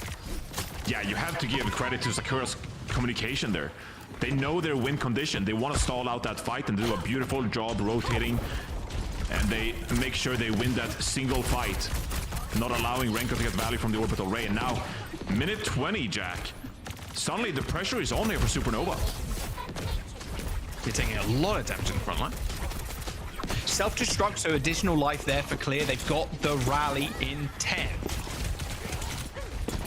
Peace and Ryan at Taylor's oldest time at this point, dueling out on the flank. Oh my! Okay. He's so clean with it on the Genji. It is disgusting to watch Peace on this. Pops the blade, everybody's all grouped up. Not sure he even needed it, to be honest, but just the star points, I'll take it. 1/2 kills. Put that on the highlight reel, Peace. 40 seconds to go and a small stagger onto Jutsu as well. Final fight for Supernova upcoming, Johnny. Oh, so nasty. What Genji play we've seen this series from Peace. Just a phenomenal performance. Now Supernova. Look, they need to build this orbital ray. You need this big ultimate to help you across the finish line here on the second point. But Sakura, they have tools of their own. Or a bowler shot here from X10 could be a huge opener. All right, Ryan, I mean, still not wavering. Despite Peace's permanent engagements onto the Tracer. A good bowler shot into the backline though as Renko ends up going down. Well, they're not going to earn that orbital right now, Johnny. One support dead, and another one too though as Cinnabar ends up going down, but X10, and this is just descended into chaos. Supernova, they don't know what struck them from the skies as X10 is just going to be able to clean this one up. The Brigade there for Supernova is not in this fight whatsoever. It's Astro on the point versus Clear. Eventually Grapes is going to come in with a couple of packs to heal up the hazard, but Sakura, they also need to regroup. Cinnabar jumps over to the Lucio to get back to the rest, get back to the team in time as Clear comes back in at full HP. Renko can't die. Renko has his ult. This is actually a big win condition for Supernova. Very winnable. 2%. And Ryan's got a pulse bomb. Again, another heroic Tracer play is required for Supernova. And Ryan's going to have to be the one to do it. But still, you have to get past this mech from Clear. They're going to look like they're going to focus down Zed. But another orbital ray is going to match on the point. 4 meters to go as Clear eats the bolus once again. But Ryan with a good pulse bomb. But can they follow that up with some more kills? A rally bash onto Peace, but straight back into the action as he dashes straight towards the brig. Another bash and a stun and a whip shot onto Peace. Supernova might have just done it again. Jutsu kept alive in the skies. A defense mage is kind of frustrating to get around as Clear finishes off the Freya, but Supernova have done it. In OT, they get the cap. They've been so clutch throughout this entire series. And now, once more, looked like their backs was against the wall. It was all but over. But Supernova, they get back. They buy enough time for Renko to get back with the orbital ray. And they punish Sakura. Now, another minute to go here to keep their hopes alive, Jack, and stay alive in the series. This downpour is going to be pretty pivotal to their success right now. They've only got a minute to work with. Pretty easy location to downpour as well. Everything's so enclosed. Looks like Sakura want to go a little bit aggro though. You can even see Cinnabar stepping up to the plate. A violent leap from Astro, but Jutsu's already dead. A quick reset is required, Johnny. Yeah, you got time. You got time here. Obviously, it looks scary right now. Sakura. A lot of poke here coming through from Sakura. But yeah, you will have enough time to build these support ultimates, and you know, it's ultimately going to come down to these. But then again, we've seen so many playmakers on either side. Peace on the Genji so far this series. Ryan on the Tracer for Supernova. This is where they could make a difference. Astro's trying to create space, but he's super low. Ashu's gonna get bullied out here. Blade's gonna get popped as well. They're just gonna focus down the hazard. Blade from Peace kills Renko, and with 10 seconds to go, Supernova, it's lights out. Peace with a double, and there it is. They early push, Johnny. No chance for Grapes to build the rally either. Like you said, it was all on the support ults, and guess who didn't need him? It was Sakura. No one's there to touch, and they're gonna finish out King's Row and take the series 3-1. Yeah, really sweating this series out, but they do get to win. Relatively clean fashion, 3-1 there, but wow, the fact they were able to punish Astro, I feel like that was a big difference maker there. It was a bit of an awkward push for the hazard, but Sakura, they navigate around it, they shut him down, and they come away with the win on King's Row after all. But wow, this was so clutch from Supernova, which I'm sure has been very frustrating on the other side of Sakura, because there are just so many moments where they kind of let them back into the game. I also love the mental warfare with Zarya. I don't know what's going on there, but it tickles me like nothing else. So yeah, a very interesting match, more evenly matched, those two teams, but Sakura definitely coming in as the favorite and proving us why that is. They have been praised by quite a lot of other teams as well. Just last week, I think Grape said, no, who said that in the interview? Was it? Who was it? I can't remember. You remember but yeah, I mean, last week? Someone else like pointed them out and was like super adamant about Sakura just being like the team, like it was so good, Supernova. underrated. It was Grapes, wasn't it? Yeah, it might have been Graves actually. You might be right. What a memory on you, Zoe. I know, throwbacks. I remember talking to people what they answer usually. You talk to a lot of people. Big brain. I do talk to a lot of people.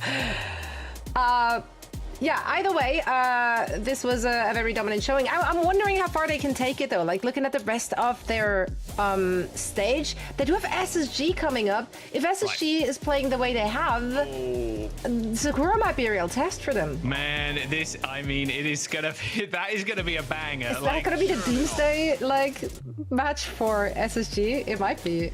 Surely, I think Sakura beats them, right? Surely. I mean, Sakura are the team to punch up. I mean, Johnny, we mentioned it a few times throughout the series. Like, this team is just on the same page. Every single fight, every single rotation, every single like. I do love it. Yeah, like the hive mind comp. They are like, it's really good from them to just continue this, and it's been one of their main strengths. They've had a lot of hero plays from Peace and X10, but what it comes down to is just being able to. I mean, it sounds stupid, but like just pure teamwork and just pure like nice rotations. You know when to use your ults. That sounds stupid in a team shooter. It sounds stupid. It sounds silly. It's like obviously they've got good teamwork, but like other teams don't have that. On point. Well, I feel like teams who play proactively like this, right? Like they go for like the rotations, and they just don't play straight up time after time, and relying on individual players to pop off. I think the team last week that really stood out was GK. I thought GK played really smart, right? And it showed because they had these rotations, and the teamwork was phenomenal. But I think that Sakura kind of tried to replicate that, right? They were beautiful rotations, like you said, and a Zarya swap here and there. Maybe it's a little easier for them, but they got punished here and there. I think you can fix some of those mistakes. Yeah, I mean, Sakura knew their win conditions, and that was very clear from like map on 1 onwards, right? So like ball is posing a struggle, they start focusing the ball, and they're all on the same page in their approach with their game plan, and clearly that results in the dubs. Now, speaking of dubs, we do have a winner joining us for a quick chat. I believe it's Peace. It is! Yay! Hi, welcome back. Great to see you again. Peace, another dub on the board for Sakura. I have to ask about the Zarya though. Like, okay, so like Supernova coming in, they're banning that Zarya. Are you guys picking it? Is that mental warfare? Like, what's going on there? Because Zarya is like obviously not being played very much right now. So we know that Clear can't really play too many main tanks, and Supernova was a little mental blocked by Zarya, so we've been playing Zarya a little bit in our scrims against Ori comps for a little bit, and we had good success. Unfortunate C9 on Runa, but we would have won the map. Oh. What do you guys think about your next match? Like, you're against SSG, they're kind of slacking a little bit, it feels like you guys punching up, and your hive mind teamwork, like, you look good. You look clean, especially on the Genji. What's the confidence levels for you guys going into SSGs? Well, we know like they've been slacking a little bit. We're not like the best scrimmers, but I think we're more of a match day team. Like we show up a lot of match day. I don't know if you guys had commented or anything, but like I was screaming, Claire was screaming, my backline was saying everything they needed to. Even my hit scan was talking a lot, which is like the whole like no hit scan talk thing. So I think we're more of a match day team. I fully believe it'll probably be like a barn burner like map 5. Like, but I think we could totally win. And we can show the world what we're really about.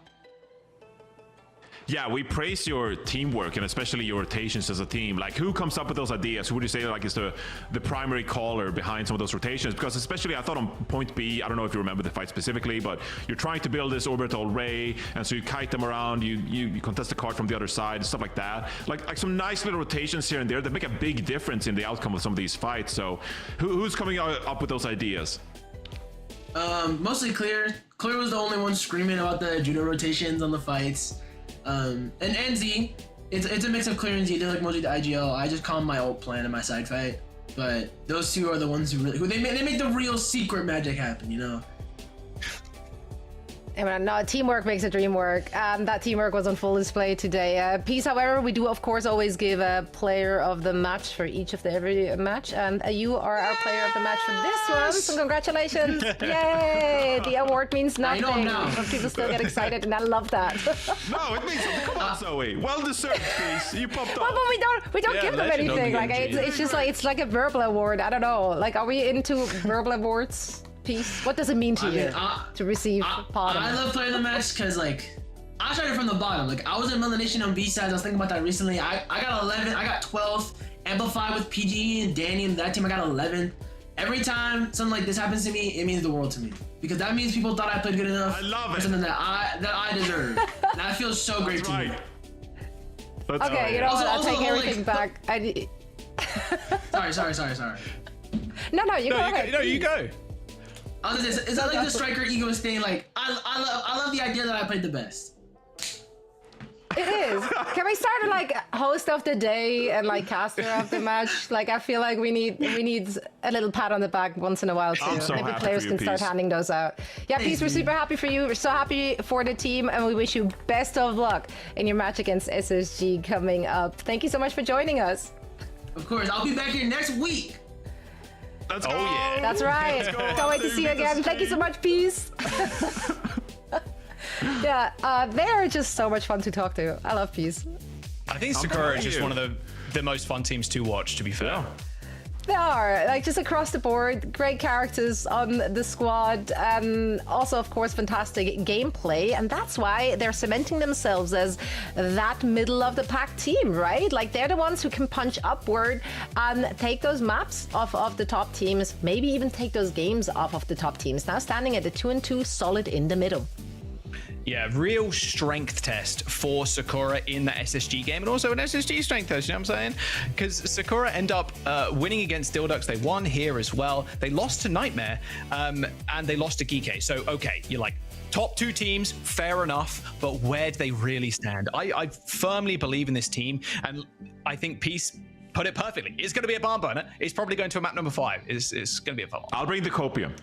Maybe Nightmare and GK are, you know, the two best teams in the region. SSG, they've been struggling so far. Liquid, they got dominated 3-0 last week.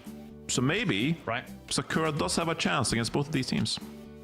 Well, let's see what shape Team Liquid is rocking up with, or in rather, today, as they are going up against GK. So GK versus Team Liquid, the number 2 and the 3 in our NA standings, respectively. They will be going at it after a short break. You don't want to miss it. Don't go anywhere.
ambitious. No, you couldn't handle this. Everyone who battled me, they probably like your mirror.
Hello and welcome back, everyone. Zoe here, and I am joined by the one and only Swedish fish, Jaws and Johnny, joining me for all things NA. Yeah, I think that nickname sticks. I like it. Yeah, it's good. It's good. It's good. It's clean. We're all in agreement. I like it. Yeah, cool. Swedish fish. Nice. I've not had one in about 10 years. Love that. That being said, though, I don't like Swedish fish. I don't like them either. Do you like them, Jaws? Are they actually Swedish? I mean, they're okay, but... Yeah, they were originally made by a Swedish producer, yeah. They probably got sold off and then later, you know. Yeah. Someone. Capitalism, baby. Let's go. Either way, we're not very well educated, obviously, in trading Swedes companies, but we know our stuff when it comes to Overwatch. So let's chat about that. GK going up against Team Liquid. GK, if we're starting with that roster, I just generally feel, looking at their schedule, they've not really been tested yet, right? They had the game against Supernova, against Sakura, and against a very, very shaky looking SSG. All those matches were clean 3-0 victories. Last week we saw Admiral on Lifeweaver, unironically, 2 rounds that they committed. So like, how much can you really take away from those kind of performances, right? They've not really been pushed. Yeah, it's difficult. Their final matches against Nightmare, so another like really highly anticipated series for a lot of people, I'd imagine. Like this is the other one that's going to be, you'd expect to go fairly far. But I think this team, despite Zera being on Team Liquid, who they're playing today, they've kind of looked the same. They still look very dominant. WMIMOne stepping in and being like, hey, I'm still an exceptional Tracer player. We heard from him last week. I don't see them being nervous going into this at all, even though Zera is on the other side. Yeah, Liquid. Yeah, I mean, yeah, they did struggle last week, Zoe. They got voted 3-0 by Nightmare, and it wasn't even close. Like we left that series. No, it was a beatdown. I literally, so usually I'm making very extensive match notes. There were maybe 3 lines for this match. So that tells you just that. It was like 3 lines. But like, hey, we know what this squad is capable of, right? Like, I think Knife really, really stepped it up for them, as well as Tree. I think they really were some bright spots there. Obviously, we know and love the backline. This is a good squad. I don't think that last week was like... no, that was not. She's trying. She's trying to reach. I really am. She's I'm trying hoping to a little hard here as a Liquid fan, but like, no, I just don't think that was indicative. Indicative. You're doing great. That's good. No, that's great. Oh, don't use big words when you can't pronounce them. Sorry, have you learned nothing? No, but like, it was really not representing what we know this team is capable of. Yeah. It really wasn't. Like, it was crazy. Like you said as well, like we were talking about Chronic that entire time. Like the guy was just flattening people, and it was like, well, Tree's like the best Freya in North America, like one of the best, and it just wasn't that at all. It was a very weird game from Liquid. Yep. So hopefully just an outlier. Hopefully today is a real test for both of these teams, and I want to see a 5-map banger coming our way. So, gentlemen, please take it away and walk us through the map set. Yes, thank you very much, Zoe. Yeah, Johnny, how do you stand in this match, in this series? Because Liquid's performance last week was disastrous. On push, they got what, like 6 meters, 7 meters or something? Like, it wasn't a good look. They got no points on New Junk City. Like, it was scary. I think it's pretty scary for them coming into this week. You want to find yourselves again. Kike coming in, banning Ana, going to Ilios, and a Winston ban on the side of Liquid. How do you feel? Okay. Even the previous series, Jack, we left that series where we're like, you know, Supernova, they showed a few things. They inspired us. They inspired a little bit of confidence, right? Liquid series against Nightmare last week, there were no good takeaways for Liquid. That was an awful performance from them. So going up against GK here, I think this is really a series where Liquid need to prove themselves. They made this huge pick of Zero going into stage 2 because they have grand ambitions of qualifying for the mid-season. But you can't do it if you get 3-0'd by Nightmare and if you lose this series against GK. So a lot of pressure on Liquid here to perform, especially with Zero facing his former team. Yeah, maybe a lot of pressure on Zero because of exactly that. Infective on the Wrecking Ball, no real shocks here for Team Liquid. How do you feel about this matchup, though? This Wrecking Ball versus Cover on the Hazard. We see this time and time and time again. The Hazard really comes out on top. If the ball makes one small mistake, it is sometimes just all over for the Wrecking Ball. And in fact, all over for Team Liquid, at least on this first fight. Yeah, it's very all in from Liquid here. Obviously, they try to stall out the point and not do the mistakes we saw in the last series where Liquid gave up the point. But because of that, like the dive is a little unsynchronized, infected on the point while Vega goes in and try to dive with the rest of his team.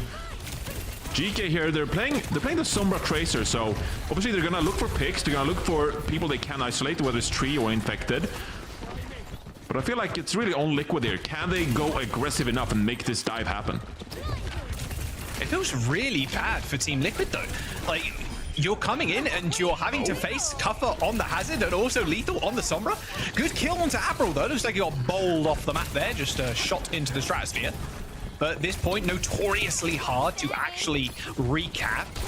BMP in 10%. I mean, Liquid neat picks, Johnny, but Infected is struggling right now. Every 5 seconds or so, I see that hack marker over his little portrait there in the top left. Top right. Yeah, GK just keeps stalling out this point, and Tree finally finds a pick of the Maimon, but Ultraviolet trades it out. Yeah, Ultraviolet is going to TP away in a hot pursuit there was the Tracer, but an EMP is going to be good for 4 from Lethal, although no initial kills. Eventually, Vega gets spiked by the wall from Cuppa, and GK still have control of the point. Mines are getting deployed, but they're going to get quickly killed by the Spike Guard, and Infected dies. That's a rush. Johnny, I don't want to speak too soon. However, GK have 3 ults going into this next fight, and Team Liquid just burnt their rush. Yeah, that was a big investment from RuPaul, 90%, and they're just gonna spawn camp. Make it difficult for Liquid to touch. Obviously, oh no! To the ball! Oh, barely make it. I don't think I've ever seen a sadder Wrecking Ball player in my entire existence. The manual hack into the downfall. Wow. Oh no! Oh my god. Well, that was a rough start, Jack. Yeah, a little rough. Unlucky, they call that. 100-0 though from Gike. Yeah, I wouldn't roll out with the Wrecking Ball here if I was Infected. Lethal is 10-0 on the Sombra, by the way. 10-0. Yeah, because again, like GK, when they're playing this Sombra Tracer, right? They're just happy to kind of let Liquid move forward, poke and prod. Liquid are trying to navigate the Tracer, the Sombra hacks. Like, we don't want to deal with any of that. We don't want to deal with the jagged wall. But it gives GK a lot of time and opportunity to capitalize on, to find individuals who, you know, they can dive upon. Like, oh, there's a Lucio here. Let's get the hack going, and then we can find the pick. Oh, RuPaul is here? Okay, that's someone we can dive upon. So Liquid are struggling with their approach here. Just getting picked to shreds by this Sombra Tracer from GK. Man, that's a cool Sombra skin too. I don't think I've seen that one. Oh, I love it. It's great. My go-to. I've not seen that. I used the face changer one, which is pretty sweet. Tree back on one of his old favorites though in that Sojourn. The Mega Health Pack obviously hacked initially there by Lethal, chasing Infected away as he goes for a slam. But a good first pick from Tree. But it's about actually capping that point first. Geeky, I'm going to give this one up easy. You can see Tree hunting for another kill as RuPaul once again forced away. Johnny had to use that swift step to get out of danger, and Tree now under a lot of pressure. Yeah, I mean the Sombra looking for the hack. Kaffa dive coming in there as well. No, Suzu Both living for now. from Ultraviolet. TP away. Suzu ended up stopping all that slam damage coming down. Infected 1 HP. Eventually, Kaffa falls to Tree. Okay, a semblance of control here from Team Liquid as they find a couple of picks and the point cap. But they're traded. Oh yeah, they're traded out though. GK. They find 2 picks of their own, so it's a 3v3 right now. The problem is Infected on this point. I mean, you can't kill this Wrecking Ball, which means you can't cap the point. So GK, they're gonna opt to wait for the spawners to get back. They're so close to the CMP, by the way. Nice little hack there onto the Wrecking Ball, just getting farmed for damage. I mean, 10% away from this EMP for Lethal as they're putting an immense amount of pressure now onto Team Liquid to try and touch the point. Another manual hack doesn't end up connecting, but the mine's deployed, and that signals an instant death for Infected. Just into everybody from Geeky there, Johnny, was just looking for the Wrecking Ball. Yeah, they're putting pressure onto this point, which forces a touch from Infected. And they finally do get the pick. With Liquid, though, I thought they did an all-right job. Still like juggling the point out. Now, recommitting in the fight here when Infected's back. They have the Kitsune Rush advantage, but a great EMP from Lethal could stop Liquid in their tracks. The Vega's positioning is going to be so crucial here for Team Liquid. EMP connects. Soundbarrier comes in from Vega, though, hidden away. Fantastic stuff, although PK are going to respond. A 5-man sound barrier on their side of things, as now Team Liquid are in trouble, although Tree, taking it to the back line, is sliding a railgun shot onto Avril, will be good for 1. A little bit of pressure there from Infected on the point as well, as Tree is just escorted around by Vega and RuPaul, trying to keep that Sojourn alive, but a connection with the pulse bomb is going to make this a little dicey now for Team Liquid. They end up getting that cap as Kaffa falls. Okay, so my mode is going to escape, but not quite, actually, as Zera chases him down on the Tracer. And this is kind of what we're seeing from Liquid that Supernova didn't do in the previous series. They go aggressive and they recognize we're on a timer here. Infected, he can't stay alive forever against this hazard, the Sombra Tracer. And so they go aggressive. Beautiful soundbarrier by Vega, Tree with an aggressive overclock as well to open up this fight. And Liquid, they recognize we have to play with pace. We have to find these picks because we're not going to stay alive long enough if the fights drag on. Whew, that's a lot of damage on Kaffa. Zera's even got the pulse bomb too, could instantly kill the hazard. See Ultraviolet tending to his wounds now. Final fight approaching though, Johnny. Yeah, it is approaching here. Infected, dropping the mines as well. Liquid just trying to buy time for a pick, and RuPaul finds one. But he goes down. Oh, but RuPaul ends up going down though. A little boop kill from Admiral. We'll end up trading. That's a really good trade actually for Geeky. They can potentially just move in here. This damage is going to be almost permanent. Although Infected more than happy to kind of skip from health pack to health pack. A nice little virus, a manual hack, and there goes the Wrecking Ball. Lethal back from the spawn. Infected not counting on Lethal being so close to him, but that pulse bomb not even required there from Zera as Kaffa falls as he got the touch for OT. A rush onto the point guarantees Geeky the actual cap at 99% for Team Liquid. They can come back in. They're going to be able to build up ults though, Johnny. They've got a lot of time to see them through the rest of this round. Yeah, they do have a lot of time, and they actually find a pick up the Lethal here as well. This could be go time for Liquid. Yeah, actually, they don't even get a chance to use the CMP, so just neutral kills there from Tree and the rest of Team Liquid. They get a free cap as well, and this is going to be disastrous. Lethal needs to get back, and this EMP has to be big. A soundbar has already been deployed from Geeky, but it only lands on 3. Team Liquid just need to survive now. Lethal. He's looking for it. He's waiting for it. He gets 2. Infected and Zera, they're going to get hacked. And Infected does not make it out alive. A 4-on-5 as Kaffa closing in on this downpour as well. They find the flip eventually as Team Liquid. They know they're safe to come back into this next fight, Johnny. Geeky invested so much to keep themselves in this series. Yeah, that's the thing, right? Infected, they flip the point successfully, does Liquid. And GK invests both support ultimates and the EMP as well. This should be Liquid with double support ultimate advantage, finding a way to win this round. They're looking for the kill on Lucio. Vega, he ends up getting Susan. Oh, it actually kills Lethal. Perfect stuff there from RuPaul. Read Lethal like a book. And now they are down a player as they try and move on to the point. Sound barrier hits 5, and they don't need to save it for anything else, so they're more than happy happy to throw in everything they possibly have. Cover's got a downpour ready and raring to go, but Team Liquid have just got too many ults in the bank. There's just no chance here from GK. It would take a miracle and then some. Wow, that was brilliant from Liquid. What a Susu from RuPaul there to save his Lucio. GK, they knew exactly what they had to do.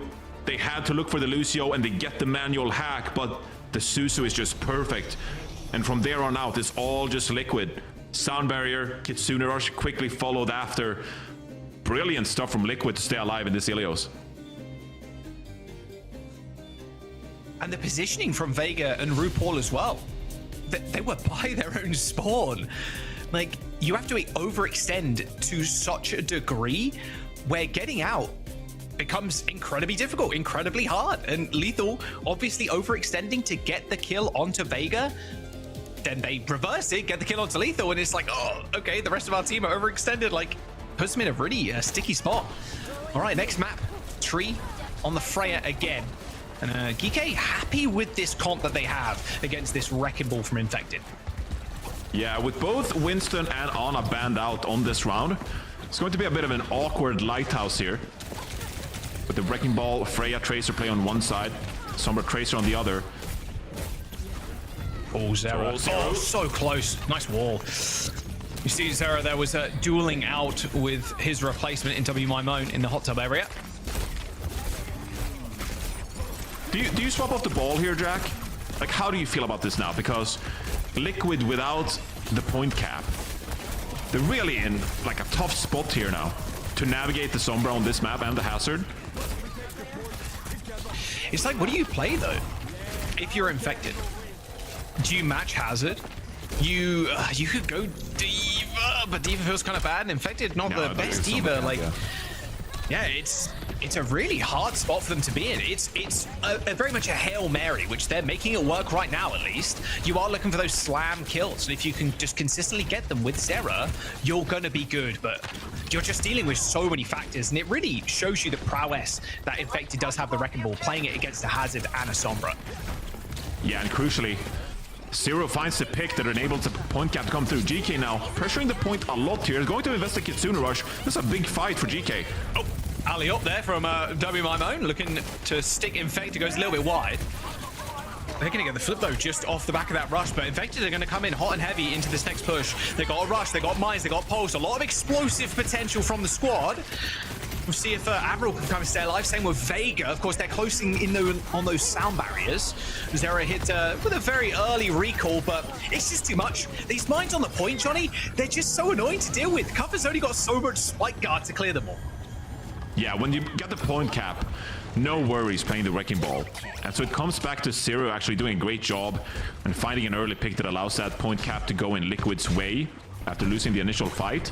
And then, like you said, like the mines on the point is just too much for GK. Now, Liquid going aggressive here. They have a Sunbear in hand if they want to recommit. Oh, Admiral drops this early. Oh, and Lethal didn't get it. Lethal was 1 HP in Viz, and Infected managed to find the kill. They do end up trading for Zera, of course. Downpour is going to come through from Cover, but the sound barrier from Vega is there. It's good enough for Infected to have 1,000 plus HP. So good luck dealing with them now. Cover having to get healed up here by Ultraviolet, but Infected's just going to continue on swinging. Cover's just getting bullied off the point. Yeah, Liquid stays in control here. With Kappa going down as well, this is Liquid looking brilliant here on Ilios Lighthouse. And GK now, no room for error. Have to win this next fight, but don't really have any big ultimates to help them out. Yeah, these mines are like, you're committing your whole self to somebody. Suzu there onto Vega, saves him from the hack and the virus. There's the mines on the point. Vega pretty low though, actually, skirting around that high ground, but both supports from GK are already dead. Infected and Tree find the picks required, and that's going to be Team Liquid taking the map, Johnny. A little 2-1 affair on Ilios. Zero's post-swap not even required, but a nice little kill onto WMyMoan's enough. And Infected, despite going against the Hazard and even a Sombra, they still managed to get it working. And Team Liquid with an early lead in the series.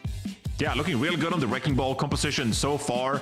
You know, I kind of doubted it early there on Lighthouse when they lost the cap, but they clawed themselves back into it. And Zero as well, I have to say, came online in the later rounds there on Ilios, taking it to his former team. So Liquid, they got 3-0'd last week, but off to a hot start here against GK. And that's what you want. This big confidence builder series is going to be important for them. Their next opponents, I'm just looking, Supernova, Sakura, and Dildok. So getting a win here over Geekay is going to like propel you so far up the standings.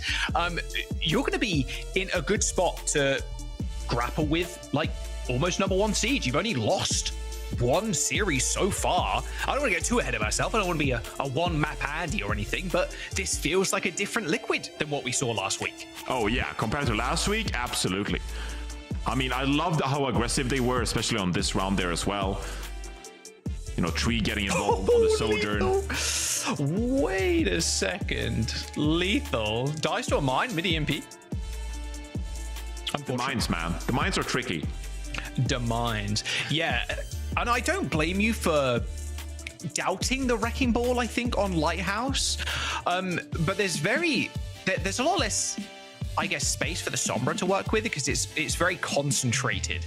There's a lot of like off the point fighting when it comes to Ruins, but Lighthouse feels a little bit more concentrated around that point. So it's easier for the Sombra to get disrupted when she's going for the manual hacks, when she's, you know, going in Viz, trying to get away. It's a bit easier to kind of follow up.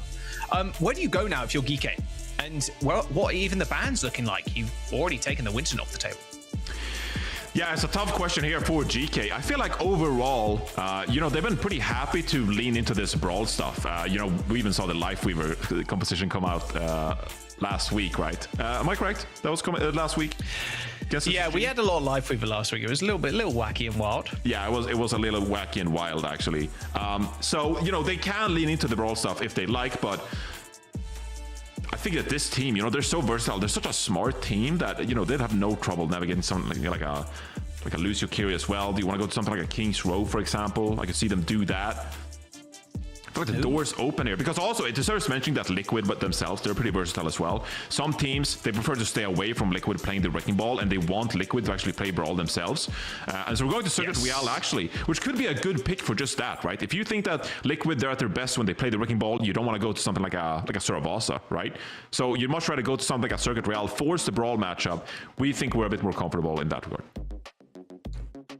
Yeah, it feels like Liquid are at the strongest when Infected gets to play the Winston, gets to play the Wrecking Ball, and then Zero is on the Tracer. Circle Royale is not really a lot of that. We've seen it work in time with the dive, but it is so tough because if you go dive, like it's like, okay, we just play poke and you just get rolled. As soon as you walk up, you just can't create space. So a good pick here from Geekay, it feels like, Johnny. So who do you even ban?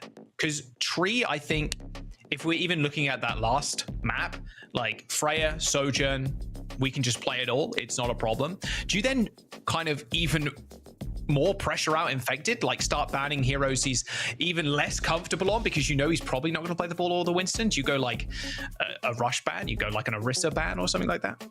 So I think this could be quite interesting because we've seen GK play Circuit Real before. And they actually banned the Zenyatta second because they didn't want to deal with all that smoke. And they actually sometimes play this like Pharah, poke-oriented kind of composition, right? Admiral was on the Ana at some point as well. So maybe that's a bit of a pocket strat they have up their sleeve if they do want to go with something like that, right? Well, we'll have to see what the bans are here. But if you're Liquid, I think it's going to be even more interesting because you ban something like an Orisa and maybe put... you know, put your tank onto something like a Ramatra instead. Bans are missing right now. I'm eagerly awaiting to see who they select. Yeah, Geekay will be banning first. And then Liquid second, of course. Yeah, I'm wondering how much pressure they really want to put on the tank lineup. I think Zen ban's not too bad, honestly. And if you think about it from Geekay's perspective, you're like, okay, we banned Zen, like Liquid, pretty decent at the double flex. We've seen Vega like, hey, we can run the Alari, we can run Zen, RuPaul can play anything, you know? Like, I think support bans are going to be big value for Geekay. Yeah, especially against Team Liquid, right? I feel like maybe you can target ban RuPaul is if you like as well. Maybe get a red with a flex support pick like that, because we've seen RuPaul have a lot of success on a bunch of heroes, right? Obviously, they banned the Ana in the previous match as well, respecting that from RuPaul. Right. See what they're going into the map here, because we still haven't seen the bans. I'm eagerly waiting, Jaws. I can't wait. Dude, he's so hyped. RuPaul's on the Batiste. Okay, a Kiriko ban from Geeky and Sigma from Liquid. All right. We've got a Vega Alari on the attack, or at least I hope so. And we're back, Johnny. We are so back. EMEA played it a little bit today. Wow. Admiral on the Lightweaver. Yeah, GK, they played this last week and they looked indestructible. The enemy team had such a hard time diving them. How do you kill anybody? Yeah, when exactly the right. Lifeweaver and the BAP, like, because the Lifeweaver and the BAP are chilling. The healing output, by the way, from both those heroes is just unbelievable. And then as soon as Lethal overextend, or like gets low, goes crazy, off angle, W my own cover, whoever, they just get gripped. You just can't do anything.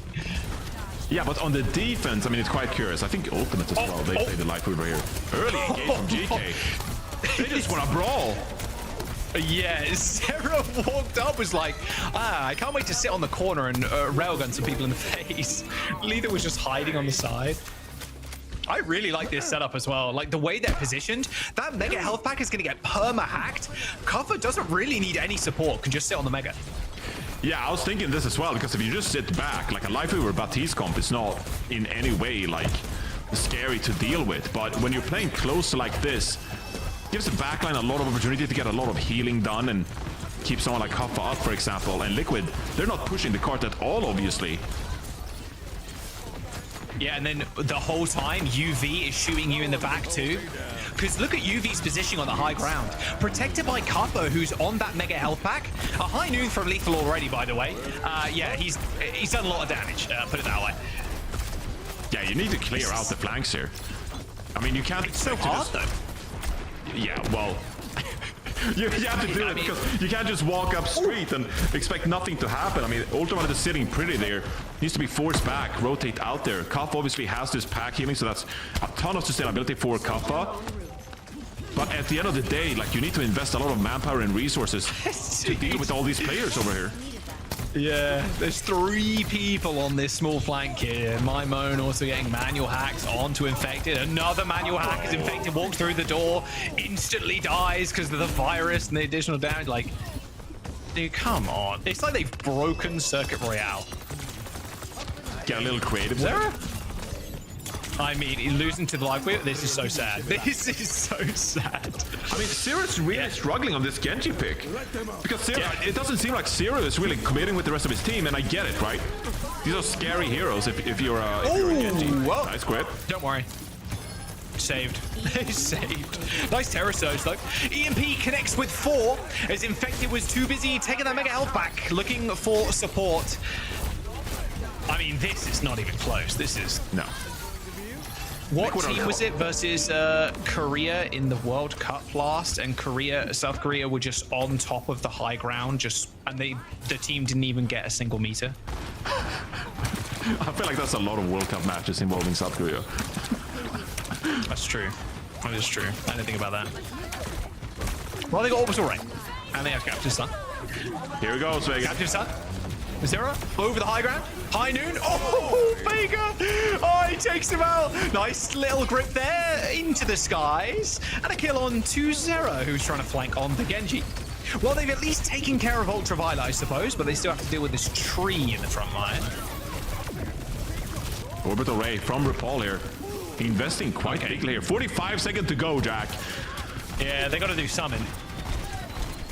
They got to do summon, Johnny. Okay, Wow. 40 seconds in the time bank, and a couple of them should be able to escape. Yeah, nice little life grip.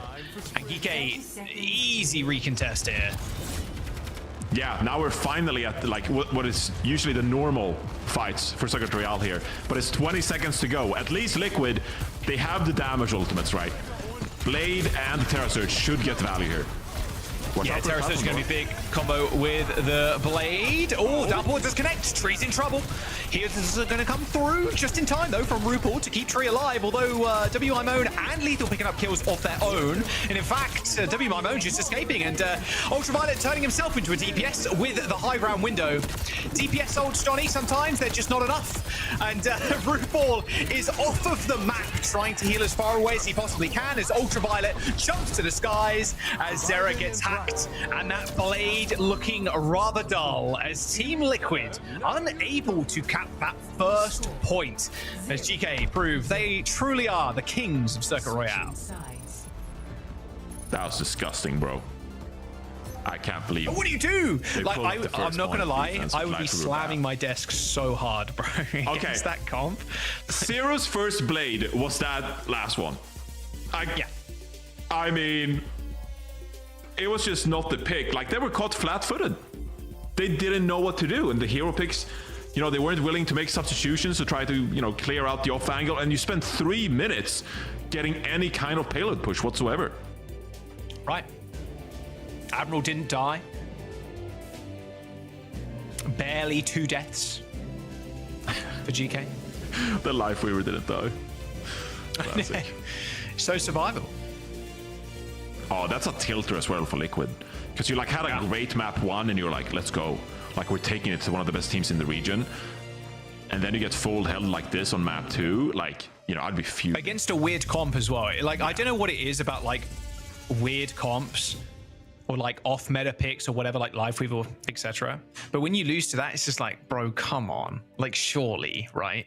Surely we're not folding to the Lifeweaver. Yeah, I mean, when you're losing maps where you go and VOD review it and you got the solution in like 5-10 minutes, the fact that you weren't able to adapt on the fly and make those substitutions, that is what's frustrating, right?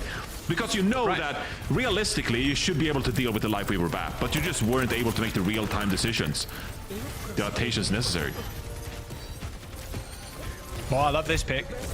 Zera's on the Torb. It's gonna get, the turret is not gonna survive half a second, unfortunately, against this comp. He's got a fair amount of spam.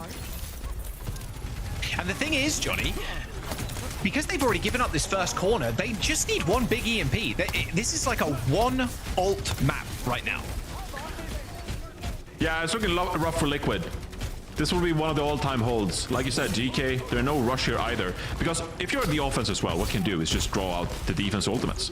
Because Liquid are way more pressured to win these fights, and so they're going to be more inclined to use their ultimates. So GK, there's no pressure on them. You can just wait it out. In fact, it's 1 HP as well.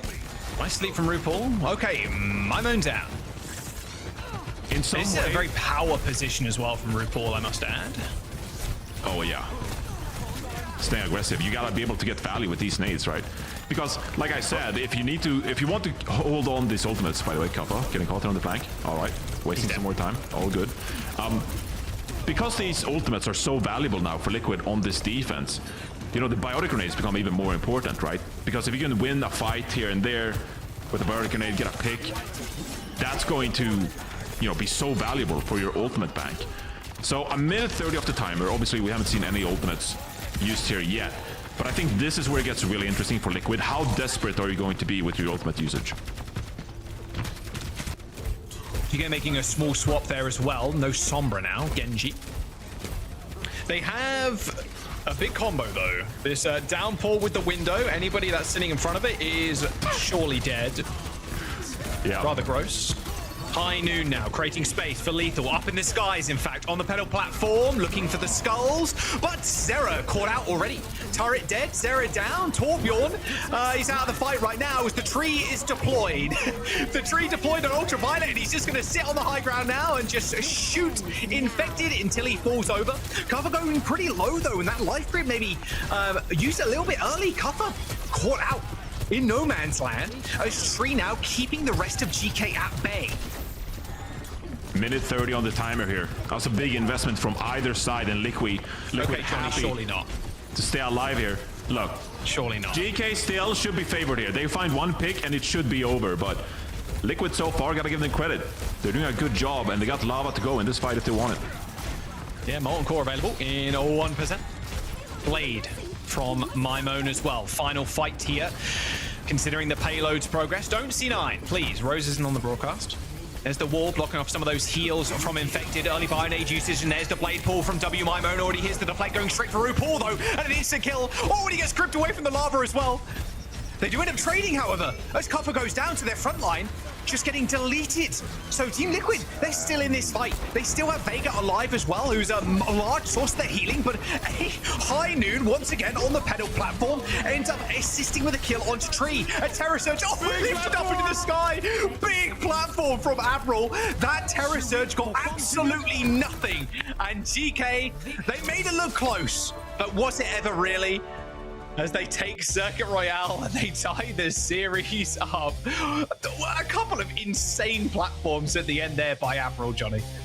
Yeah, really, it was the grip for me that really did it, because both teams, they traded a player out, right? And so GK, they lose Kaffa, their Hazard, but they still life grip out Mimone, and from on there, it was just surgical, right? We use our High Noon, we got a pick onto Tree, and then we're going to push up. We have double support ultimate coming up. So that's all they needed. They just needed the one pick, and even despite they lost Kaffa, their team play is enough to get across the finish line. So beautifully played by GK. It looked a little nerve-wracking towards the end, but at the end of the day, it looked like they were in full control of that final fight.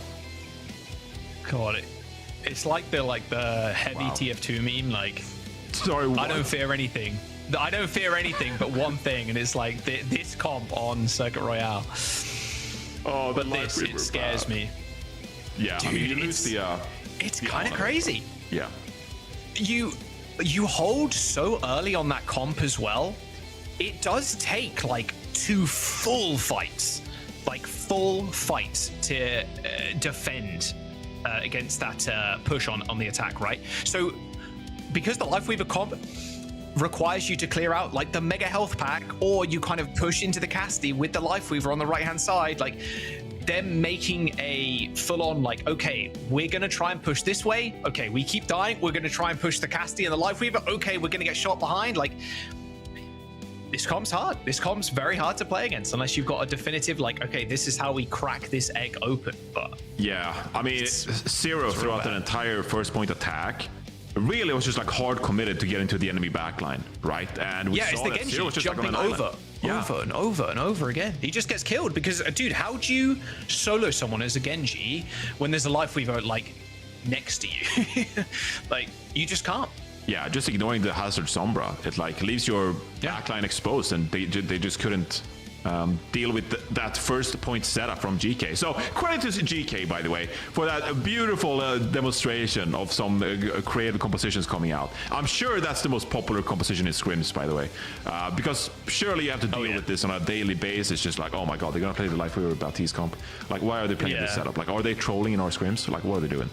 You know what's kind of funny about that, Johnny, to add on to that point, is if your match is against GK and you're like, okay, we want to practice against this comp because we've seen him run it, we kind of know Lifeweaver here, no other team is going to be able to replicate what they do, so you're like, could you please play this so we can practice against it? It's like, bro, no one's living up to the same level of success as GK with that comp there. Like, it's rough, man. We'll see if any team can kind of crack that comp and make it look really bad, but because at the moment they look clean with it. GK take that second map without giving up the first capture point. They look good.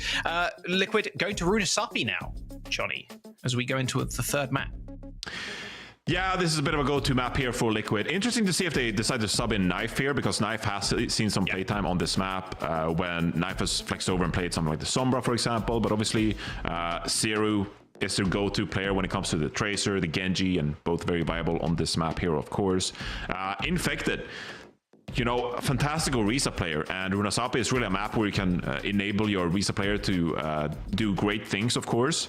So curious to see where they kind of go compositionally here for this map. If they want to stick with, you know, the broad compositions, makes a lot of sense here on Runasapi. But maybe you're thinking that the Lifeweaver BAP stuff on Circuit Royale, that was a bit of a one-off, right? Maybe. Yeah, there's no way you run it here. Yeah. Actually, they're going to play Lifeweaver every single map. No substitutions, by the way, so we're not going to see Knife. Just wanted to update you there. It looks like a Hazard ban from Team Liquid and a Tracer ban for Geeke. Yeah, I mean, we talked about it last week as well. Like, Kaffa is fantastic on the Hazard, right? So makes sense. If you want to protect one of your brawl heroes, then you might as well ban Kaffa playing the hazard as well. So great ban from Liquid. I think it's interesting GK banning the Tracer here too. I think W Mimo, his hero pool is pretty big. Like Zera obviously wants to tend towards the Tracer. What he made a big showing of it, of course, in China against Crazy Raccoon.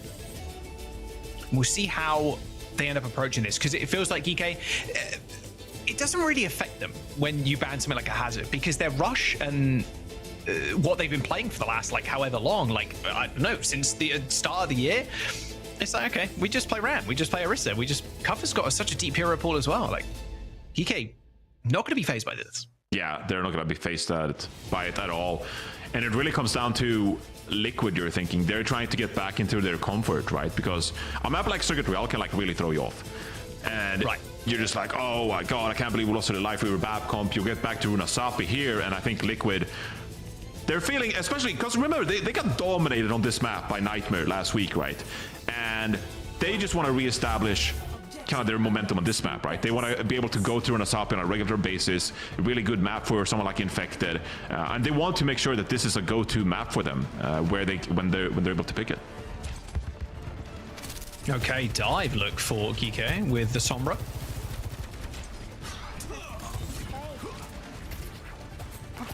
My mono on the Tree and Sombra. Can you find this individual hack on Zero maybe to try and isolate them? Oh, the Lucio is...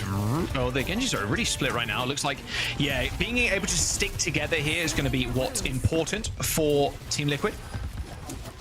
And even Zera is going to be a little bit scared of pushing out as well. Can't go on such an aggressive angle. Although, Mimo just gets caught out completely by Infected. It's super low though. Yeah, nice shot from Lethal. Can they actually trade this one out? Very big trades, but with Kufra alive, these fights are going to be so hard to actually finish.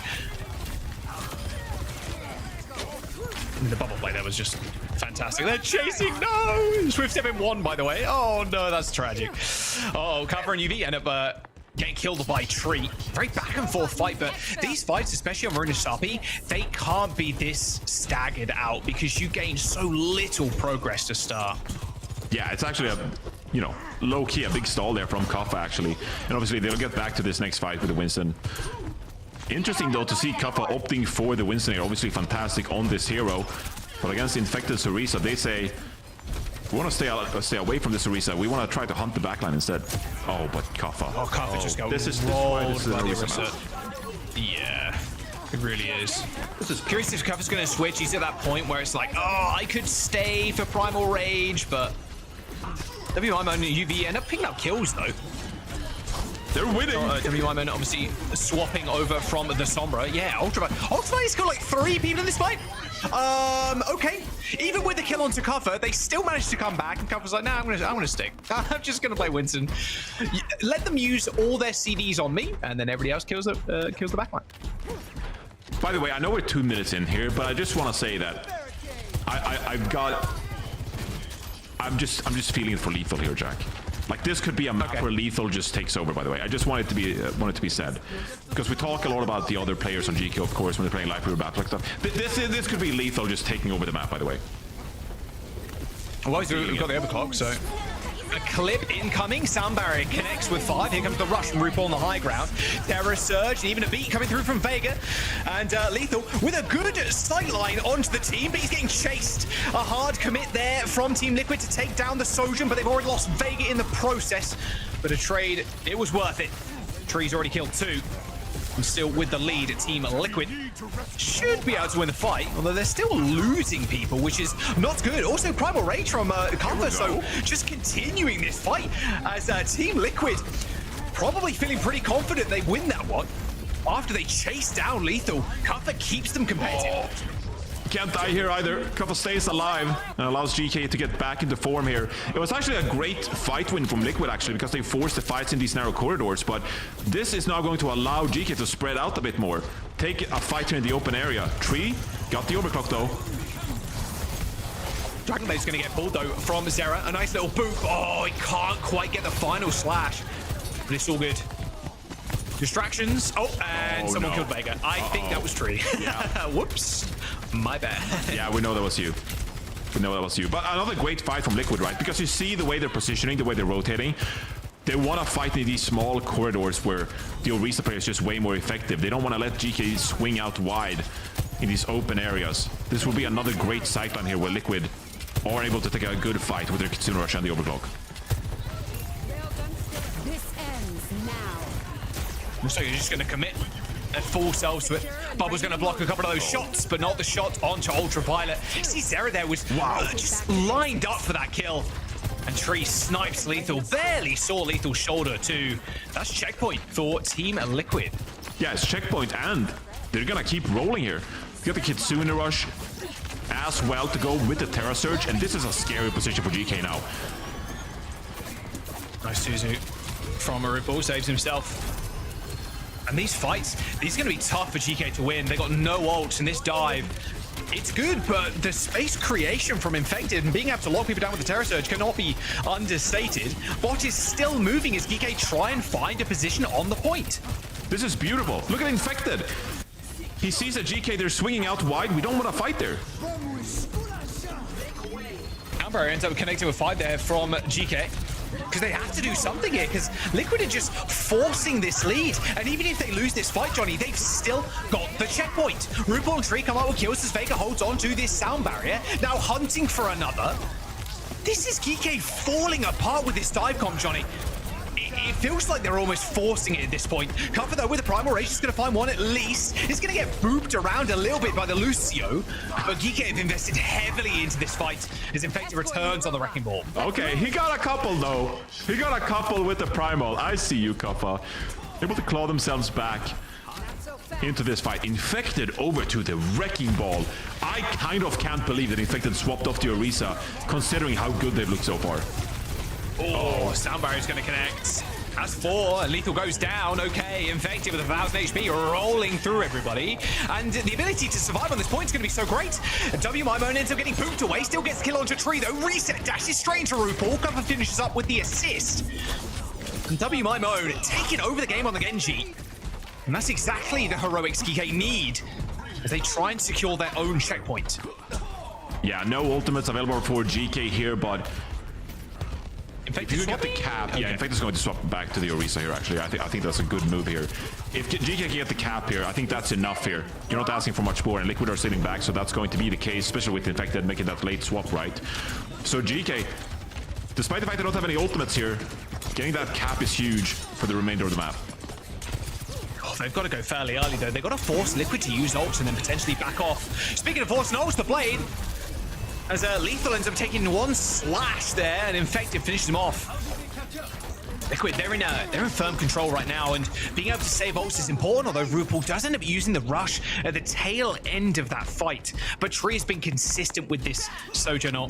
And again, it's all about the space creation. I think Infected's just doing Cuffer one a bit dirty at the moment, because Cuffer, he's had plays with the Primal Rage, Johnny, but it's a rough time against the Orisa, to put it lightly. Oh, they're kind of separated here, though. Tree pretty far away from his team. Kaffa got one angle and the backline the other, so GK doing a good job spreading out. Kuffa's just going to get forced out here. Actually prompts a teleport there from Ultraviolet to get to Kuffa in time. Overclock. Can they actually force anything? They're going to be able to push all the way back GK away from that overclock as Tree ends up obviously extending, trying to get kills. The Primal Rage still doing work for GK. Oh. Nice kill onto Vega. Yeah, great play from GK there. I loved how they played it there. Kaffa showed himself in main, but then the backline, they rotate around. They collapse just enough for Liquid to start engaging in that small corridor, and then Kaffa re-engage with the Primal Rage, get a couple of picks. So GK, they've struggled so far this map, but it feels like they got some momentum here in these last final minutes, and they got double support to go with it. This fight needs to be solid. Ideally, you just use one support ultimate, use the next one for the preceding fights. They might be forced to use both here, though. Yes, GK Esports with a massive sound barrier from Admiral. That Terra Surge for Infected. Good kite. Really tickling them. And a good kite, yeah. Team Liquid have got an ultimate coming up as well. They've got this rush. They just need to survive. WMimone pops the blade, finds Tree kind of isolated. The only Tree left standing in the woods, cut down eventually. Because WMimone finds 2 kills, Lethal. My God. just kind of laying waste to Team Liquid. And this is the fight they needed to win, 59 meters. And Infected jumps over to the Wrecking Ball to try and get back in time to just stall out. There's a minute to go, but it is very winnable for GK. Yeah, this is the most important fight of the map so far. RuPaul got this Kitsune Rush. This can't be Liquid tripping at the finish line once again. Infected is going to be able to keep himself alive on the point. There's the rush as well. It's going to just basically hold the push here from GK. They're going to have to run away. They have to go for a re-engagement. And Ultraviolet's dead. A beautiful pick. There's 40 seconds to go, Johnny. If they lose anybody else, it's all but over. Yeah, you need one solid fight here. So you know that Liquid are going to push up here. GK happy to forfeit this space because they need their fifth for this final fight. Maimon's caught here. This could be really bad. He's in trouble. He's going to die. What a pick from Liquid. They managed to isolate the Genji. They've taken the bot into their possession. There's 15 seconds to go. The blade from Zera is going to get pulled. A nice Suzu cleanses a couple of people, but Zera is just dancing on their heads. There's 10 seconds, and Cuppa hasn't got Primal and hasn't got a hope in clutching out again. That's going to be Team Liquid taking match point of the series, Johnny. Runa Sapi secured. Wow, what another fantastic map of push right there. And we saw Liquid playing the Orisa composition really well there to earn themselves the lead that ultimately was enough in the end. But GK, they stuck around, man. They stuck around. I got real nervous for Liquid there, but wow, they're able to just clutch it out with that one Kitsune Rush coming out from RuPaul. What do you think of the Primal? Sorry, not the Primal. The Primal. I love the Primal. What do you think of the Winston on this map? Yeah, I mean, like I said during the game, right? Like, Kaffa really struggled to start there because I think Liquid had phenomenal positioning to play around Kaffa, made Kaffa's life real difficult. But the Primal Rage value was actually enough to make the Winston work, right? Because it felt like in a few fights, 2-3 fights there, Kaffa popping the Primal Rage was able to land these like 2Ks to really push Liquid back, which meant Liquid had to regroup. And I think as this map kind of progressed, Jack, if you agree with me, I felt like GK kind of evolved their play. They were able to get more value from these dives. They were spread out better and got better engages on top of Liquid. And at the end, it got real close. I mean, what was it, like 3 meter difference? I mean, look at that. Yeah. 29 to 30 deaths there. Healing is kind of crazy on Team Liquid side. 17k to 12 on GK. 35k to 28k damage dealt, which is kind of wild, considering Liquid obviously won that map. A lot less healing you'd imagine on GK just because of the Winston and how those dives kind of work. And the Orisa is kind of like, she's taking a lot of heals. Like, there's a lot of heals being pumped into the Orisa to keep her alive. So that does make sense. Now, if you're GK, you end up losing this map. You look like you wanted to play a little bit more Winston. Suravasa, maybe, I'm thinking, is the map play here? Yeah, but the Wrecking Ball, I don't know sure I want to go there. We'll have to see about the picks. Yeah, we're going to jump to a quick break. Don't go anywhere. GK and Team Liquid right now. Potential map 5 coming up. We'll have to wait and find out. It's going to be GK with the map pick after this.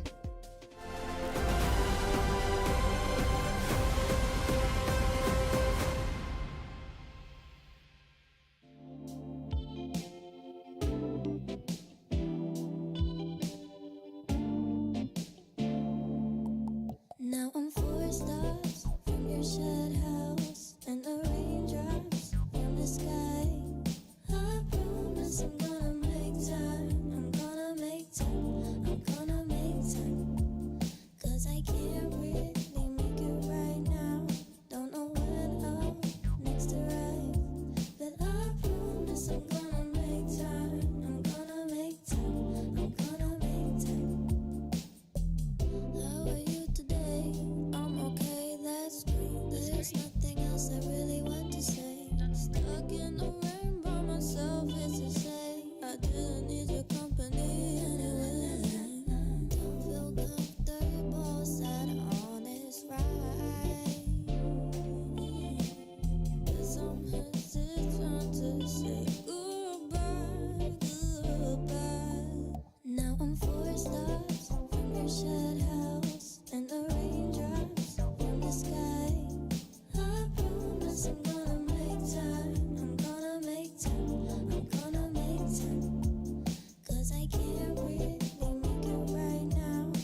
Team Liquid with match point as we go to King's Row next.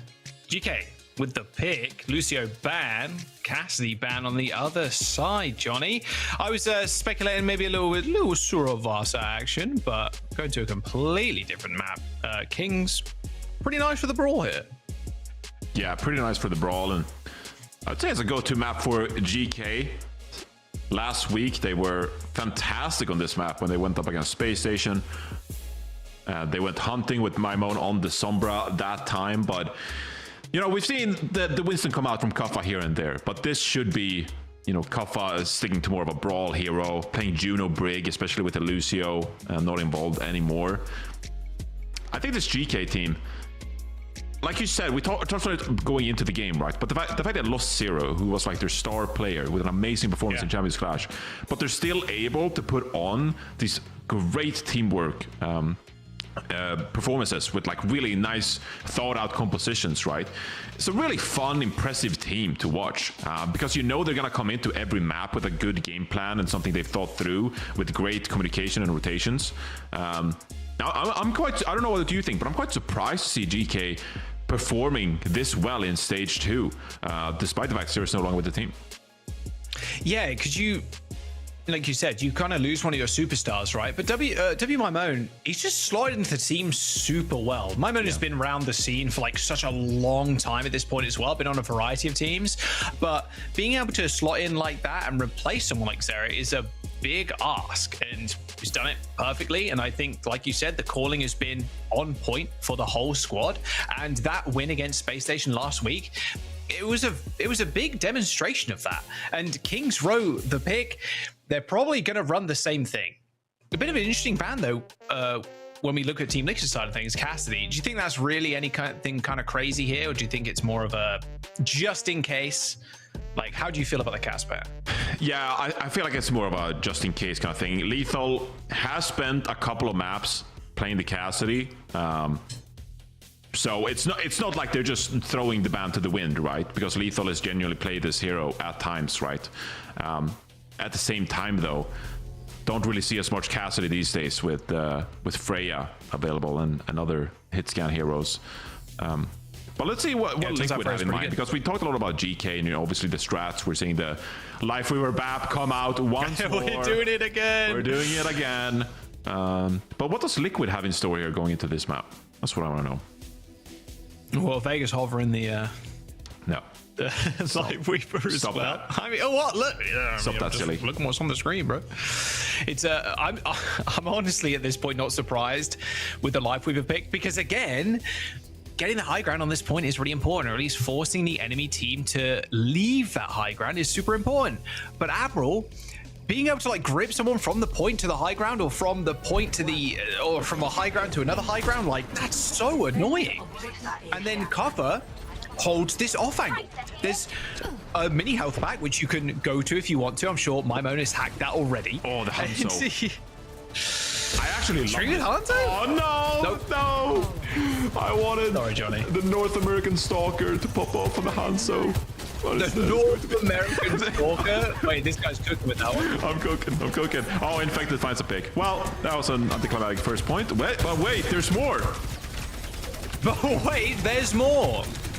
Well, unfortunately, I'm not sure how much more there can be. Lethal is getting run up on. Well, Ultraviolet's on a nice little off angle here. Might be able to do a little bit of damage to Tree, but I think Infected just kind of walked at them and said, we're not scared of the Lifeweaver anymore. Just walk at them, bro. Just run them down.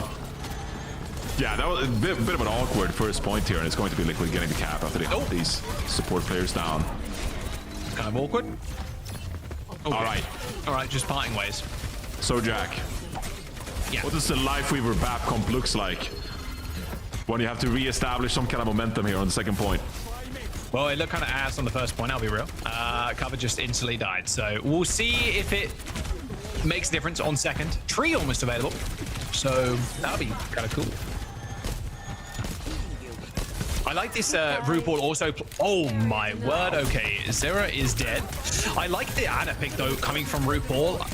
Oh my god. Okay, Vega, leave the man be. Okay, Ultraviolet. There he is. Okay, he's fine.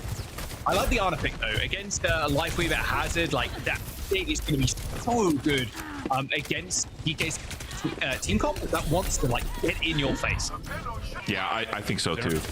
I really like the Ana pick here as well. So, you know, now it's really on GK, I feel like. Maimon going down there is not going to do them any favors. Liquid should be able to clean this fight up relatively quickly as they get hunting. You almost have to pulse bomb the Life Weaver because the Life Weaver target, the pulse bomb target can just get gripped, but not if that happens. Admiral and Ultraviolet end up going down even though the tree was deployed. And Cuffer also falls. Yeah, Team Liquid, they're not scared of Life Weaver anymore, Johnny. They've overcome their fears. Yeah, I feel like on a map like King's Row, that's a bit more straightforward. Gets a little bit easier for Liquid to deal with this. And like RuPaul, like you said, has amazing sightlines here. Obviously, you're up against the Sombra, so you have to be worried about that. But I don't think the Sombras alone is enough to make RuPaul that worried. Has a Nano here in hand. GK, though, a lot of ultimates here, Jack. They are just going, just gunning for the backline. And Maimon's already dead. So TK have lost their ability to EMP. Admiral falls to Zera as Team Liquid just kind of walking all over them. Like, this is not close right now. Downpour from Cuffer on the point. Lethal is on their high ground using the overclock as Cuffer is trying to survive solo on the point right now. Beautiful Suzu onto Infected, but Infected so low. Not so much healing there from RuPaul and Vega to keep him alive. Okay, they'll hold for now at the very least, but it's this comp not looking as formidable as it was on circuit. Yeah, absolutely. They struggled a little bit to start here. But now they have this EMP up and running. This is where they looked so brilliant against SSG last week, and obviously different compositions in play then. But still, GK, I think they're a smart team when they're able to play around ultimates like these.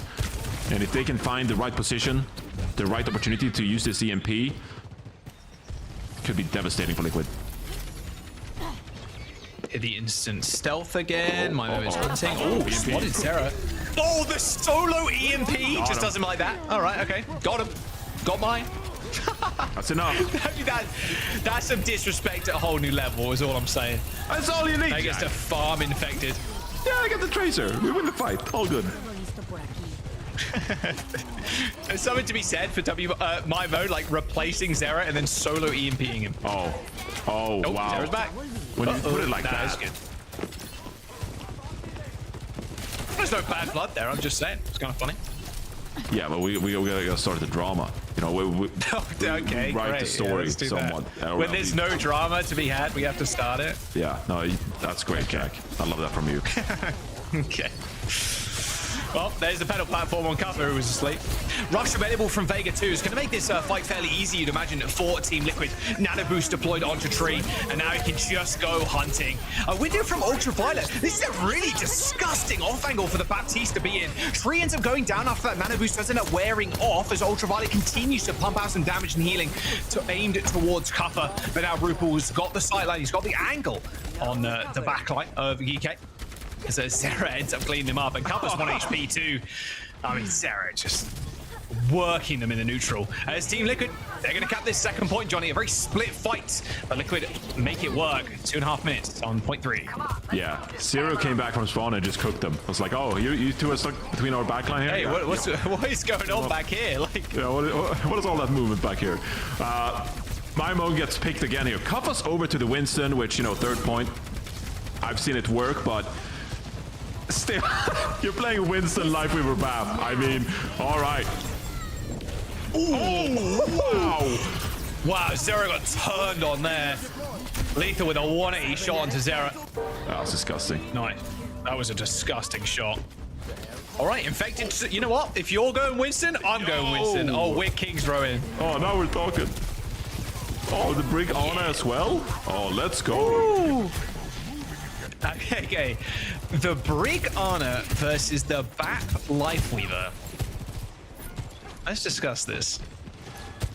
I think Socrates wrote about this, I think. It was Socrates? What does this have to do with anything? Oh, it's a philosophy, Winston. Anyway, Copper's anti. He's having a rough go over that a minute. But there's a tree. Big tree coming through from Admiral. Yeah, how about that overhealth now, son?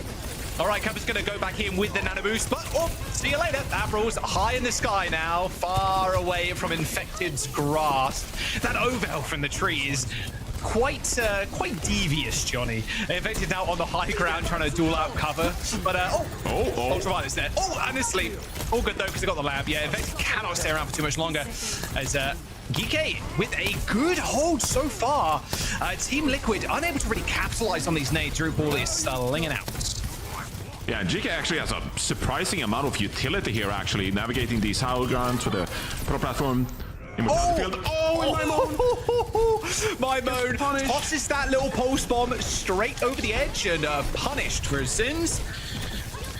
This rally is going to be rather devastating as well for Geeky. The primal rage from Infected is just going to rip and tear into the backlines. They're pushed into the spawn. Ultraviolet dead, and here comes the final push from Team Liquid, Johnny. A good little sleep onto cover, bashed. However, still manages to get the primal rage off, but has to deal with this rally. Cuffer just bullied away. The anti is good. The pulse bomb whiffed though. Yeah, but they're able to stabilize, so Cuffer crucially stays alive here. 10 seconds left. This is his last fight. A victory coming up though, Johnny. 15% more. Admiral can plant yet another one. WMO dodging out of that railgun shot from a tree. A nice little close grip there from Admiral. And here comes the tree on the point. And Infected, he gets nano boost, but Vega's already dead. Tree snipes lethal out of the skies, but the tree still doing a lot of work for the defenses here of Geeky. Zero dead as Admiral takes another down, and I'm going to be honest, Johnny, this life weir is looking rather good from Geeky. A little high ground advantage with the petal platform as Ultraviolet will do the rest of the work for Geeky's defense. Team Liquid halted on third. Yeah, when you have a control of those high grounds, I mean, because like there's a lot of stuff there, right? Like you're thinking an Ana brig, it's like, okay, you know, the brig is good for like shutting down space, protect the Ana, stuff like that, and you're playing around the bio grenade. But controlling those high grounds when there's paddle platforms, immortality fields, there's just a lot of stuff going for that backline on that third point. So it's very annoying to deal with. That fight though, that last fight, I mean, it comes down to Liquid not being able to punish Kaffa because RuPaul hits a fantastic biotic grenade, which isolates the Winston before the tree comes out, but they're not able to punish Kaffa. And with that, GK, they turn the fight around. So Liquid, they had every opportunity to close out that final third point, but they just couldn't because of Kaffa's play able to stay alive. Dude, these trees. you are just so tree-pilled right now. I'm tree-pilled. I'm super tree-pilled. Are you gonna go throw some trees in ranked? What's going on, buddy? You want to talk about it? Maybe I will. You know what? Maybe I will play a little bit like we were in ranked. I mean, Admiral's inspired me. Let's get some inspiring words though from Geeky. Let's get a quick listen in. Scouting, like here, you trade close. Can you like clear them, Kuffa, if they're like pop right? Yeah. Or Sana. Alright, let's go. Miss Spear. Where are they? I don't see Trey. Curry Hotel. No spin. Are they getting top right? They have top right. A second. I can swing top. We can cap point. Yeah, I'm gonna put point 2, 1. What's the point now? I'm looking top, looking Earths. What's the point? When I already dropped, I go high ground. All look at me. We're top. You mark swing. Still on now. I can't. I'm top right. I'm straight. Come here. I'm still forcing point. There he has to drop some. I can't peek if you don't go swing. Okay. I'm not here. I'm going top now. Yeah, I'm good now. You don't need to. I'm on orange. Anderson in window. I'm looking. Left. Ollie, help. I left you. Okay. Trade a rebind. Try. Capture. Someone. Where there? Want to be careful behind. Can you look me? Can you look me? One carry, one trade. Yeah. I'm probably fine. I'm sure you're fine. Ari split. Ari can't get healed. R1. Praise out, we're up. Then I... Point. Okay. 3 point. I bubble on a hill Spain. Try again. Try one. Yes. We can walk. Stop the pain. Good first push there from GK. I mean, look at how much Team Liquid invested, Johnny, to try and kill Admiral. Admiral eventually dies to the spear, but like they invested their entire portfolio in trying to kill that guy, and they just couldn't. And he was just up there chilling, and you heard UV just making the calls that whole time. It felt like another walk in the park for them, honestly. Yeah, and Sirius looking for the picks on the Tracer as well, but you know, Liquid, they're playing a relatively slow composition with the Orisa and the Sojourn, of course, so they're just kind of like waiting for picks on their own. GK ultimately nice sleep from RuPaul. Sleep by RuPaul. I'm gonna play some on after this. He's inspired. Hang on, he's inspired. Okay, get logged. Unlucky. Oh, come on. He's cooking with that one. Although we have trapped Infected, to be fair, but I wouldn't walk in there if I were you. There's a Terror Surge, although the window... What is this? Just to kill Infected. No way. They treed as well, by the way. Oh, what an anti there from RuPaul. Can they actually follow up? It doesn't look like they can. The tree's too good, man. The overheld is too sick. That was ridiculous. That was the just to kill Infected, but it worked. I mean, let's just plant this window and library. Oh my god. Yeah. Wow. RuPaul switching, by the way. Juno just needs some more firepower by the looks of it. No more Ana. Yeah, I think they're brawling out here, right?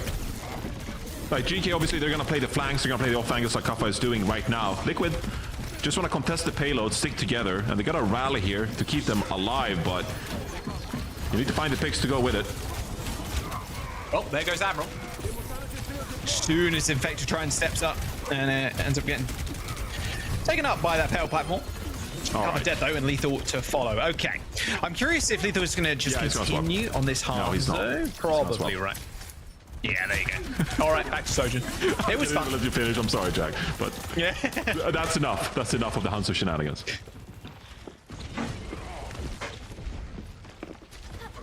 Ooh, Zera. He was waiting for someone there like Lethal or UV to push, but the push did not come in the end. Nice little off angle for W Mind Moan though. You can see him in the X-ray vision now, trying to harass the backline. Doesn't want to get shot out of the sky though by Tree, who's been marking him as well. This flag from Maimon here has the pulse actually. Yeah, RuPaul can't sleep him either this time. He's on Juno, but Juno's so close to this orbital ray. This point's going to be very hard to take for Geeke. They have the tree, sure, but this orbital ray, one of the best support ultimates in the game. So you're not really going to be able to stand up to the extra damage and healing. Although, there goes the tree. Lamp on the high ground as well. Investing a lot into this fight, in fact. Oh, you get pushed off the high ground. Oh, good, those got those exo boots to jump back on, however. And here comes the Terror Surge. Nice juggle of the window there by UV, just exchanging positions. And just making sure he can still damage Infected the Ray. Yep. Well, he's swapping, right? He's swapping, right? He's swapping, surely RuPaul swapping. The two, they're literally like 1v4 Ray. He's swapping. I mean, I would say even using ults like that. Okay, he does swap, but like you get ult charge, you save ult charge when you switch heroes, you know. So yeah. Regardless, that's true. Vega's on the Zen now. Yeah. I mean, GK. What a demonstration of just like tearing your opponent apart.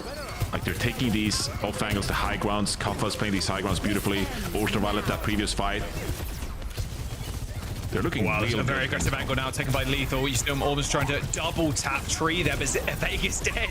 Came back on the Zen and, well, met with one angry gorilla.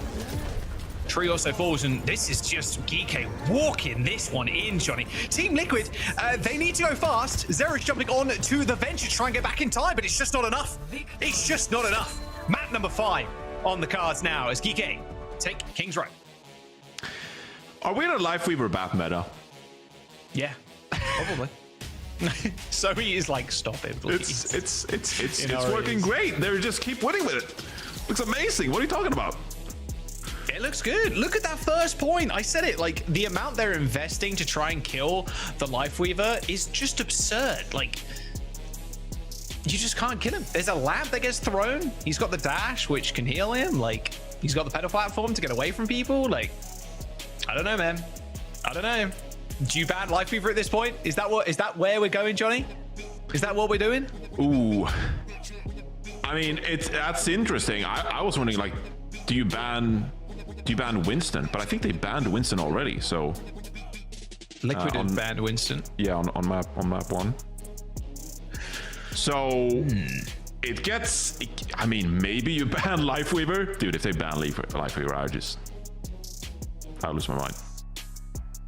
That would be peak.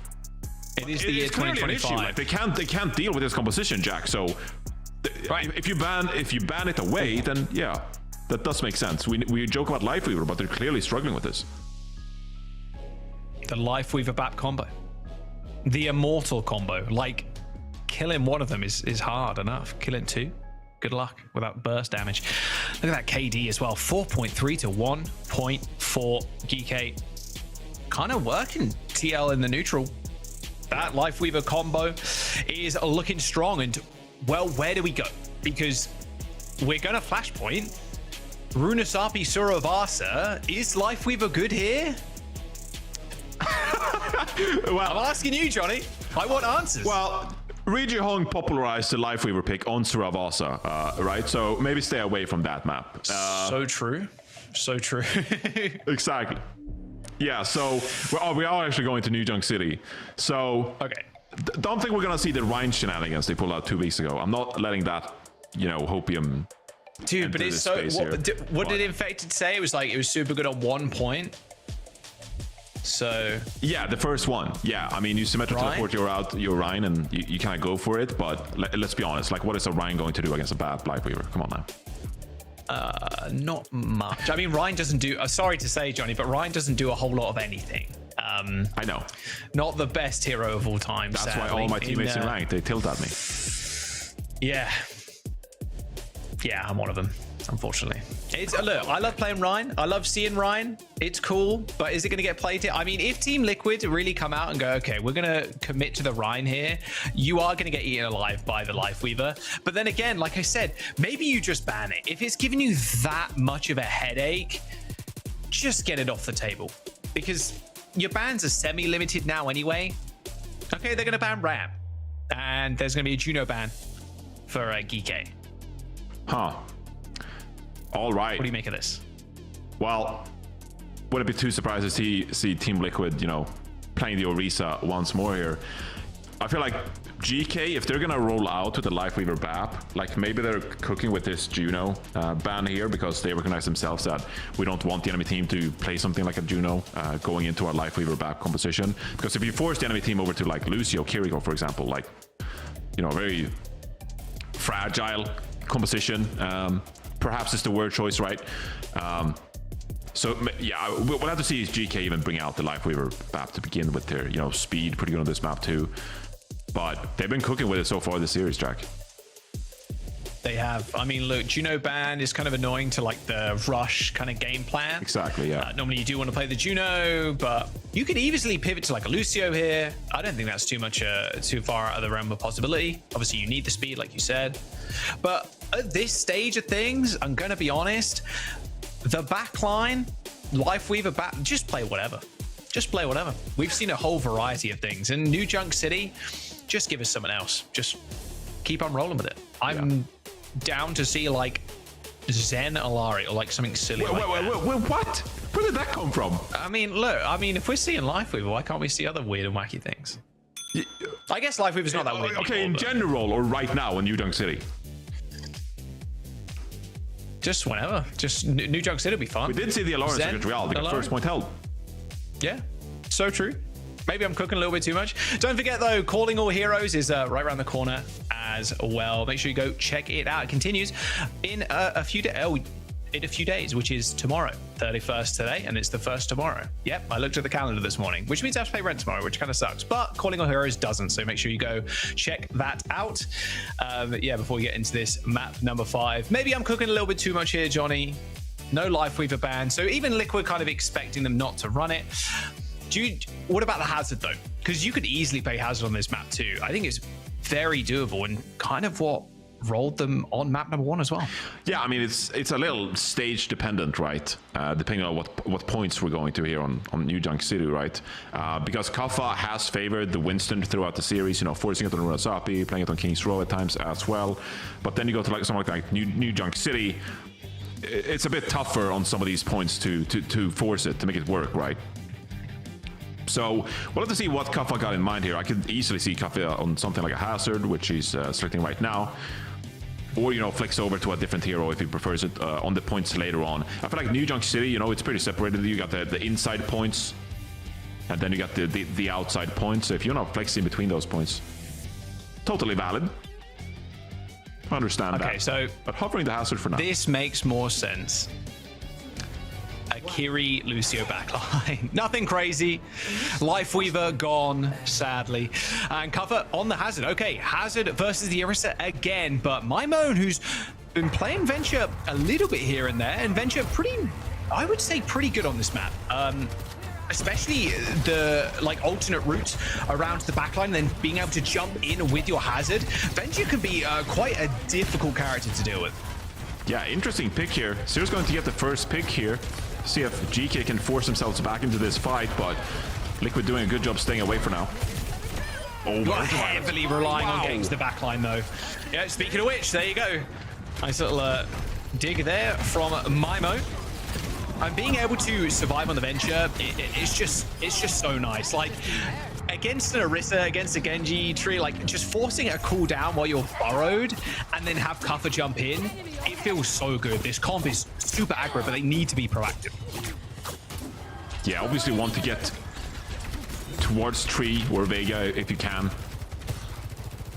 Doing a nice job of it there, clawing themselves back after being at a 4 versus 5 disadvantage. And now you can play a bit more proactive here if you'd like to. See where Liquid is entering and capitalize on Mimo. Just that. They just got one hit. Yeah. We found target. We got him. Yeah. Nice little 1-2 punch there from the Venture. Being proactive is key. Quick death from Infected obviously was kind of inting in onto the point.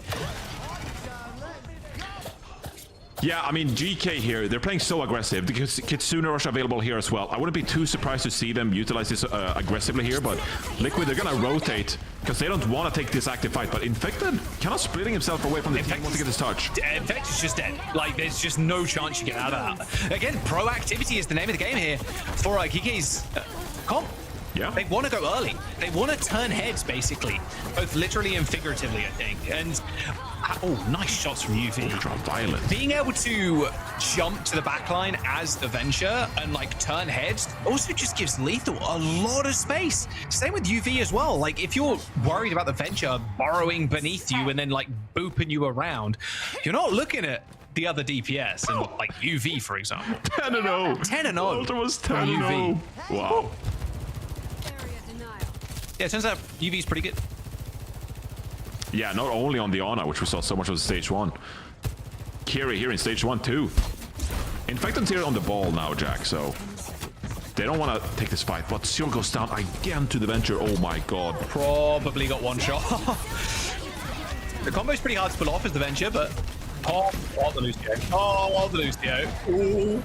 Vega gets out alive and Infected, though. Luckily for Team Liquid, is coming up with kills. Although Mimo still has the ult, by the way. And Vega is in danger. All right, there it is. Mimo's going to rip it, and the sound barrier is going to be there to match. Point has unlocked, but yet Team Liquid unable to get the cap. Trying to clear GK Esports off of it. It's just been so hard. The Venture's just stalling this out for almost eternity. As a GK are the ones actually to cap. Yeah, GK gets that cap. It's crucial for them, and Tree isn't able to get any value with this overclock. This is real bad for Liquid, but oh, Infected and Zero. The combined efforts, and they finally get some picks onto GK to try and stabilize and get this cap back on the second point. 28% granted, though. Oh, big swaps as well. GK going to Sombra. So again, kind of what we expected, but it's a lethal plan this time, and Mimo on Tracer. Yeah, kind of back where we started on Ilios, right? GK. Uh-oh. They prefer this style. Hello, Infected. Oh, there's some members here, but it's a wrecking ball, unfortunately. You can't kill wrecking balls. most of the time. Yeah, we'll have to see though. GK going to force the pressure point here. Mines come out from Infected actually. Is anyone separated? Those mines definitely separated something.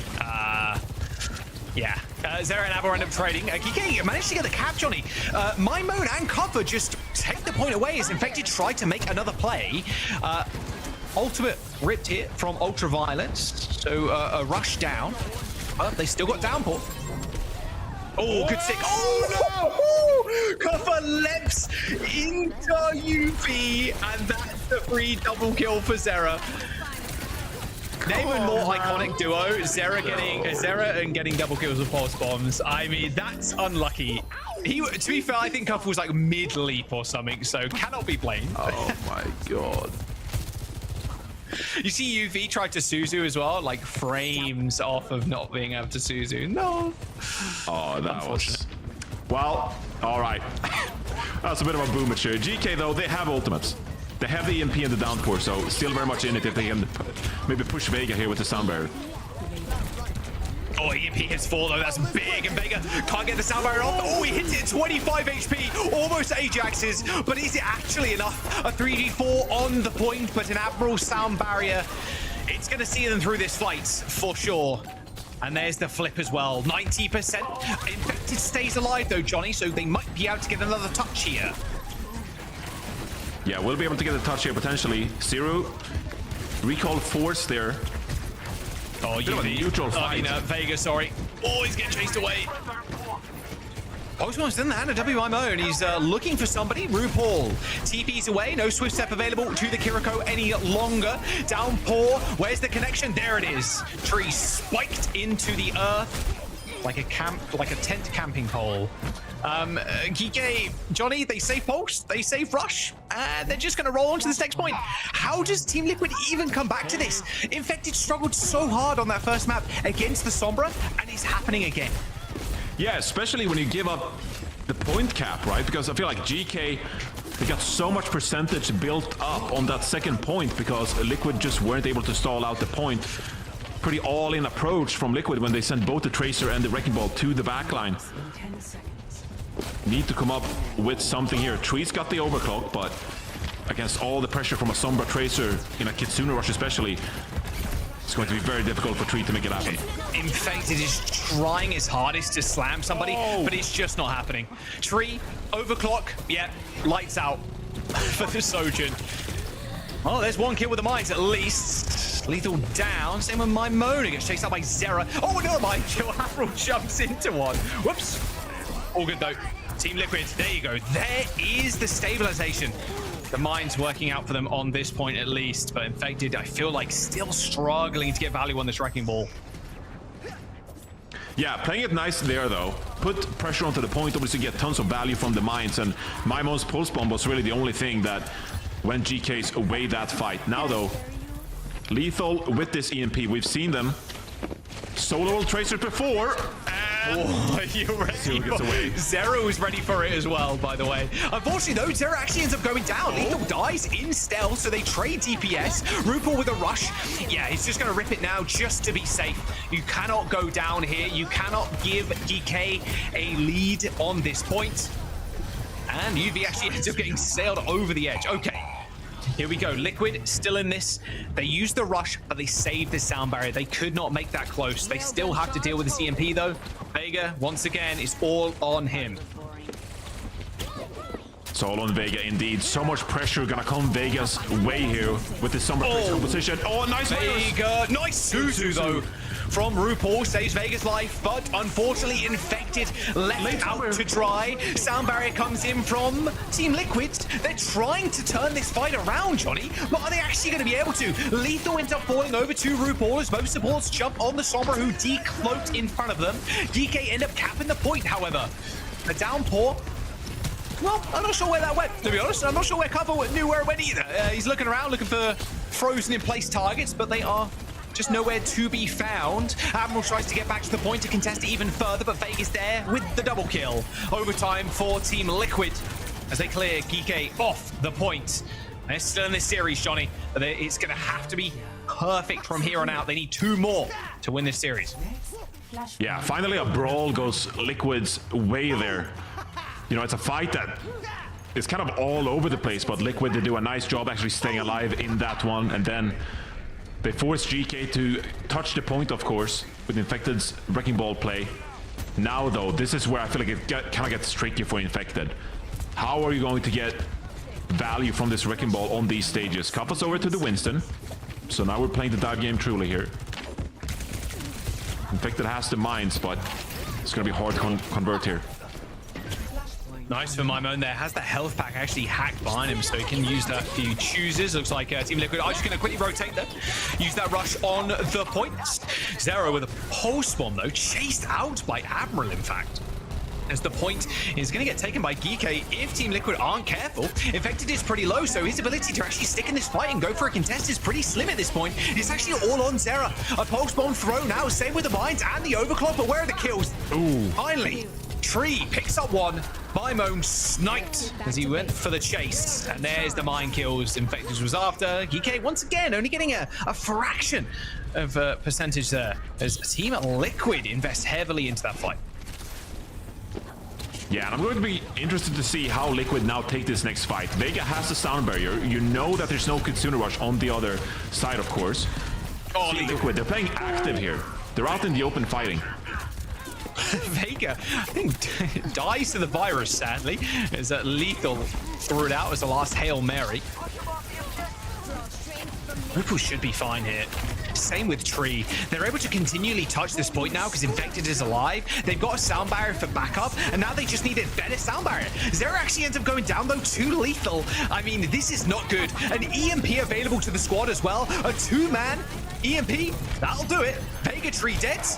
Again, Geeke, they still need to kill this Wrecking Ball. They're just getting 3 percentage points. Yeah, so Giga gets the Kappa. Not the end of the world there, though, Jack, because you get out the EMP, right? Now, Vega is forced to use this sound barrier. It's going to set Liquid back a little bit, but had to do that, of course. These mines have been so effective for Infected that this is the kind of fight where I'm thinking, can Infected get more value from this Wrecking Ball? Just a 1 or 2 pick could be everything they need to get another point here on Dog City. Could just be a mines point angle here for Infected. Yes, it is. Okay, mines on the point. A bit more difficult now for Geeke. However, they're actually giving them enough time to clear the mines and actually push into Team Liquid's backline. Infected was hacked there for a brief moment, but look at the health bars on Team Liquid right now. They're so slim.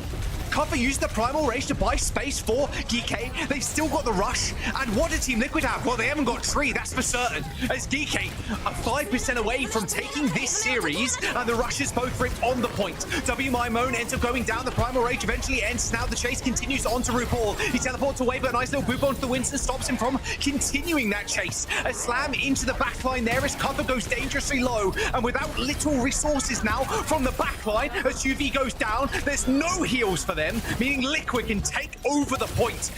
88% and building as Geeke need this final touch. Zero's doing sick work here on the Tracer as well.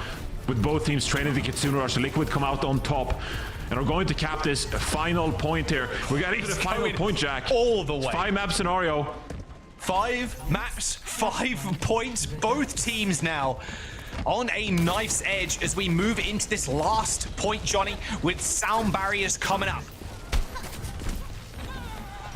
Who can be the hero for either team here? Tree coming up on the overclock, but under so much pressure. This entire map. Vega, you can't AJ here. That'll be devastating. RuPaul dies early. What? The virus through the crack in the wall to kill RuPaul was kind of getting into cover, healing himself back up. That passive healing was about to kick in as well. What a first pick from Lethal. That's a free cap, Johnny. Yeah, that's a free cap, especially when Infected taking that poke as well. Zero and Infected don't want to risk it. It's a dangerous point to go for the contest. Mines, though. Mines on the point. Looking at the Lucios now, Johnny, both with sound barrier, but Lethal with this EMP. He's looking for Vega, surely. Hunting for somebody to EMP, even if it's a solo. Sound barrier hits for Vega, but yeah, only 2. Solo EMP on Tree, but the Suzu comes in, but not enough. It's not enough.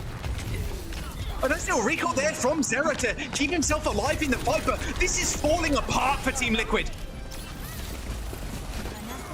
I think Vega was wanting to wait out the EMP from Lethal, but figured he had to pop it. But everyone just went their separate ways. There were no combined efforts to put pressure onto the point with that sound barrier. And that's a huge ultimate just gone missing from Vega.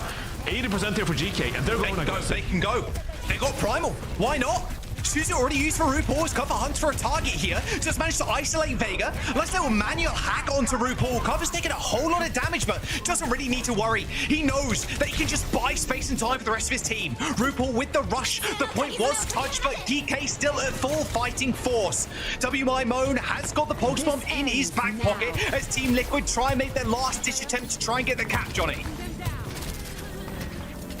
And GK might give it up here as well with the Kitsune Rush and the overclock use from Liquid. GK though, they should be comfortable here. 99%, they just need one fight win to go, and big ultimates invested from Liquid. GK has a Kitsune Rush on their own. Zero against his former team. Can he find the pulse bomb to keep Liquid in this? He's made hero plays before with the pulse bombs, Johnny. He has to make it again under a different banner. Here comes the rush from Ultraviolet. Team Liquid need to respond, but Lethal goes down. Zera makes another hero play. He still has the pulse bomb as well. Look at GK. They're just trying to pressure out this backline. They find two. Ultraviolets gets a double. Zera has still got pulse bomb, Johnny, but Admiral's got the sound barrier. He needs to hit this Lucio. He needs to cause Admiral to Ajax here. The mine's deployed on the point for Team Liquid, buying them more time. Vega might be able to get back with the sound barrier. It's crucial time built. Here comes the pulse potentially from Cerebus. Oh, he commits the recall. He commits the recall. We're still with the pulse one, Johnny. Here it is. Beat comes in for Admiral. Same with Vega. A 4-man versus a 5-man. Zera with the pulse bomb, but it goes wide. He's now just trying to focus out, cover as much as he can, trying to force him out the fight. But look at the numbers that Geek have at the point right now. And they've got EMP, a 2-man on the high ground. Vega just disintegrates before Copper's eyes. And Geek now just need the final few kills. A manual hack on the wrecking ball. And that is going to signal the end. A virus to finish it up. And Copper with yet another Primal Rage. 5 maps, all the way to 5 rounds, 99 to 100, as GK Esports win the match. Wow, what an insane Giga Banger on our hands, Jack. It went down to the wire, but GK able to clutch it out with that EMP in the end. So much respect to be paid to that EMP, and GK pressuring the point enough. Come out on top of New Junk City. What a game. Yeah, guys, this was the banger that was promised, and it delivered. I am so glad. And honestly, it didn't look like it's going to be the case right out of the gate, right? Like, Team Liquid map 1 was so dominant, and that made me happy on one hand, because that's the Liquid we wanted to see last week. Like, they completely crumbled, but they recovered from that flawlessly. Mental back in place. They played really, really, really strong Overwatch on that control map. And then we're heading on to map 2.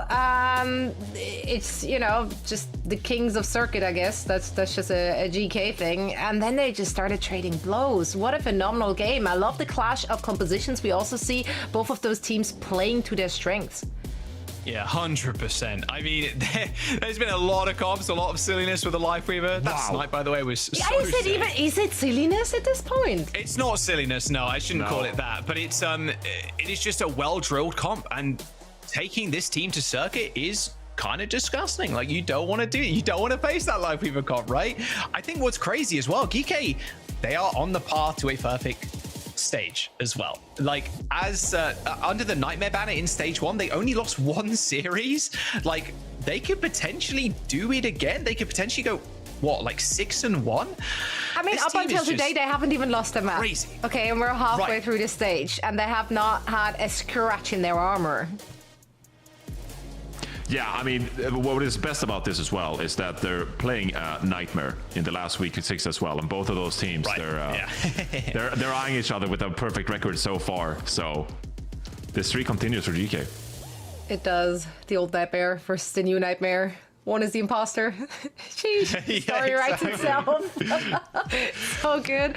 Yeah, I don't know, man. There's just so many like highlight-worthy moments from so many players. Like this bottom is going to be a tough one to give out because it was heroics from across the board, which kept them respectively in those matches. So that was I'm seeing the name changing constantly in our show doc as well. So like, I think they're still trying to hash it out who gets the honors. And also, of course, we're hoping to get an interview as well with one of the winning players as GK takes this one 3-2 against Team Liquid. Looking at the rest of their schedule too, like GK is gonna have up until the Nightmare game, they're gonna have like a smooth, relatively week. easy time. Yeah. Tomorrow they're going to face up against Dilduck, so that's a vibes game. We're here for that. Yep. Then week 5 against Extinction. That should be another 3-0 on the board. So yeah, it's going to be Nightmare, the tough test at the very end to close it all out. We do have Ultraviolet apparently standing by now for an interview, so let's bring UV in. First of all, congrats on the dub.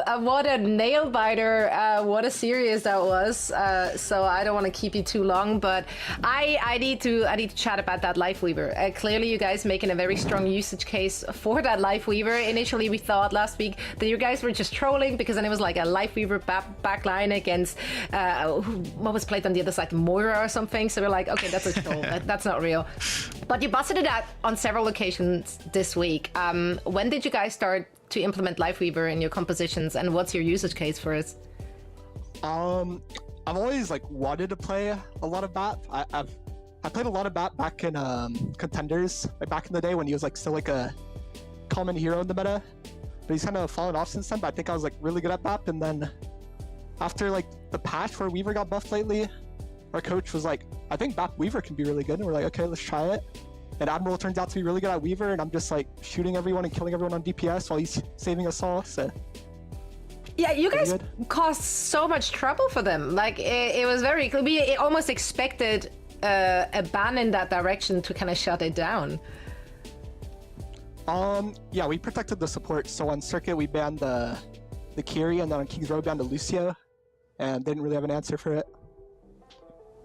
Right. I think it's hard too because like nobody else plays it as well as we do. So like I think some teams have tried, but like all of your players need to be like full like just walking in there and like trust that your Weaver's gonna pull you out, that your BAP's gonna lamp you. Like it's definitely a hard comp to pilot, but I think we do it well. Yeah, you do it phenomenally. We were chatting about that during the game as well. Like, if a team wants to be okay, we're facing GK, we know we're playing against Lifeweaver. No other team in a scrim is going to be able to replicate it the way you guys do, which is pretty damn scary. Your schedule is looking pretty okay, like Dilducks and then Extinction. That game against Nightmare, how are you guys feeling about that? Because realistically, you could go for a perfect stage here. Not necessarily on maps, but a complete perfect stage, like 7-0, whatever it is. How do you feel about the Nightmare game? So last stage we went well, without Will, with Zira, of course. We went 6-1 and only losing the SSG, but this time we beat both partner teams, and now I think Nightmare after like the Fenners, and I think it'll be a pretty easy 7-0 stage for us. Both harder teams down already. Easy 7-0 stage.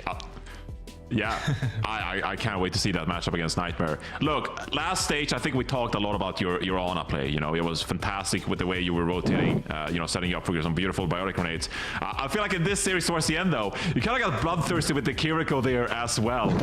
Is that something that's encouraged in your team as well, or do you just like to go aggressive at times and frag out in the enemy backline? I think I just know when the good timings are to do that. I think compared to some players, I'm a little bit more passive, but I know when like it's the timing where I need to find a kill. And those kills you did find, and that's one of the many reasons why you got yourselves the Player of the Match honors for this one. So congratulations on that. Standout performances, of course, across the board. So please hand over our congratulations to the rest of the team. We can't wait to see more of you and the boys. Thank you so much for joining us for a quick chat. Of course, thank you very much.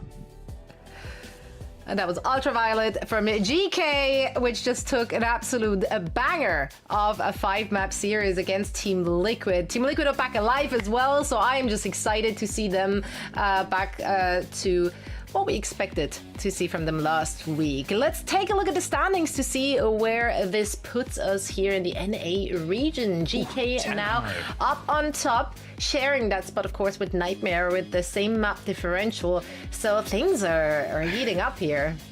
Yeah, plus 10 is pretty crazy. That is like, yeah, insane. that Nightmare game is going to be a banger. Like, I don't know if they're going to pull out anything crazy there, but I guarantee Nightmare is going to be banning Lifeweaver somehow. Like, if they pick Circuit or like we go to Circuit, Nightmare's banning Lifeweaver because that comp is just tedious, man. Yeah, you just can't. Dun, dun, You just can't. Secretly Unless they, I guess they could, yeah. I don't think anybody can do it like GK can, though. I'm going to be real. No, and I love that we see those teams being able to just kind of infuse their play with these different kind of flavors, right? Like, we're not in a stale meta where there is only one backline which is viable. Like, so much different stuff is viable on so many different maps. So seeing them sprinkle in that personality is really, really cool. So we have more games to come here as well today. We're not quite done yet, so don't go anywhere. On the other side of a quick break, we're going to see Extinction and Nightmare.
Welcome back, everyone. This is day one of week 4 of OWCS. We are a little more than halfway through our stage 2, and we got one more match to play today, and that one is going to be between Nightmare and... I forgot it for 2 seconds. Extinction. Yeah, I got it. Yeah, and of course, I have Johnny and Joss with me for all the action.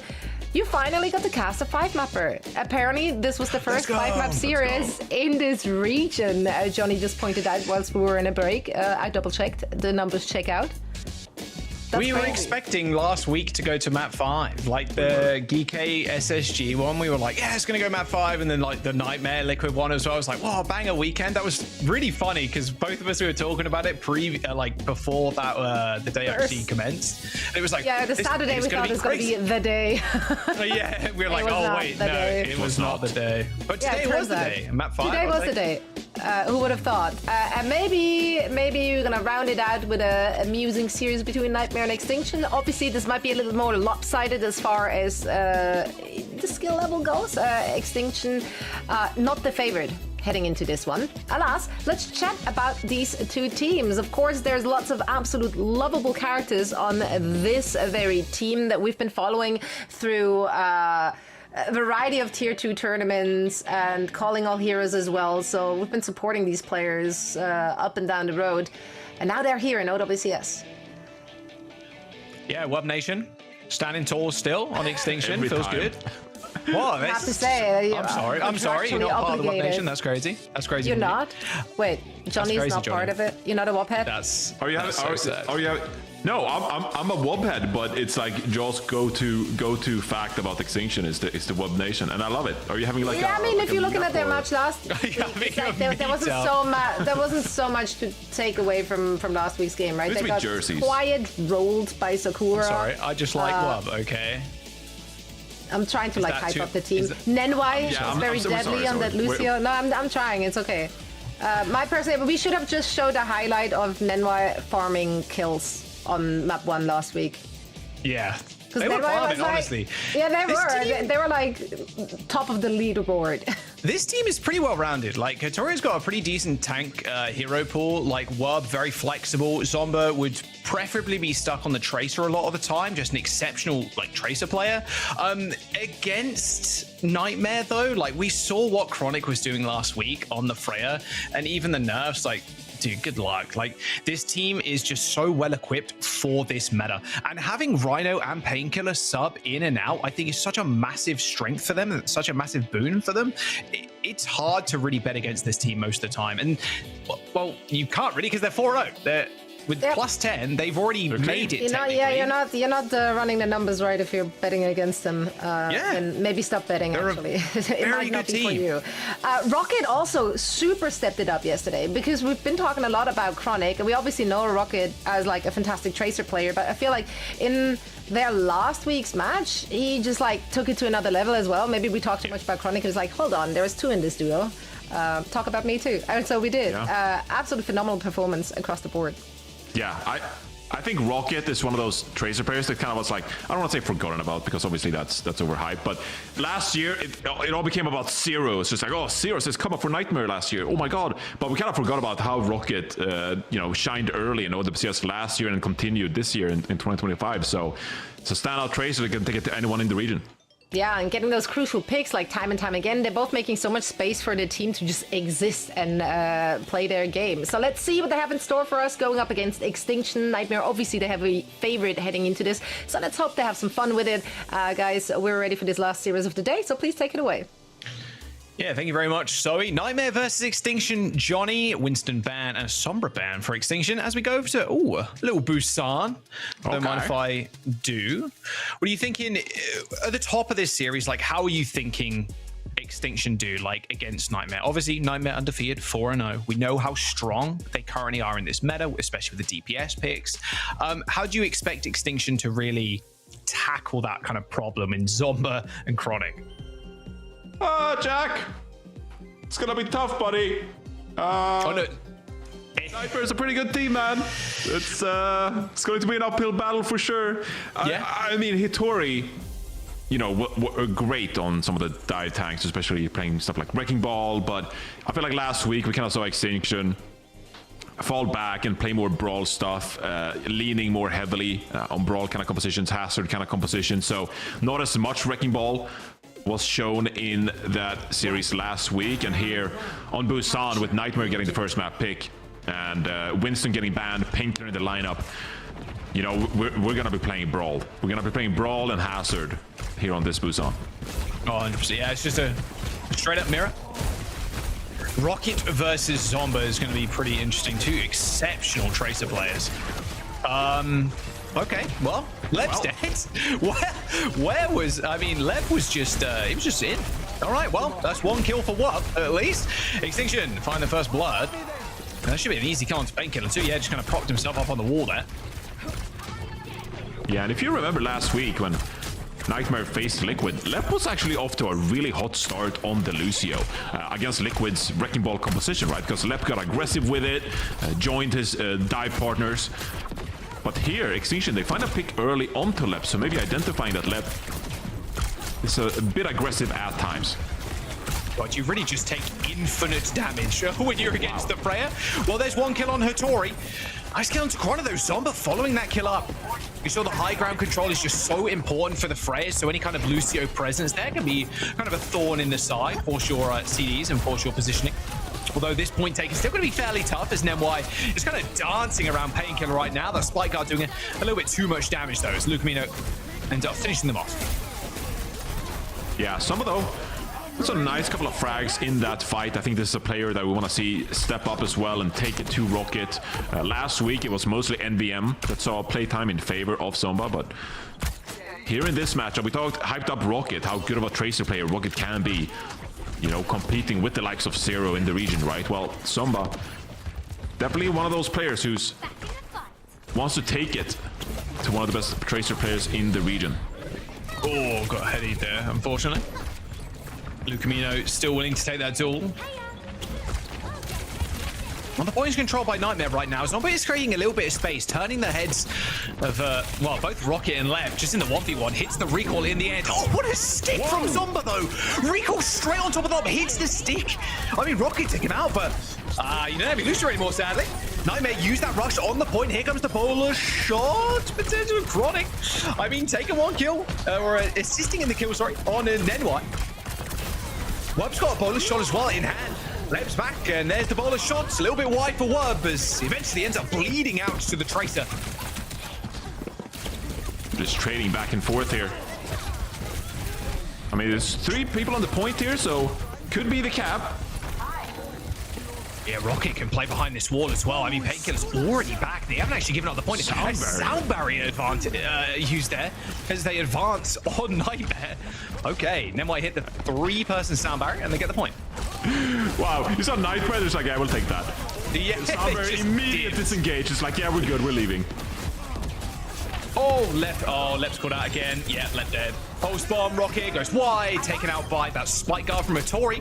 A downpour, though, comes in from Hattori, and this is going to be a bit of a problem for them now, because they still need to deal with the Chronic on the point. And they barely any CDs left. You saw Scuffed and Hattori both there using everything they possibly had to actually get to the point.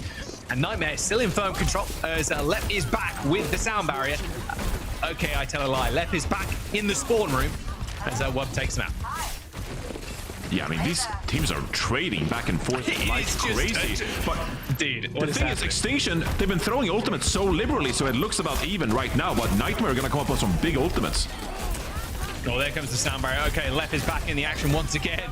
And yeah, the disengage from Extinction. But unfortunately, that sound barrier, it hit when it counted, Johnny. Overtime here as Zomba is going for the touch, although dead to a Lep.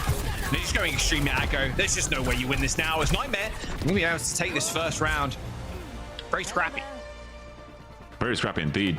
And I mean, I don't mind the aggressive ultimate usage, but I think you really saw in the middle of that round how Extinction, they were just kind of like throwing ultimates, right? Like trying to get the fights going. You take that 4 versus 4 fight where Zomba went down and you invest precious ultimates, barely come out on top.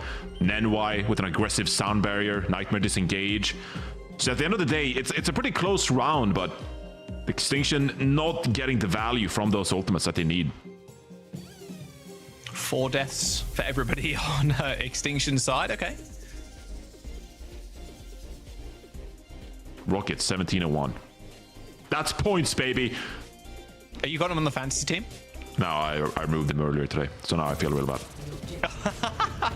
Well, that's unfortunate. I mean, Johnny, I don't know what to tell you. Why did I do that? I forgot my fantasy team. I always do that. Even in the Overwatch League, I made the fantasy teams and then I just forgot. So maybe I'll come back and my team will go crazy, but I doubt it. Oh, Zombra. no. Okay, Zombra got rolled. Yeah, that was not pretty. That was not pretty. Getting hit by the take aim as a tracer, it's got to be one of the worst feelings on the hero. Yeah, and also kind of panicky, right? Because you're like, I'm about to take a significant damage from my health pool. It's like, am I recalling this? Then I'm like, how do I get out? It's a bit panic-inducing. Yeah, nice first cap there from Nightmare. And you can see how aggressive they're going as well. You saw the quick rotation from Nightmare on the platform of Extinctions. Like, they want to go aggro. They want to just be in your face. And if you can play up to this higher tempo, it can throw some teams, like underdog teams, off. Yeah, for sure. Do promote that playstyle. Well, dead. And they're already in the back. I mean, what is this? It's a slaughter. An absolute slaughter right now. This is Chronic showing off after last week, where we just praised Chronic the entire time. I mean, yeah. I mean, what do you want? Not do that? I mean, he's a beast. No. I mean, I think we agreed last week, right, that Chronic is like the best Freya player in the region. Took that crown from Tree in that match versus Liquid. But now, Chronic, don't get silly with it. Oh, Chronic got silly with it. Oh, well, there's the kill, the shutdown from Nenwai. Zomba will take another. Couple of ults for Nightmare. I can't imagine they invest anything, but it's going to be a while before they're actually cleared off the point. In fact, look at me, he's just going to go for it, though. Unless Rocket just handles the back line. All right, okay, well, panic over. Yeah, Nightmare control here. After Rocket secures a 2k and the Kitsune Rush drops from Lucamino. This is pressure on Extinction here now. It's crazy. Tori, she's already like 1 HP. They're downpouring in the spawn. Wub's like, I will not give you the stat, actually, Painkiller. I will right-click the ground. That's crazy, actually. Oh, well, that's it. Well, yeah, that was scrappy. That was one way to put it, Johnny. Yeah, scrappy. Yeah. But look good. Look good from Nightmare. Yeah. This is what you want from Nightmare as well. A nice perfect game here. You go into next week 5-0. And then you're already guaranteed a place, right? You've already made it through. Like, you're good. But getting extra map wins, an extra like perfect series like 3-0s like this, it's going to help your scoreline. It's going to help your map differential later on. Just going to give you a better seeding. Yeah, absolutely. Because they're tied now as well with GK. And so... yeah. Every map win matters, you know, but especially if you can secure the top seed, #1 seed, I mean, you get free pickings, right? You get to pick between the number 3 and the number 4 seed, which we project ultimately is going to be Liquid and SSG, right? But if you can secure that #1 seed and pick either SSG and Liquid, depending on which you prefer to play against, obviously they have slightly different playstyles as well. That could be, you know, quite a lot of a difference maker in the upper bracket come the stage regional playoffs. I mean, they've already beaten SSG. So you're like, oh, get a little, you get a little rematch against them. Right? Yeah. Yeah, definitely. 16 deaths to 34. Not too close here. There's a Nightmare take that first map on a Busan. By the way, the healing done is crazy low. 6.5k to like 8k. That is just like the supports are just it's like I'm just damaged. That's it. Lucio's, they're just in pure amp speed only. I'm just gonna kill you before you can kill us. Like that's it. I'm here. Well, it was a really scrappy first round. I mean, we only played 2 points, so like, how much staff can you build? But it felt like both teams just throwing themselves at the wall, just skirmishing with each other, pick by pick. And, you know, still though, like that first point, like it was relatively close. I think Extinction, they played it the right way because they were proactive with their ultimate usage. They wanted to be aggressive and get involved, right? But then you see on the second point, that's where Nightmare, they are the better team going into the series, and they're just able to like pick Extinction apart. Just like, oh, your Freya's left alone. All right, well, good luck. We're going to just tear your team apart, isolate individual players and pick them off. That was quite a clear skill gap there on the second round. Yeah, Lev definitely had fun with it. Had the most deaths on the team after the first round. Was definitely in more than most, it felt like, but it works out, so it's all good. Here's the map pool for this regular season stage. I mean, where do you really go? So at least we saw the Wrecking Ball in play there. Did it work? No. Do you want to run it back? Maybe. I mean, Hittori has seen a little Wrecking Ball play usage in the past, so if you wanted to go to somewhere like Suravasa, maybe you like protect ban tank and get rid of the, I don't know, like the hazard or something like that. Could be a pathway you could go. Or you don't want to force the Wrecking Ball at all and you want to play Brawl. But... Yeah, a lot of Brawl. I don't mind a little bit of Brawl, honestly. Suravasa the pick. Okay. Yeah, do you really protect ban tank here? I mean, Hittori's kind of chill with running like even a Winston. But the hazard ban seems like the most ideal for the team. Well, yeah. I mean, I was only thinking of like maybe a tank ban if you really want to determine what playstyle you're going into, because you know, hazard versus Wrecking Ball, it does alter your playstyle a little bit. So if Hittori wanted to play the hazard, they could, of course. But the problem would be, well, you kind of also play into Nightmare's game and what they're trying to do, right? It's not like Nightmare, they're going to look to mirror the Wrecking Ball, but they'd certainly be happy to mirror the hazard. And so that's kind of like what I'm thinking. And if you don't protect ban tank, then if I'm Nightmare, I'm just like, well, we're just going to ban the Wrecking Ball because whatever other hero you play will be quite comfortable. Extinction's schedule as well is looking a little tough too. Looking forward to the next few games. GK, Supernova, and SSG to round out their stage. So again, a couple of map wins here would be great. Looks like, wow, Extinction banning Freya. Not surprised. We've kind of skipped over that fact because Chronic is a beast. Okay, that makes a lot of sense. And a Wrecking Ball ban from Nightmare. So yeah, you picked up that one perfectly, Johnny. No more Wrecking Ball here. Chronic was so targeted by that ban. It's crazy. 100%, dude. We were just saying, like, the dude's probably the best, like, Freya in NA currently. Not probably, Jack. Can we? Not probably. Is this definitive? Definitive. Chronic is the best Freya in the region. This is it. Best Freya in the region. I don't think any other team has an argument, really. Yeah, the game versus Liquid really did solidify that, I think. I think it would be hard to argue against that. Yeah, you know, I think would be really Chronic epic. earned themselves that honor, you know. Winston phone. Who's he calling? Who's Winston calling? Like over there? In Suravasa? I don't know. Maybe it's good. I don't know. I have no idea. I'm Swedish. That's not an excuse for like. Okay, Johnny. Suravasa, this map is not a real place. So we could like. I mean, King's Row is kind of a real place, no? It could be. I don't actually know. I kind of lived in London, or did live in London, but maybe it is a place. I'm not sure. The phone signal though, probably pretty poor. Can't lie. He's also using a phone from like the 70s or 80s, bro. That's aura. There is that. I wish I had one of those. The brick phones. Wub is 1 HP. Wub is down. Nightmare. Only with a single kill here. Hittori and Scuffed end up coming up with 2 big kills. Kind of what we expected, Johnny, in Hittori playing the Winston, not playing the Wrecking Ball.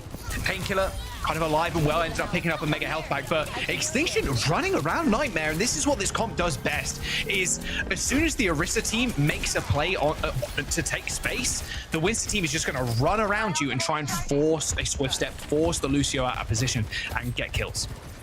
Yeah, I think it's a great point by you going into the map. You know, Hittori happy to play this Winston if they can't play the Wrecking Ball. And now this kind of boils down to what we just saw in Liquid versus GK, right? Hittori's gonna try to wait out Nightmare making a move here and try to go in for the dive after some abilities have been used. Scuffed is 1 HP. I don't know how Scuff survived that. Just like some left clicks from Painkiller. Here comes the rush on the point, but Scuff just gets his head just ripped clean off their shoulders. They don't have training, but a pulse bomb from Zomba. Okay, Extinction on the board. And this is it. This is the dive that they want to play. And being able to have Zomba permanently on a Tracer, Hittori on a Winston like this, I think it just lends to them being an exciting team to watch. And unfortunately for them, looking on into the series, they can't ban Freya again. But Chronic is not nearly having the same level of success right now on this Sojourn. Yeah, this is a great opportunity for Extinction, and they're playing well so far, but Ultimate's been committed. Their research is going to be big, though. Drags pretty much everybody from Extinction all into one place. Rocket with a pulse bomb, but Hittori stuck. No primal rage for her, so taken out by Rocket. Point flip in action. Lucamino dead, and again, Painkiller has to kind of stay on this point, kind of juggle around, juggle the aggro. There's Extinction, they do lose Nenwai, but Painkiller's health bar is just so low, and Zomba, oh no. Okay, that is a tragic death, as Lep used the sound barrier to... Yeah, just scare people away. It didn't look like they were in trouble. That fight was won, buddy. You scared them off. Yeah, probably a little mistake there, potentially, from Lep. Now secure the win, bro. I got it, bro. I needed this. Secure the win, yeah. I got the stats. Actually, I hit like 4 people. Yeah, but Zomba actually going down there to Painkiller makes a huge difference and allows Nightmare to get back here. And Chronic now with an overclock. Oh, in midair! Hit that midair! Chronic midair snipes Nenwai as they're getting primal raged around. Good stuff from Hattori, though, following up the kill onto Lep. Painkiller is extremely low. Scuff going down, though, is not good. Now it's up to Warp to try and save Extinction. Oh, what a shot to Rocket, too! Oh, Warp. Warp Nation rises once again. Extinction, they take that first point on Suravasa. God, these Sojans. I love seeing Freya, don't get me wrong, but there's something different about a Sojourn hitting a railgun shot on a Tracer like that. Yeah, Extinction looking real clean right now with several members coming up with huge individual plays. Painkiller makes a swap onto the Mauga, but Wub is going to be able to build so much charge off this Mauga, so if you can just dodge the cardiac overdrive timing, Extinction's still very much in this. You see Lep? Painkiller's like, where is Lep going? Where is he so going? Good. All right, yeah, this, I mean, Painkiller kind of known for the Mauga as well. Pretty hard matchup with the Winston. He just gets chunked out so heavily, and being able to break the bubbles so easily as well it's going to be rough for Tori. I'm wondering if it actually prompts a swap. Nenwai went somewhere. Not sure where, off the map. As Painkiller pops the cardiac overdrive, and yeah, in the rush, you're handily winning those fights. Where did Nenwai go? Where did Nenwai go? Yeah, Hattori. I mean, it's tough to play the Winston, but you kind of have to recognize that the Mauga's going to have the superior point control, right? But Hattori starting off the fight on the point and then recommitting with the leap as well. It's just not the way to go around it. You need to operate around the edges here and try to open things up with Zomba. Lep is in and out. Yeah, playing on the periphery right now. And being scared of this running stomp as well from Painkiller. You can see Wub like trying to build up a railgun shot, but if you get jumped on, you get slammed like that, you will get killed by the Tracer. Like Rocket will follow up on you. Oh, there's the sound barrier comes in. Lucamino and Leb trying to get out of there. You saw them transition through the point, but both supports are dead. Good sound barrier from Nenwai should win them this fight, although Painkiller eventually taken down. Could survived a little bit longer there, but couldn't quite find the cardiac overdrive and then the targets to shoot at. The Nightmare still 90+%. You're chilling with that. Yeah, it's good communication and execution by Extinction there. Hattori goes deep towards the backline of Nightmare, which forces Painkiller to run back towards his team, but Nenwai with the sound barrier. That just gives Extinction space to operate with on the point. So beautiful play by Extinction. Now, Wub has this overclock, so this could be big. Pulse. It's a whip. Yeah, sad pulse there by Zomba. It's already pretty sad though as well, unfortunately, as Wub jumps straight into the backline with the overclock Johnny, but a Suzu and a sound barrier, and then Wub realizes I'm in the wrong place at the wrong time. An easy fight win there for Nightmare, and that'll be the point. Yeah, and it seems like Hattori is going to stick to this Winston. A very difficult matchup indeed, especially on this point as well. This is going to spell trouble for Hattori, but I mean, you're close to a Primal Rage, but like realistically, this Primal's not going to do much, right? We'll have to see how this point develops if Hattori's going to stick to this Winston, because I feel like it's, you know, it's the pick of the map so far. Hattori's already in and out. I mean, yeah, she's got Primal in 5. They're going to start this fight with a rush, actually. It's not on the point, but the cage is going to get popped down, and then Painkiller's going to be immortal. I mean, here comes the Primal Rage, Johnny. Does destroy the cage, but Hattori already at 300 HP, down from 1300. Yeah, I mean, Suzu ends up blocking, and Hattori's just got to switch, man. I mean, this... I don't think you... If you stick on this, you just lose. I don't think you match Painkiller here, but it's rough. Yeah, I think this is just one of those points where I could have seen, you know, Hitori swap away from the Winston, but they're going to stick to it. I would be so open to playing Winston on some of the other points available. This one especially, I mean, it is so narrow, so close cornered that realistically, you're not really going to be able to get to the backline anyway. Chronic here with an overclock. Yeah, looks like scared them away at least. And the way you're playing around the Mauga as well as like a DPS, you want to be fairly close to them some of the time, especially when Cardiac Overdrive gets popped. So like the openings for the Winston comps are kind of cut even smaller than they were before when you're playing with the Orisa. Yeah. Yeah, absolutely. Extinction here. I mean, they're not even like given the opportunity to take these fights, right? Because they're under so much pressure. But Nemwhite's going to have to sound barrier to win this fight. That can be said. Oh, Zomba dead. I'm assuming... Yeah, no, we're good. There will be OT. Here comes the beat. It's two people, Hitori and Nenwai. Stick from rockets. Hitori's health evaporates. And Johnny, that is going to be 0.4 Nightmare. Yeah, I mean, Extinction. It just feels like a comp differential at this point. Yeah, honestly. I mean, it is, right? Extinction not able to take a single kind of decent fight that whole time, right? Nenwai invests the sound barrier, but it just hits Nenwai and Hitori.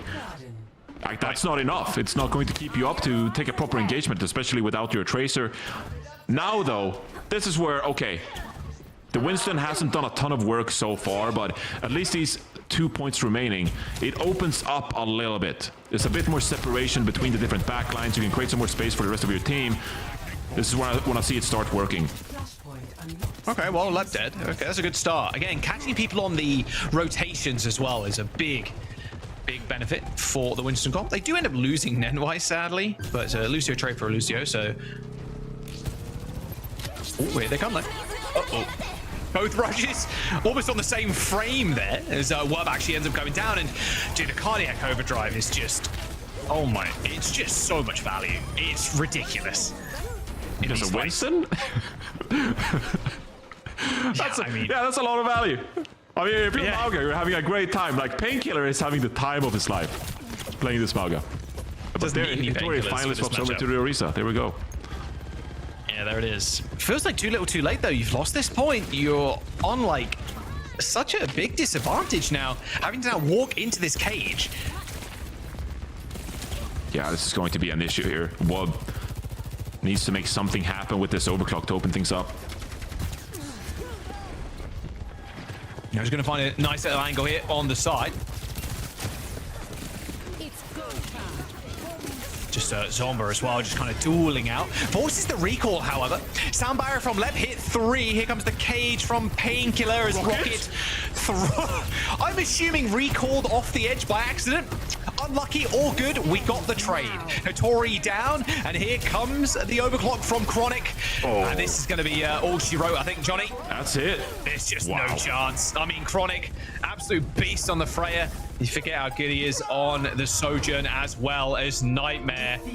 Handing Extinction another loss. Suravasa is theirs. That's the 2-0, Johnny. That's a 2-0. Yeah, relatively clean after that very first point where Extinction, they look good still. They look good on that first point, Jack. Let's give them that. But, yeah, I mean, absolutely. From there on out, Mauga versus Winston. It's like what more do you have to say? It is like the emergency Mauga button sometimes just needs to be pressed. And when it is pressed, it's like, well... And especially if it's someone like Painkiller, it's like, okay, well, we just win now. Mauga's so good on that map. It's absurd. Yeah, no, it's a great pick. And look, I'm not gonna sit here and say that, like, you know, Mauga is gonna win that matchup 10 times out of 10, because I do think that sometimes you can make the Winston work, right? Yeah. But it requires a huge, like, an insane amount of skill to be able to pull that off, right? And especially you need to coordinate with your Tracer to get these dives going, get on top of the backline while avoiding the Mauga. It's a really difficult task, and so sometimes I just think you're better off, you know, going with the easier option, which most cases is the Orisa, right? That's not to say I'm constantly opposed to the Winston pick, but there were a few moments throughout this map where I felt like Hitori could have done themselves a favor or two picking the Orisa instead. Especially the second point, third point kind of thing. It felt like the old like KSF meme, like, hey, can we get a dive going? It was like, not a nano going, but can we get a dive going? Can we get a dive going? Can we get a dive going? Because they're getting picked, and then the Trace is like having to touch, and it's like a weird fight. We'll see if Nightmare can kind of do the same thing. Extinction now, again, get their map choice. Do you just go to a dive map at this point? You're like, okay, they can't ban ball. Go to Gibraltar, you know? Like, go to Dorado even, I think. Yeah, Gibraltar. I forgot about that map. I feel like we rarely see Gibraltar in EMEA. It's a fun map. It used to be, I will say, it used to be heinous. Remember old Gibraltar where the big doors were just two very small ones, and there was like no cover on the like right side high ground as you walk into second as attackers. Like it was a heinous map, but do you not agree? Like, oh, I love being shot at these two small doors. I love being shot as soon as I walk through them. It's very fun. Like, but it plays a lot better now. But it's perfect for dive. So maybe Extinction just go, Surabasa, not it for us. Wrecking Ball we can play Winston. Like, let's go to like a purist dive map. Look, I wouldn't be opposed to it. Maybe Rhino would see some playtime for Nightmare if you decided to go that route, right? That could be fun for sure. Oh, they're picking Gibraltar. There you go, Jack. You're a prophet. Look at you. Look, all I'm saying, I want to play dive. Where do we go? Watch Point Gibraltar. Dude, everybody loves this map. Not everybody. I'm sure people that don't like playing dive are like, hate playing against it, hate it. But this map is perfect for Extinction want to play. If the Winston gets banned though, on Nightmare's side of things, maybe Extinction go for, I was going to say, maybe Extinction go for a protect ban Hazard, and then you can play Winston or you can play Ball. Like, this is good. I like this look. Yeah, I mean, we have seen some teams actually just play the Hazard on Gibraltar, right? So if you wanted, two birds, one stone kind of scenario, ban the Hazard while I think it's leaving the Winston up, right? Yeah. You should be a coach, Jack. You're doing great here. Nah, that sounded so sarcastic. You're doing great, buddy. Like, pat on the back. Oh, sorry. Did my sarcasm ruin your grand plans of becoming a coach? Or can we both agree? Oh, it did. I did actually, Johnny. It did. No, I wouldn't be a very good coach. I'm going to be honest. I would never be sarcastic like that, Jack. I wouldn't be sarcastic about something you genuinely liked, or wanted to pursue. Really? But I know you didn't want to be a coach, and so that's why I talked about it. Anyway, don't worry, Reddit threads. Me and Jack Reddit love each other. threads. We're great friends. We're great friends. Hold on. YouTube comment section. Hang on. Me and Johnny don't hate each other. Newsflash. Yeah. The feud is not real. So how are you feeling about first? Nightmare? I was going to say, I'll propose you a question. Good broadcast etiquette, Johnny.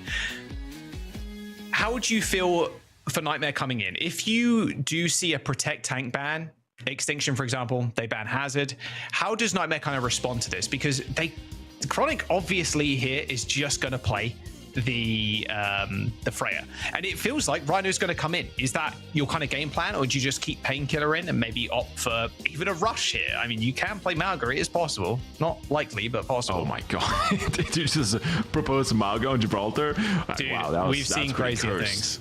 Yeah, that's pretty cursed. Yeah, I mean, first of all, we have to see if Rhino's entering the battlefield. If we're going to see a sub here come through. Doesn't seem like it. Extinction actually with a ban onto the and there it is. Okay, a protect ban.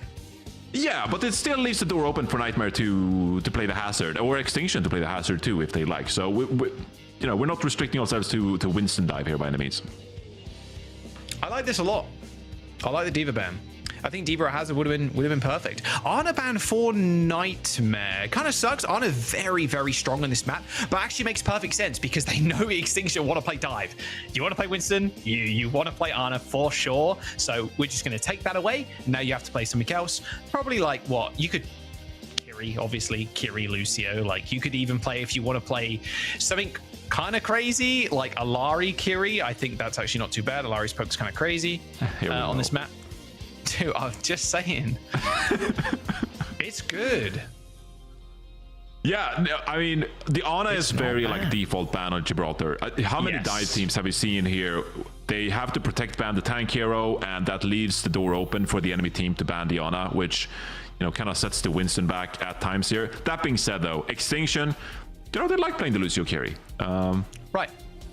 I wouldn't say that they're not like Twilight, where they're like, please leave the Ana open. Like Extinction in this case, the Ana being banned, I don't think they minded too much.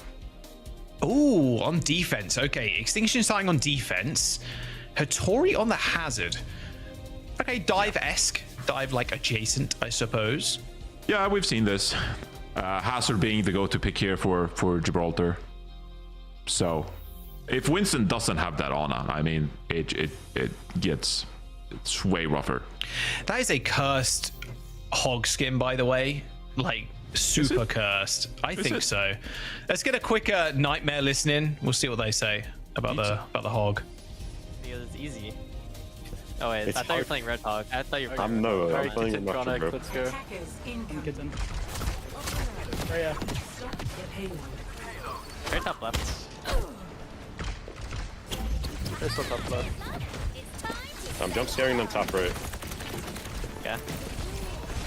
They're pushing. How's it in? Freya flipping half, Freya flipping weak, really weak. Freya one. Freya really week. I know. We're all good. You're on hard. Freya one. We're dead. No one. Do I have a pull? No. Nope. We need help. That, How do I not We'll have put a a lot. pull? We got their. they went Freya. crazy hard north on. Oh, we got two. Just trade Henry on point. You're in it to be.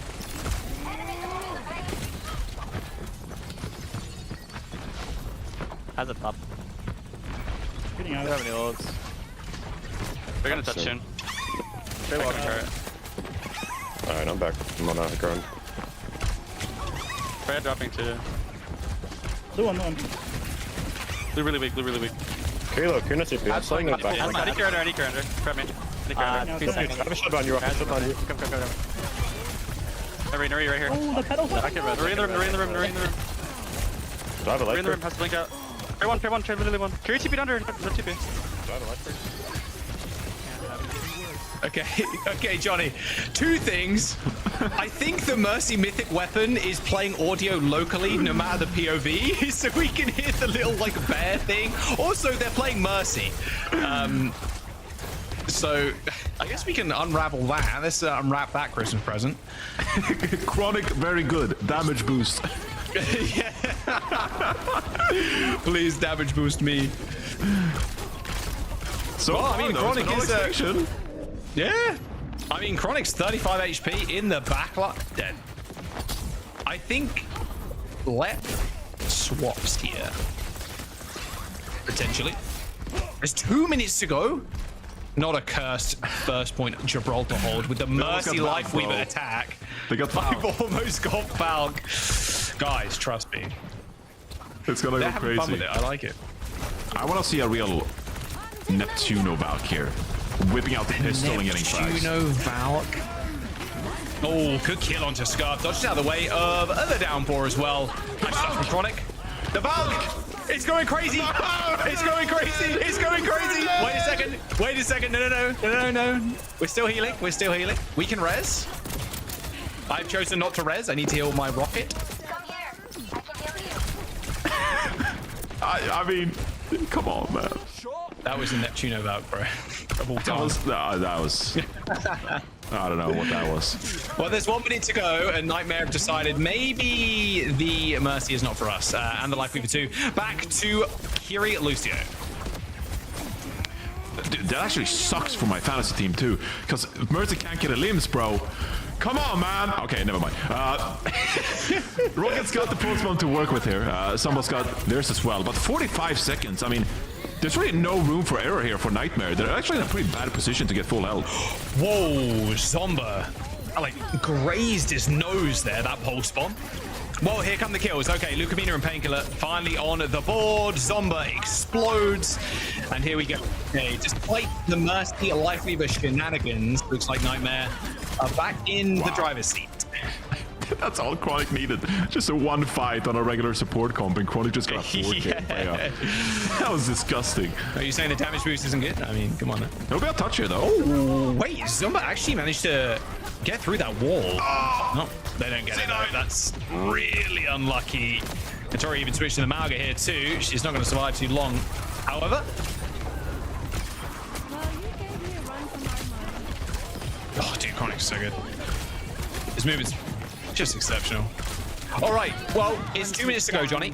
We're on the second phase, and winning a fight here like that is actually really important, like really big. Chronic's going to get so much free space now to just poke away, and the Kiriko can also TP to high ground like this, and they can hold this door. Yeah, and getting the cart on the way as well. You know, the clock is ticking now for Extinction to actually get back here. They will have the Kitsune rush here, but need to secure a good angle for it. Wow, nice taking there from Chronic. Bowler shot. Oh, okay. Strong to Tori. Spike Guard's going to eat a lot of that, luckily. TP and a Suzu on top of Tori to keep her alive.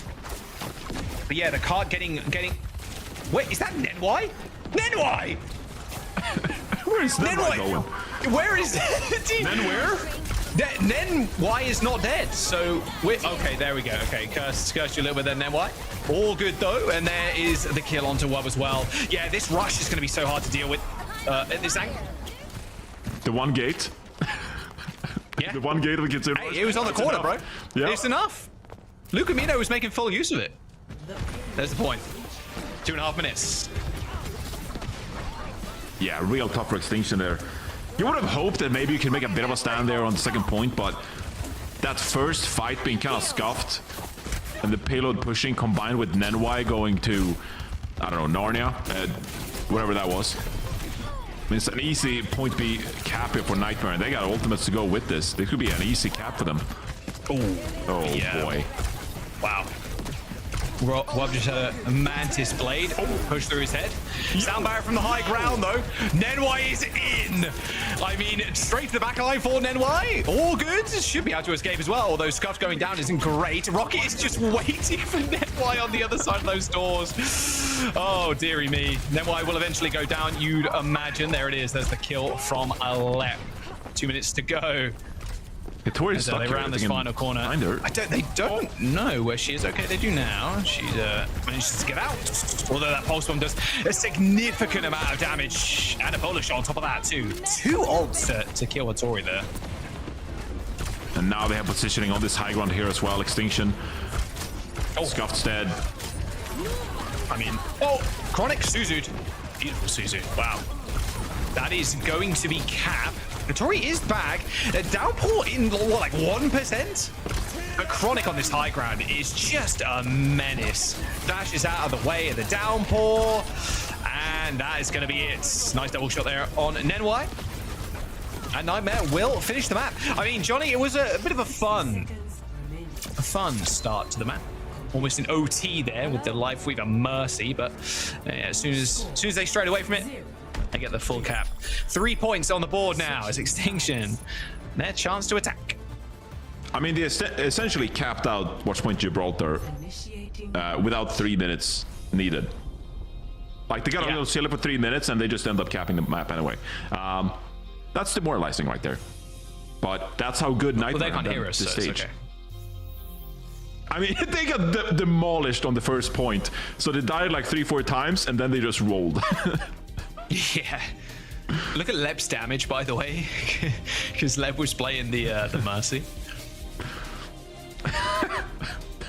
Yeah, it wasn't, I don't know, the best Mercy play I've ever seen, but then again, I mean... What can you do? Yeah, that's... Chronic didn't perform hard enough with the Mercy pocket.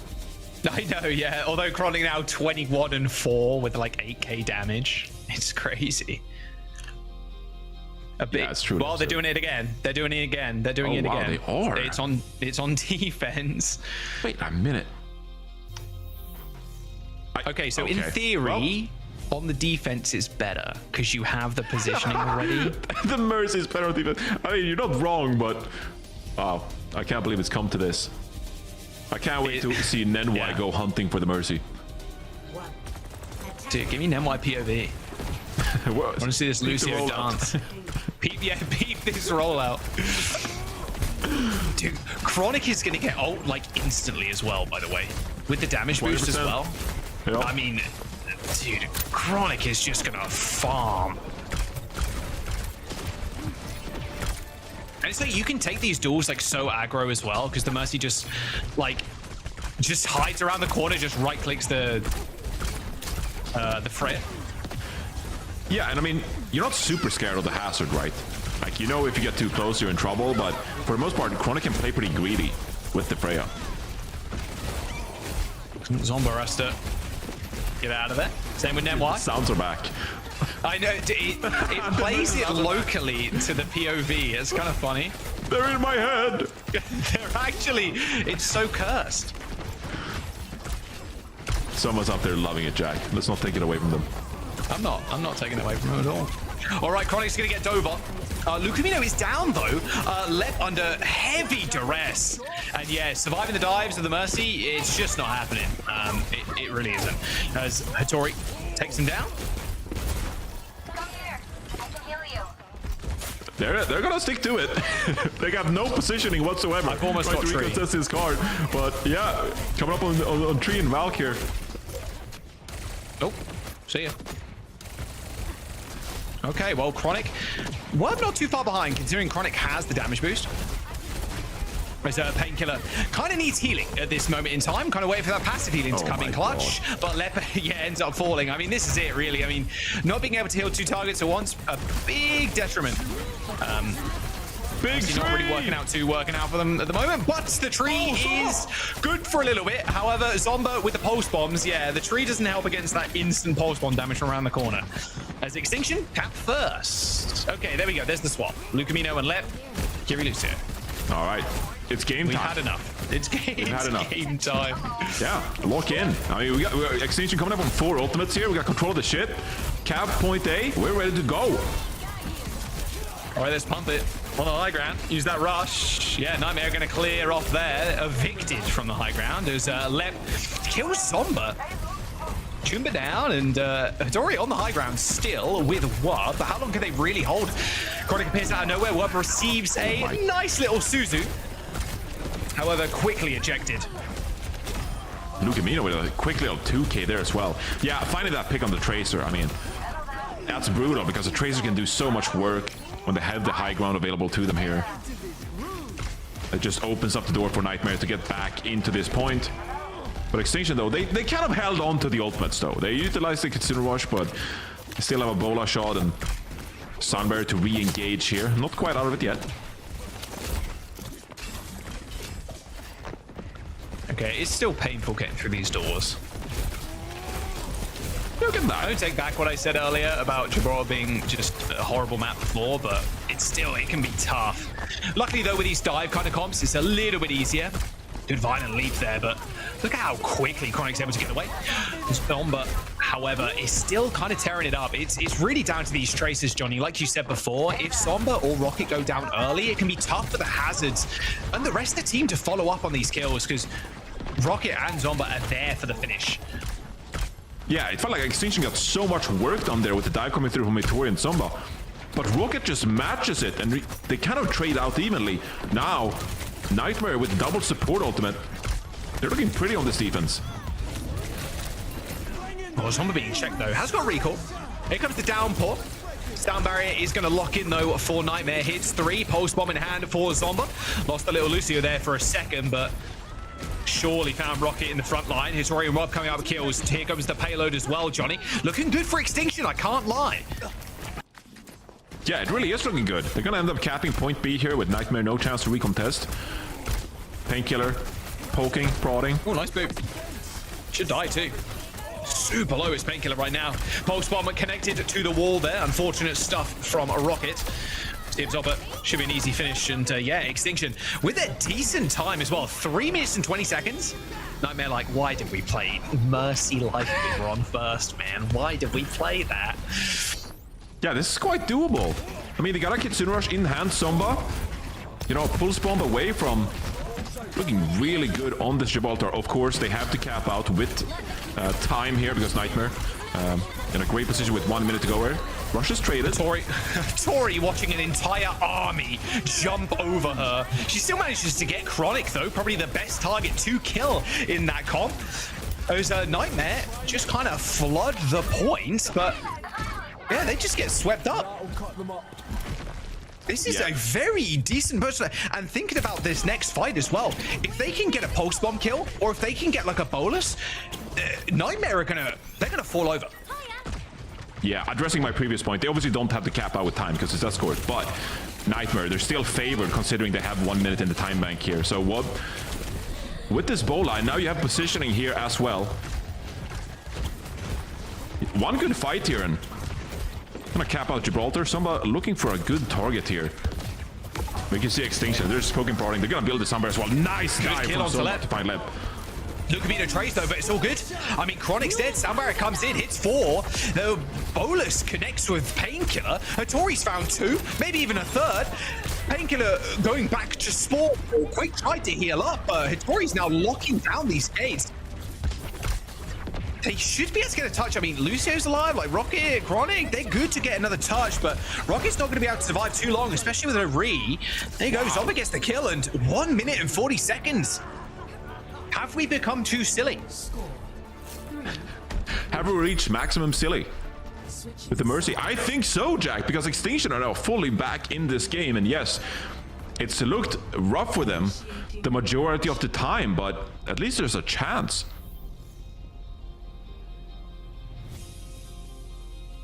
Lucamino Lep, show us. What are you rolling out with a minute? Let's have a look at the stats. Hattori, 33 elims right now. 33 and 8 is kind of an insane stat line. 10k damage as well. Kind of carrying the team. Yeah, it's actually and really messing around for Extinction. Well. Yeah, it goes back even to the Surabasa, right? Because yes, Nightmare, obviously they were dominant when they played the Mauga, but Extinction looked good on the dive. That very first point when Hattori played the Winston, of course. And this is when Extinction are at their best. When they play this kind of like dive composition and they're allowed to, obviously, Mauga not really the pick here for Painkiller on a map like Gibraltar. But I at least think that a map like this, it showcases that Extinction, they got it in them to come through with some really successful dives, able to make plays. Somebody's looking good on the Tracer at times. This is when they're playing their best. All right, the silliness has been canned for now. Lucamino and Lep on the Kiri Lucio. Ooh, wow, Zomba's getting chased out, by the way, by Rocket. You see on the sidelines there on coast. If Rocket can just perma-mark Zomba here, should be a fairly easy control over this high ground. Although saying that, Zomba takes care of Lep. In fact, gets a double on Chronic. Zomba's coming fully locked in. Yeah, I mean, Zomba, always known as a Tracer player, like an exceptional one. And right now, like, kind of picking apart Nightmare whenever they're overextending slightly, trying to get an aggressive angle. Zomba's right on their tail. Yeah, Zomba caught on the low ground here, so not going to have the opportunity to dive into the backline, but Extinction making a bit of a play here in the spawn doors. Yeah, Tori's in the spawn currently. He did have a little bit of backup in Nenwai, but the team is completely split. You can see Nightmare on the other hand, 4-person pushing the payload currently. Hattori does end up jumping in, and Zomba kills Lep again. Again! A Lucamino source. This is it. Payload's halted here in Car Wash. Extinction with a heck of a defense on the back of Zomba right now. Like, monstrous performance from the Tracer. And then Hattori trolled him by putting the wall up with the pulse bomb attaching to it. Nightmare. Maximum silliness achieved, but a minute and 40 seconds in the time bank. Like, this isn't looking as one-sided as the first couple of maps. Absolutely not. Zomba comes up huge there, getting the first initial 2 picks, but then that spawn door fight kind of went awry for Extinction there. They tried to make a play, but it didn't really work their favor. But then again, it's Zomba coming up with another pick in the server room, which just opens up the very final fight. 35 and 7. Zomba with a monster performance here on the Tracer for Extinction. Yeah, almost smashing Hattori there too. Like, okay, a minute and 40 seconds. Of course, yeah, no funny business anymore, just kind of El Clasico now. Although there was a brief hover there from Chronic on the Sombra. Chronic 14 deaths, by the way. You just saw on the, when you're holding tab, 14 deaths. Obviously, they're going to be the main target for Extinction a lot of the time, just how good Chronic is. You want to be able to kill Chronic because then you feel you have a much better chance of winning these fights and getting payload progress. Yeah, Chronic's having a bit of a tough time here on Gibraltar out of all these maps, but I think it's credit as well to Extinction. You know, these dives able to collapse onto Nightmare and make things difficult for them. We'll see from Nightmare now how they play, because Rocket, of course, a fantastic Tracer player in their own right. Are they gonna go for some of these aggressive flanks? It looks like Painkiller contesting early here to try to secure 2 Lep fights. is Lep dead. goes down First early. again. Yeah, Lep is being picked to pieces. Yeah, and that's the kill on Chronic too. Make that 15 deaths. Nevermind and Scarf end up getting traded, however, but you're so close to spawn. It's like, whatever, we trade, that's fine. Like, good luck touching. Luke and Lepamino are alive, Johnny, but look at the payload. Yeah, it's gonna be a last-minute contest from Nightmare here. Is it? Okay, I guess there's no contest. Yeah, well, never mind. I mean, never mind. I misspoke. Okay, misspoke. Yep. I guess I was like, when are they gonna come into frame? Yeah, dude, I'm seeing like the X-ray, like the outlines. I'm like, the Kiri's right there. Like the Kiri's gonna like walk and stuff, you know, hold W and. Well, Extinction are back in the series, everybody. I'm not silly, right? Like they had definitely enough time. I feel like they had touch. I think Lep went to taxi the team, and then I think the Kiri was like kind of like they were on the server ramp, right? So surely you could just jump down and touch. Maybe they thought the Tracer could touch. Maybe they thought Rocket could with like triple blink and like with speed from Lucio and stuff. I don't know, man. I don't know. Until proven otherwise, I'm going to determine that at C9. Yeah, that feels it's like heavy C9, you know? Oof. Well, Extinction with a map off of Nightmare. A little bit of silliness from Nightmare, I'm going to be real. It was rather fun at times, but I will say, I think it probably cost them that map. I think that's pretty safe to say. The Lifeweaver Mercy experiment on point A. Oh, of course. 100%. I mean, they're kicking themselves, Jack. There's no way you can be satisfied you dropped the map because you were trolling around with Lifeweaver Mercy. They come off a hot win too last week against Team Liquid. Damn. Yeah. All right. Nightmare. It's their choice. Johnny, it's their choice. Where are we going? Well, I think there's only one choice. Or actually, no, there isn't one choice. I was going to say Circuit Real, but of course we're on Gibraltar, so Circuit Real no longer in the pool. Yeah. That opened things up a little bit there, because I think if you're Nightmare, you obviously want to force these brawl compositions, make things difficult for the dive, but now you can't. So we'll have to see what they're going to store. Okay, we'll just give the teams a couple of minutes here before we jump into the next one. We're going to go to a quick break, get the silliness out of our system, and we'll be back for map number 4.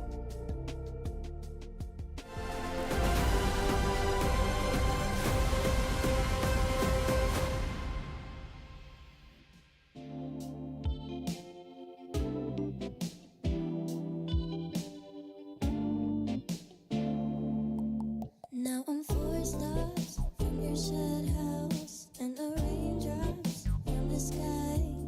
I promise I'm gonna make time. I'm gonna make time. I'm gonna make time. 'Cause I can't really make it right now. Don't know when I'll next arrive, but I promise I'm gonna make time. I'm gonna make time. I'm gonna make time. How are you today?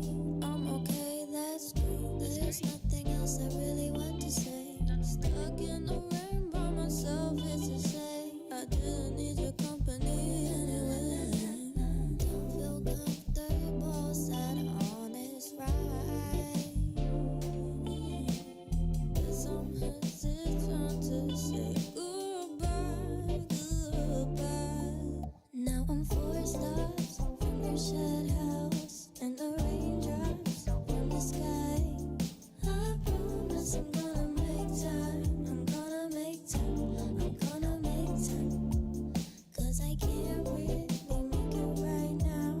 Don't know when I'll next arrive, but I promise I'm gonna make time. I'm gonna make time. I'm gonna make time. I remember finding your note.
Welcome back. All right, Gibraltar. A successful map there for Extinction after some silliness from Nightmare, but honestly, very well thought from Extinction. As we go to our fourth map, Runa Sarpi picked by Nightmare. They banned Lucio, and there's a Malga ban on the side of Extinction. Well, Jack, if the Freya ban was a Chronic ban, and this Lucio ban is an NY ban, Godspeed Extinction. Time to play the Juno Brig. Juno Brig time. Oh boy. No Malga though, which, you know, cheers to you, Extinction. We'll see your reasons then. I mean, that's fine. Yeah. That's fine. Yeah, it's fine. I think Painkiller is fine with that. I don't think it's too fussed. 100%. I just feel like since the release of Stadium, I've just personally, as a Rhino player, become more and more agitated by Orisa play. Because every time they spear spin in my face, I take it personally. And so, you know, it's only now you've become to hate Orisa as a Rhino player. That's crazy. Yeah, for the longest time I was like fine with it, but now as a Rhino player, you know, here we are. Here we are. That's so true.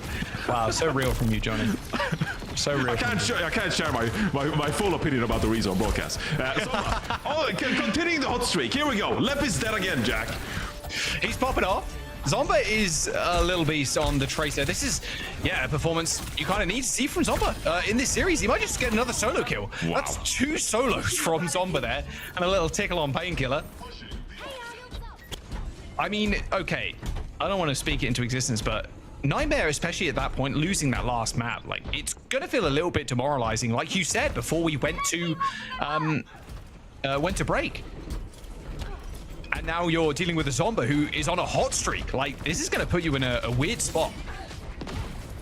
Yeah, we'll have to see if Nightmare can wake back up and start fragging out here. But Zomba just gets another kill. Zomba again.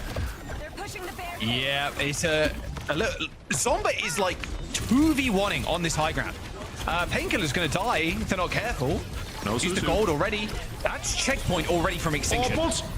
Nice stick. No kill though. Painkiller like 1 HP or something stupid. They get checkpoint though. That's huge. 1 minute 30 in and you get checkpoint. That's massive. And you have a huge orbital ray advantage as well.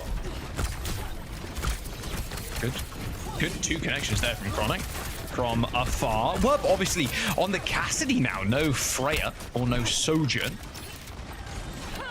I'm thinking Rocket maybe a little bit more of a handful than they recently anticipated.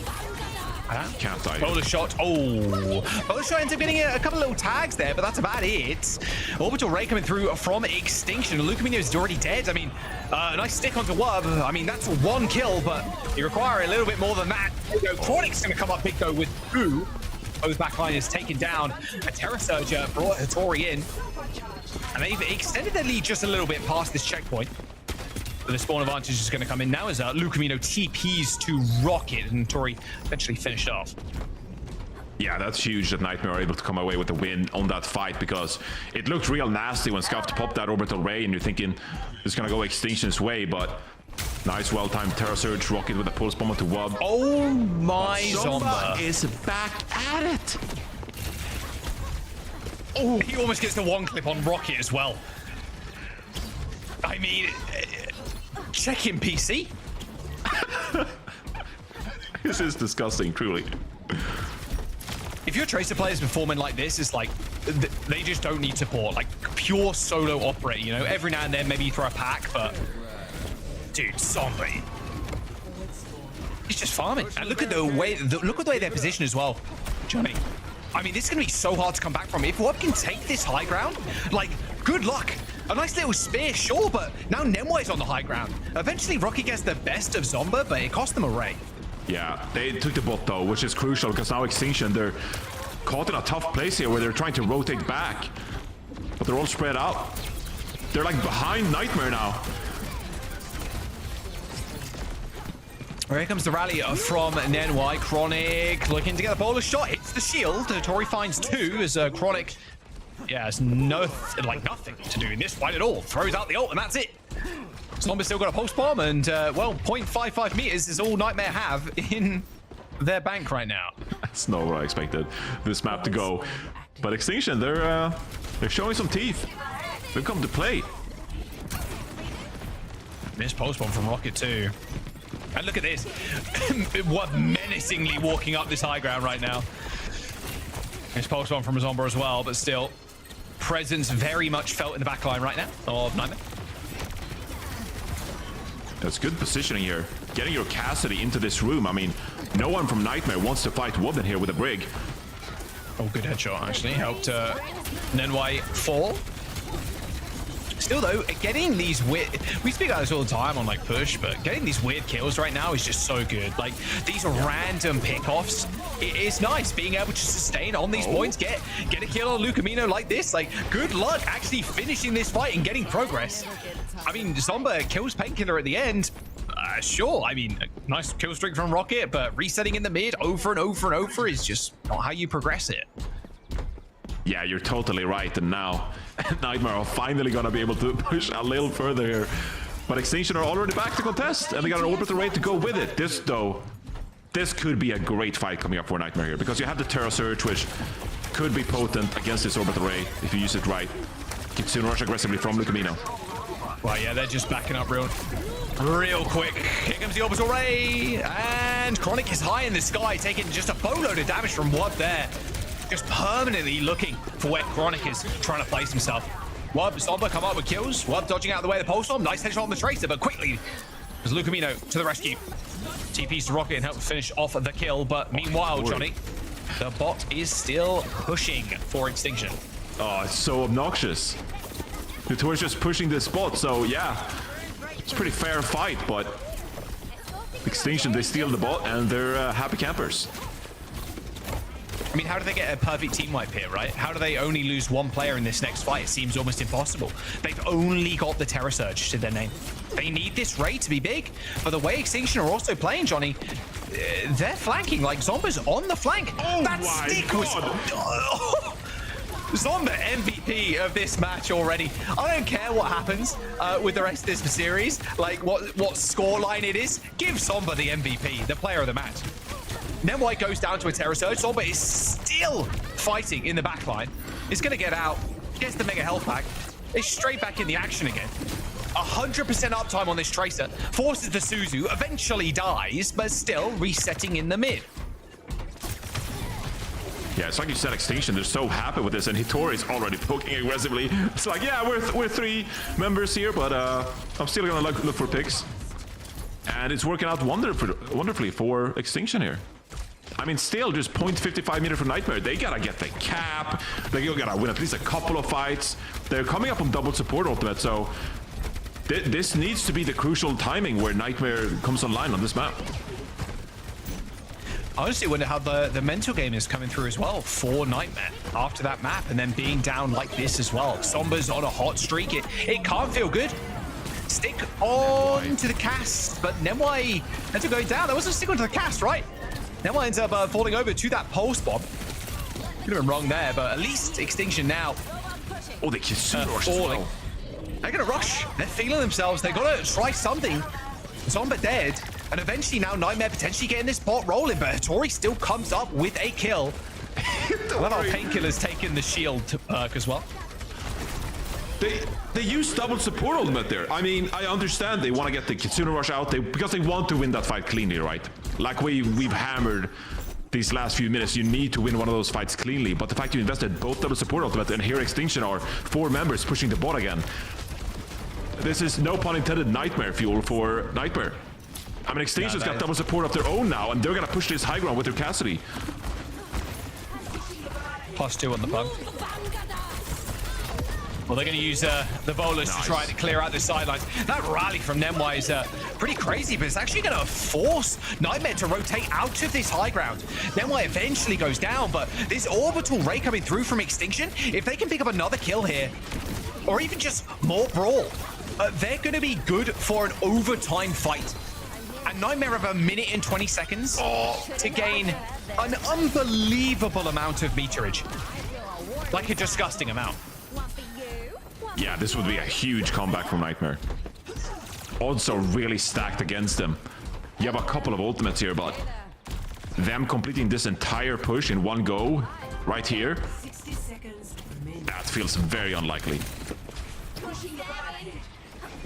Zomba Giga Chat just ignoring Rocket completely. Still ends up hitting the recall though.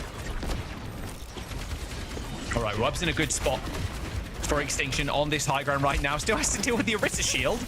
Yep, that's the other thing. Zomba and Rocket just at each other's throats currently, taking this Tracer duel. Both forced each other's recalls. Terra Surge in the front line of the fight. And Hattori goes golden, pops Terra Surge of her own, and there's a kill. And who's surprised? It's Zomba on the board again. In fact, both Tracers coming up with frags. And Johnny, with 20 seconds to go and the fight looking this scrappy, I think this is just a recipe for map 5. Yeah, Nightmare haven't been able to find any kind of momentum in their favor with this Kiriko Juno backline. Then Wise on Wonders with the brig here for their Cassidy, and now overtime. This is where Nightmare needs to come up big. Otherwise, we're going to map 5. Well, they're getting OT at least as Rocket is pushing at the point. Lucamina's got Rush. Okay, so they can use that really early, in fact, trying to heal up Painkiller, but Tori and Wub on the sidelines with a Deadeye. I mean, that's all but over, surely. I mean, Scuff also ends up going down, so there's still life in the tank here for Nightmare, but if Zomba's alive, anything is possible for Extinction. And there it is. Map number 5, Johnny. Nightmare and Extinction going all the way. We've been treated with one map 5 today. A second now, and yeah, I had to sit down because it's getting gorilla crazy in it. How did it come to this, dude? They were trolling with Mercy last map, and then Extinction was flawless. Let's think back to the first 2 maps, just at how dominant they were. That control map, a little 2-0, a little 3-1 on Flashpoint. You know the vibes. Then we trolled a little bit on Gibraltar. We lose that map. A little, and we are now in a position where we can get reverse sweeped. I am curious at Nightmare's like comms and state right now, because this match, especially after their performance versus Liquid and their even positioning right in the standings currently 4-0, you'd expect this match to be a roll, and that's what everybody was thinking. But Extinction are taking them to a map number 5 in honestly one of the crazier performances we've seen from Zomba as well on the Tracer. Yeah, that was insane Tracer performance from Zomba. We talked about it at the start of the series as well. Map differential is important for those teams vying for the top seed, and now you just let this series get away from you. You're going to map 5 here. Yes, Nightmare will still have a great chance of winning out this series, but this has been costly already for Nightmare if you're thinking about their future hopes in the regional playoffs and getting a good upper bracket seed. But yeah, it's been all Extinction from here on out. So putting those bans behind us now, then I guess, at least, you know, if you want to go back to the Mauga, you can try to do that, of course. But I'm even hesitating with the Brawl here, like Jack. That was amazing Brawl play coming out from Extinction. Ooh. King's Row. Okay, if you're Nightmare, then yeah, at this point in the series, and this is very like map 5, right, where you don't really have that many target bans left. Where do you even pivot? Do you ban? Wait, has Tracer been banned? Am I trolling? Let me look. No Tracer ban. Could you ban the Tracer if you're Nightmare? Ooh, I mean, that feels terrible when you got Rocket on the team. It does. But look at what Zomba just did on that map. Yeah, I mean, wow, that is tough. I was thinking if there's like a support you could ban if you really wanted to, like a brig ban or something, but maybe that would be too extreme, because like Lucamino likes to play this Kiriko. They're one of the teams, like dating back to last year, like Lucamino preferred to play the Kiriko at times, to shy away from that brig, but it clearly didn't do them any favors on that Runasapi, right? Then why it's like, back to the Lucio if they want to, but they look so care, right? Brig that I don't think the support ban is going to do anything major to disrupt Extinction here. We'll soon find out in a couple of moments. Looks like Nightmare are going to choose to attack first as well on King's Row. I can't believe we're going to another map 5. Like, we've had one map 5, our first map 5 this stage, our last series, and now we're going to another one. Like, gifted, actually. And I think Nightmare, you just got to get your heads in the game. Just reset mentally completely, because going down here, it's not the end of the world because you still have 4 wins, right? Right. But getting that perfect stage, getting that first position, that pole position, and being able to pick first, pick the 3rd or 4th seed, you're at such a big advantage. So you cannot let this slip through your fingers like this. Yeah, it's huge. Because I mean, even if you're, the 2nd seed, like you get either SSG or Liquid, right? You'd prefer to make that pick. Here's a viewer preds for you, 92-8. A lot of channel points on the line right here, Jaws. This could be a big payout for Extinction fans. The value predictors are going crazy right now. The value prediction on Extinction, 92-8%. And honestly, not surprising. If we showed this at the top of the show, you'd be like, yeah, that makes sense. That makes sense. Wow. It is a Tracer ban. Okay. Oh my God. They went and did it. I said it. I put it into the ether. I think if Zomba is on this much of a tear, just ban Tracer. We're going to King's Row. Tracer ban, Juno ban. That's an unbelievable amount of respect shown to Zomba on the back of that Tracer performance. And you couldn't even say that it was a protect ban for the Freya, because they already banned Freya previously in the series. That's huge. Wow. A Tracer ban from Nightmare. And this allows Hitori to kind of like get pick of the litter. Like, what tank do you want to play in this series? You can go back to the Orisa if you like to. Obviously seeing a lot of the Hazard. Extinction banning the Juno as well. I mean, that just means we're going to see more of the Lucio carry, right? Which is their go-to. They're happy to get this Juno Brig scenario out of the way.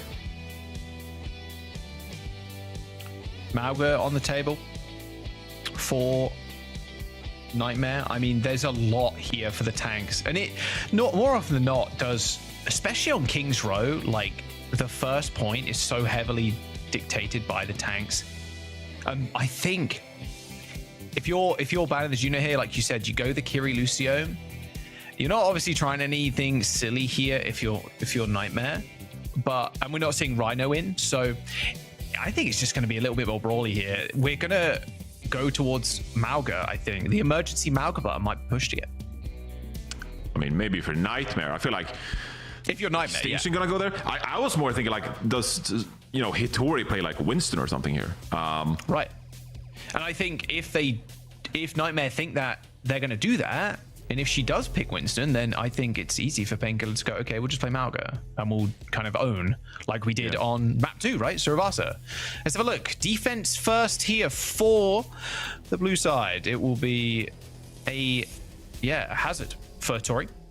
Don't want to go anything too risky. I'd say going Winston here would be disastrous, because you could just get counterpick like super easy. I think Hazard, very nice pick. And then Wub on the Freya again. We'll see what Nightmare want to roll out with, but I can imagine it's going to be this. Yeah, I mean, we're just playing pretty default standard compositions there. We're speculating a lot about the types of compositions we can see, but both teams drawn towards this Hazard composition because it's, like we talked about, it's the most versatile, especially if you're on the defense like Extinction are now. Still though, how are they going to look on this composition with Zomba over on this Genji? Can Zomba continue their hot streak from Runasapi and somewhat Gibraltar? Well, they first got to clear Hitori off of this angle here. Should be fairly easy. Oh, they tried to get the wall, but Hitori does manage to dodge out of the way.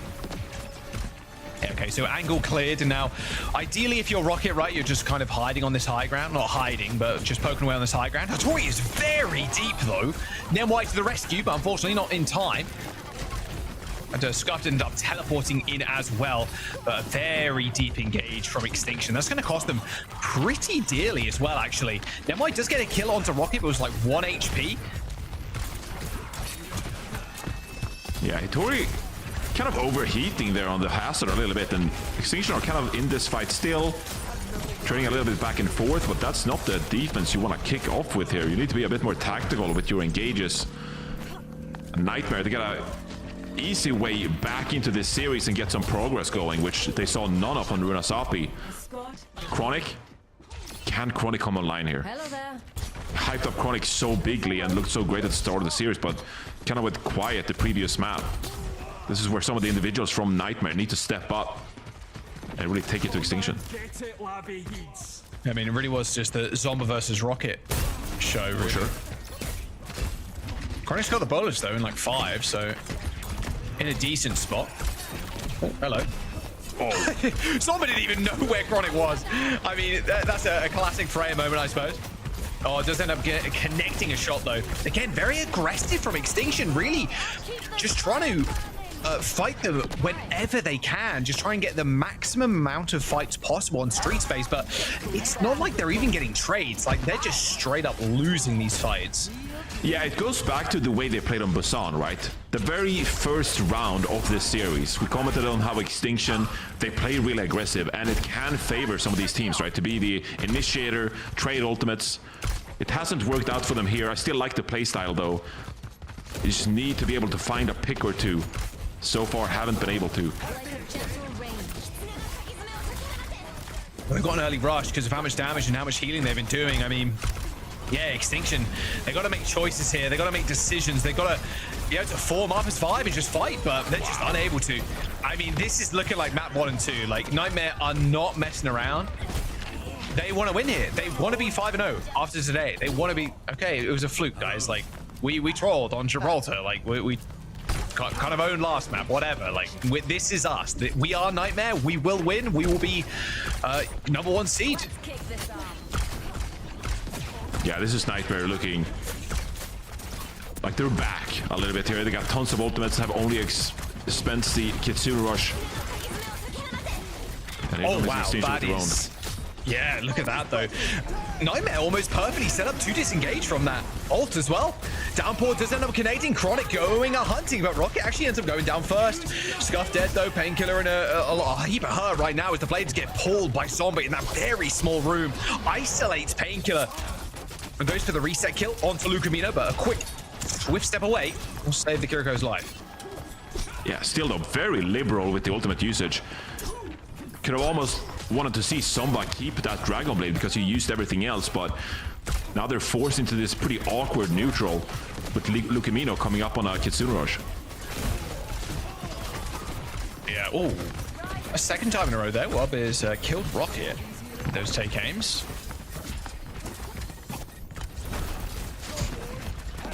Yeah, this rush will definitely pivot Extinction into a bit of an awkward fight. They've got the bolus though, so there is a chance here to catch someone off if they do go super aggro. Here comes the rush on the point. Bolus does end up connecting in the front line of Rocket, but instantly Suzu, Lucamino was ready and waiting for it. Rocket ends up finding one, and yeah, okay, Extinction just buying time. It's already just, again, trying to get picks. That's the ideal right now for Extinction. But this payload is still moving for free. Zomba is back, however, but it should be a fairly quick cleanup.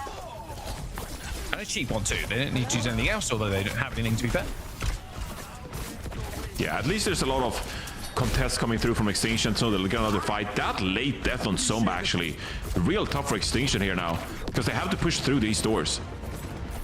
What was 1 HP? Had to back off to spawn, too. Oh, the wall Spike wall comes in. Yeah, that's really annoying. Because the Tori's basically on and on. The burst is going to come through. And there it is. An instant kill from a Tori. That Suzu from Scuff couldn't come quick enough, and unfortunately it was too late. Wow. 2 minutes and 56 seconds. Nightmare, we are so back.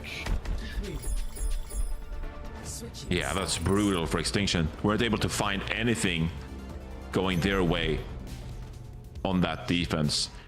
You take a playmaker like Zomba away from the Tracer they did so well on. You know, it kind of falls on the hands of a Tori to come up with some sick engages and Wob as well to find picks on the Freya, but they're able to do neither of that. And now you're looking at the stats of Nightmare, like, my god, 14-2 for Chronic. Painkiller, 13-1. Yeah, that was very one-sided. Yeah, Scuffed, only won a limb there. Pretty low damage across the board. For the supports at the very least. I mean, it's worth thinking about, like, hey, we've done it before, we can do it again. It is very possible. Yeah, the aggression, it's a blessing and a curse, right? Because at some points, you look amazing. Like you're in control, you're going aggressive, the enemy team looks uncomfortable. But in a series like this, Nightmare very much capable of dealing with it, and they're looking like they're in control of this King's Row. Yeah, this is Nightmare that beat Liquid 3-0 last week as well. Extinction on their attack. Let's get a quick listen in. I'm gonna need more space in the comms then. Yeah, defense is fake as fuck, don't recruit. Okay, just I'm gonna go right side, okay? Hazard, I'm taking hotel, taking hotel. 3, 2, 1, 3, 2, 1, 3, 2, 1. 3, 2, 1, walking. What's it? I'm taking top, I'm taking top. Genji's chasing me, Genji's chasing me. I'm good, they're looking at me. Turning for Dumba. Hazard's ult. Okay, all turn me. Yeah, I'm ready. Can we go?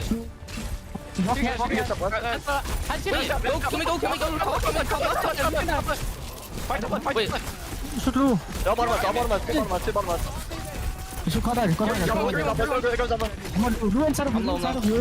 Oh, I can't find Freya. I just didn't know where Freya was. Choose bottom left. Right? Nice, right.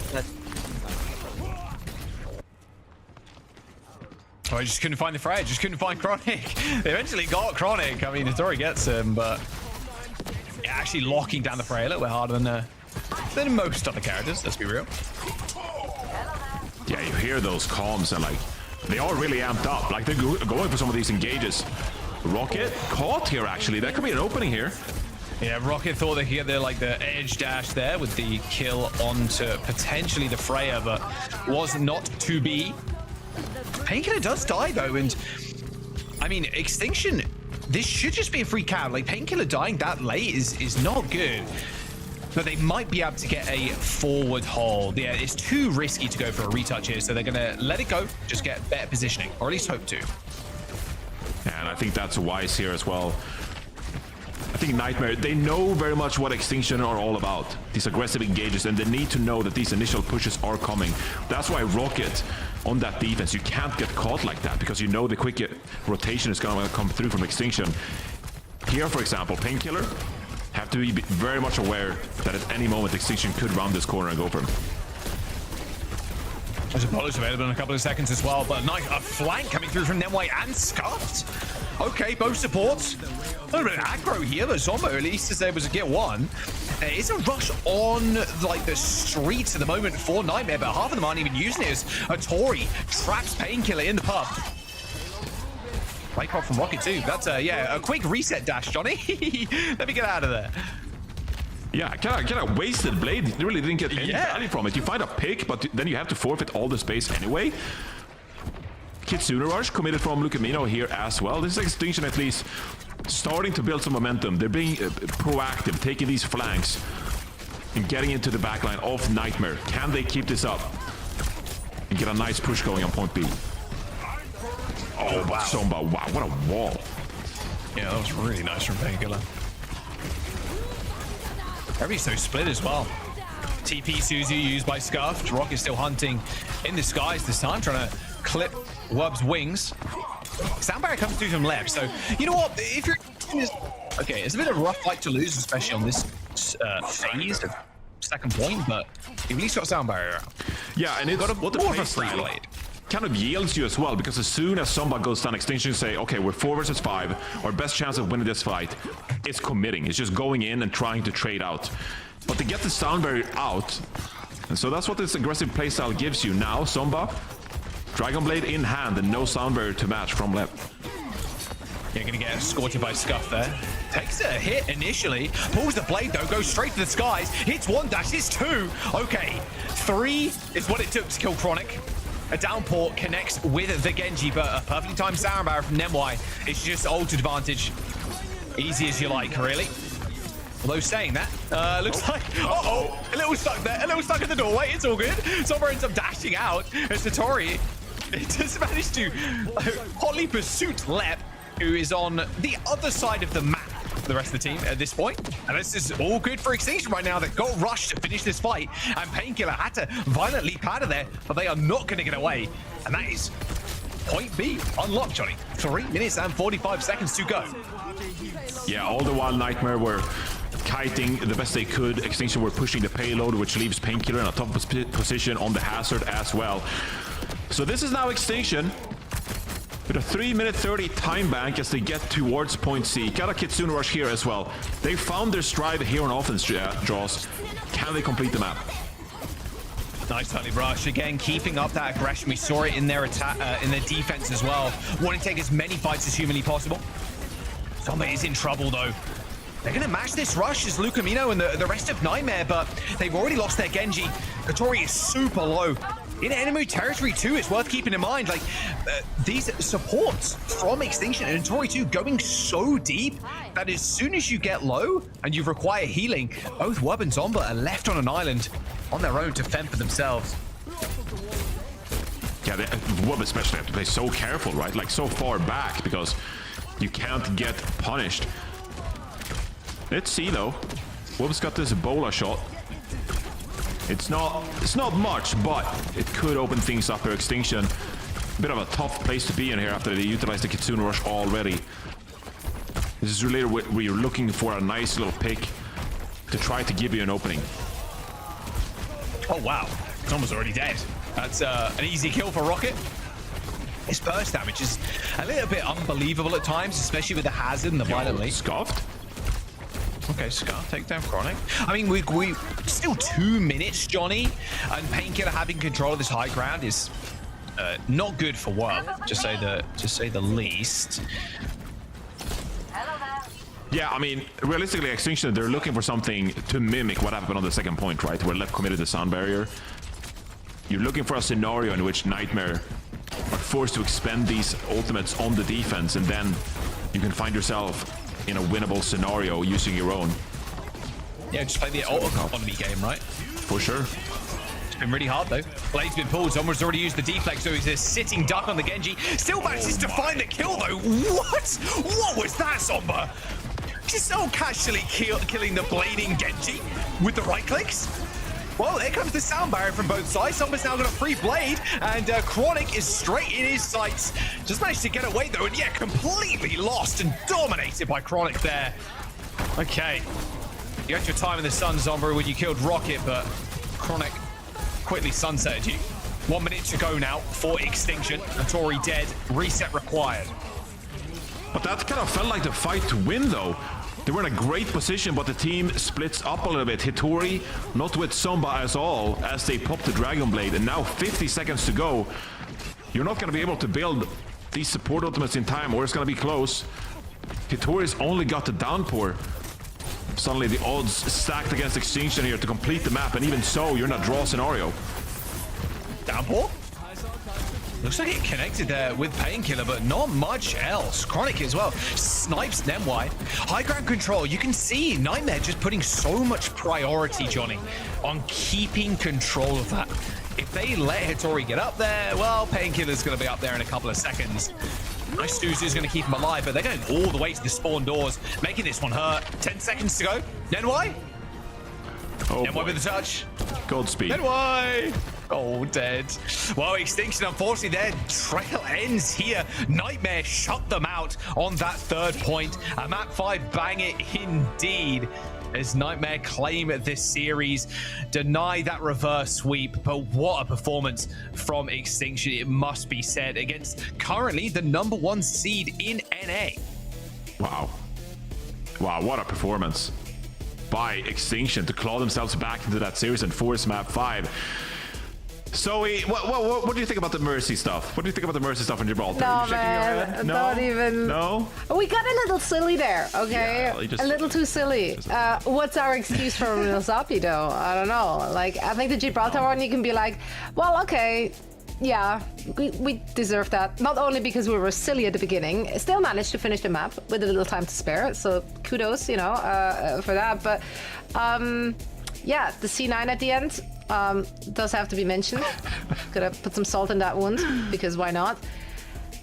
Overall, though, I think this was this ended up being the 5-map series that we did not expect, for sure. Like, I did not have this on the map bingo card. I genuinely thought this is going to be a very dominant showing for Nightmare.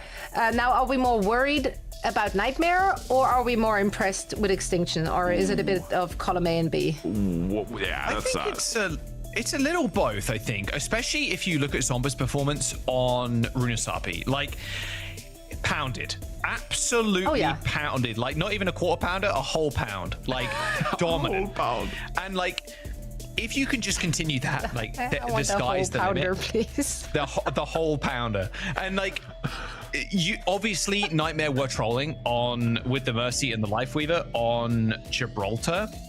And I don't think this is much cause for concern. I think if this King's Row got away from them and they lost it, I would have lost my mind, I think. And I think a lot of other people would as well.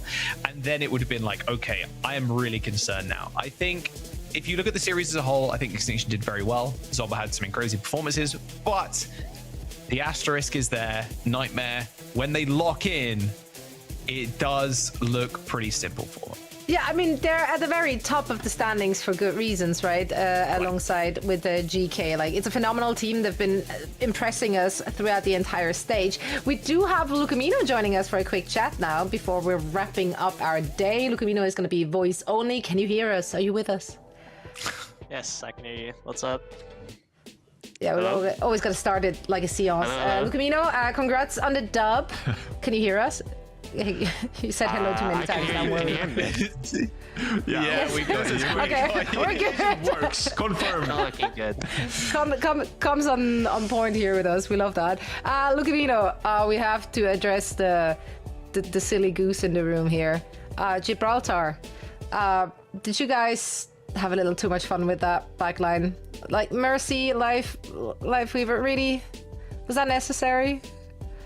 The backline is good. My team just misplayed. That's all I have to say. Guys are unmarked. We're not surviving the dive. I'm not buying into that narrative. No. No, that's the right answer, actually. That's the perfect support answer, I'm going to be honest.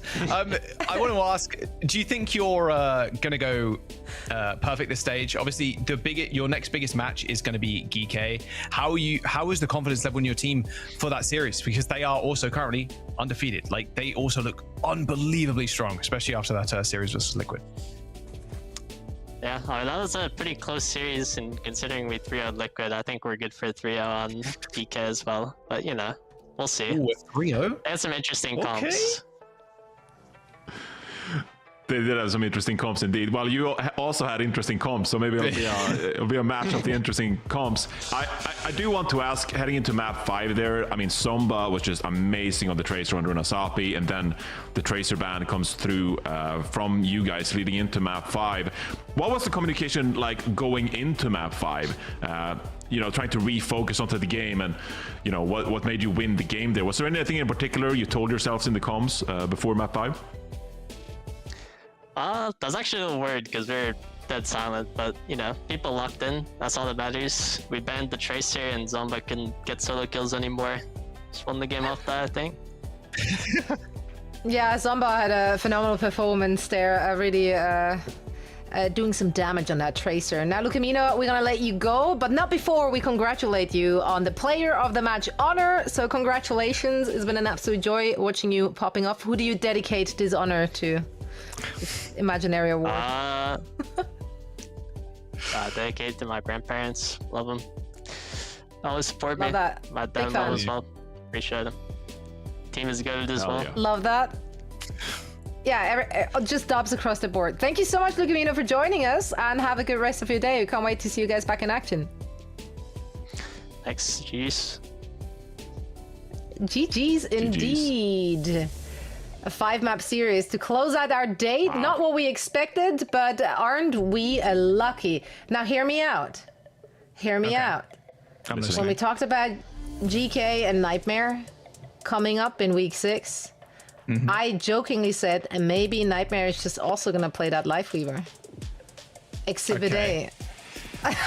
Wait, Lifeweaver off? Lifeweaver Mercy? Hang on a second here.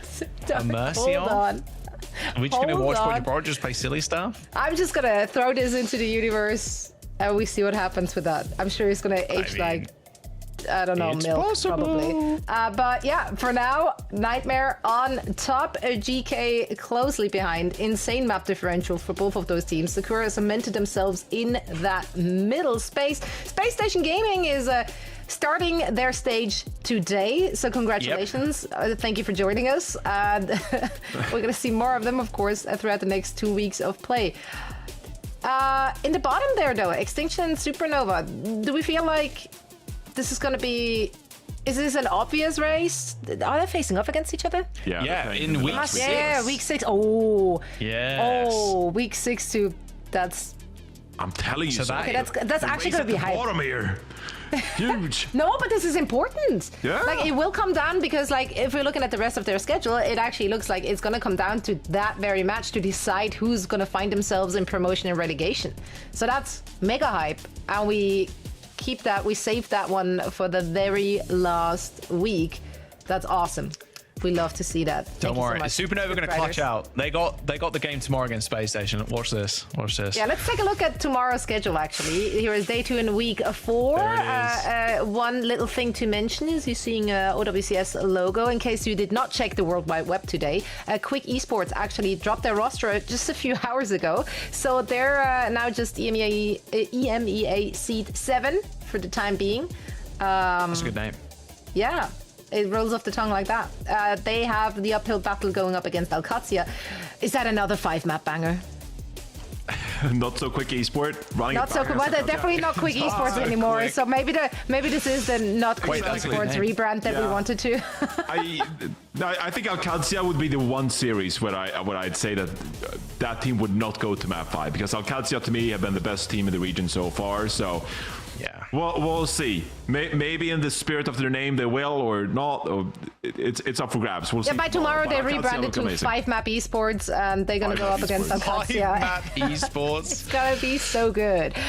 We are done for the day. Alas, you can still stick around and watch more Overwatch because we are rating our featured co-streamer of the day. It's going to be Apply. We absolutely love him. And Averil also somehow snuck himself into the mix here. So we're going to be rating him tomorrow. Drops are enabled for both of these streams, so make sure to tune in. Also, Apply, you should definitely follow him on social media. I'm entertained. Was apple juice there in that photo or something? That was 100% apple juice. Dude, he looks He's so like suave. 8 years old. I don't know. No, he looks so suave in that photo. Yeah, he looks dripped out. Is it the apple juice? What does it for you? What makes it? I mean, the nice little suit going on. He looks good. He looks clean. He looks clean with it. Yeah, he's a very sophisticated streamer. One of the most sophisticated. So definitely make sure to tune in, rate with us, and say hi to him. Cheers with the apple juice. We are saying goodbye for now. Thank you, gentlemen, so much for calling the action. It's been an absolute pleasure to be here again with the Swedish Fish. For now, it's goodbye. Thank you so much for watching, and we're going to see you again, same time, same place tomorrow. Bye-bye.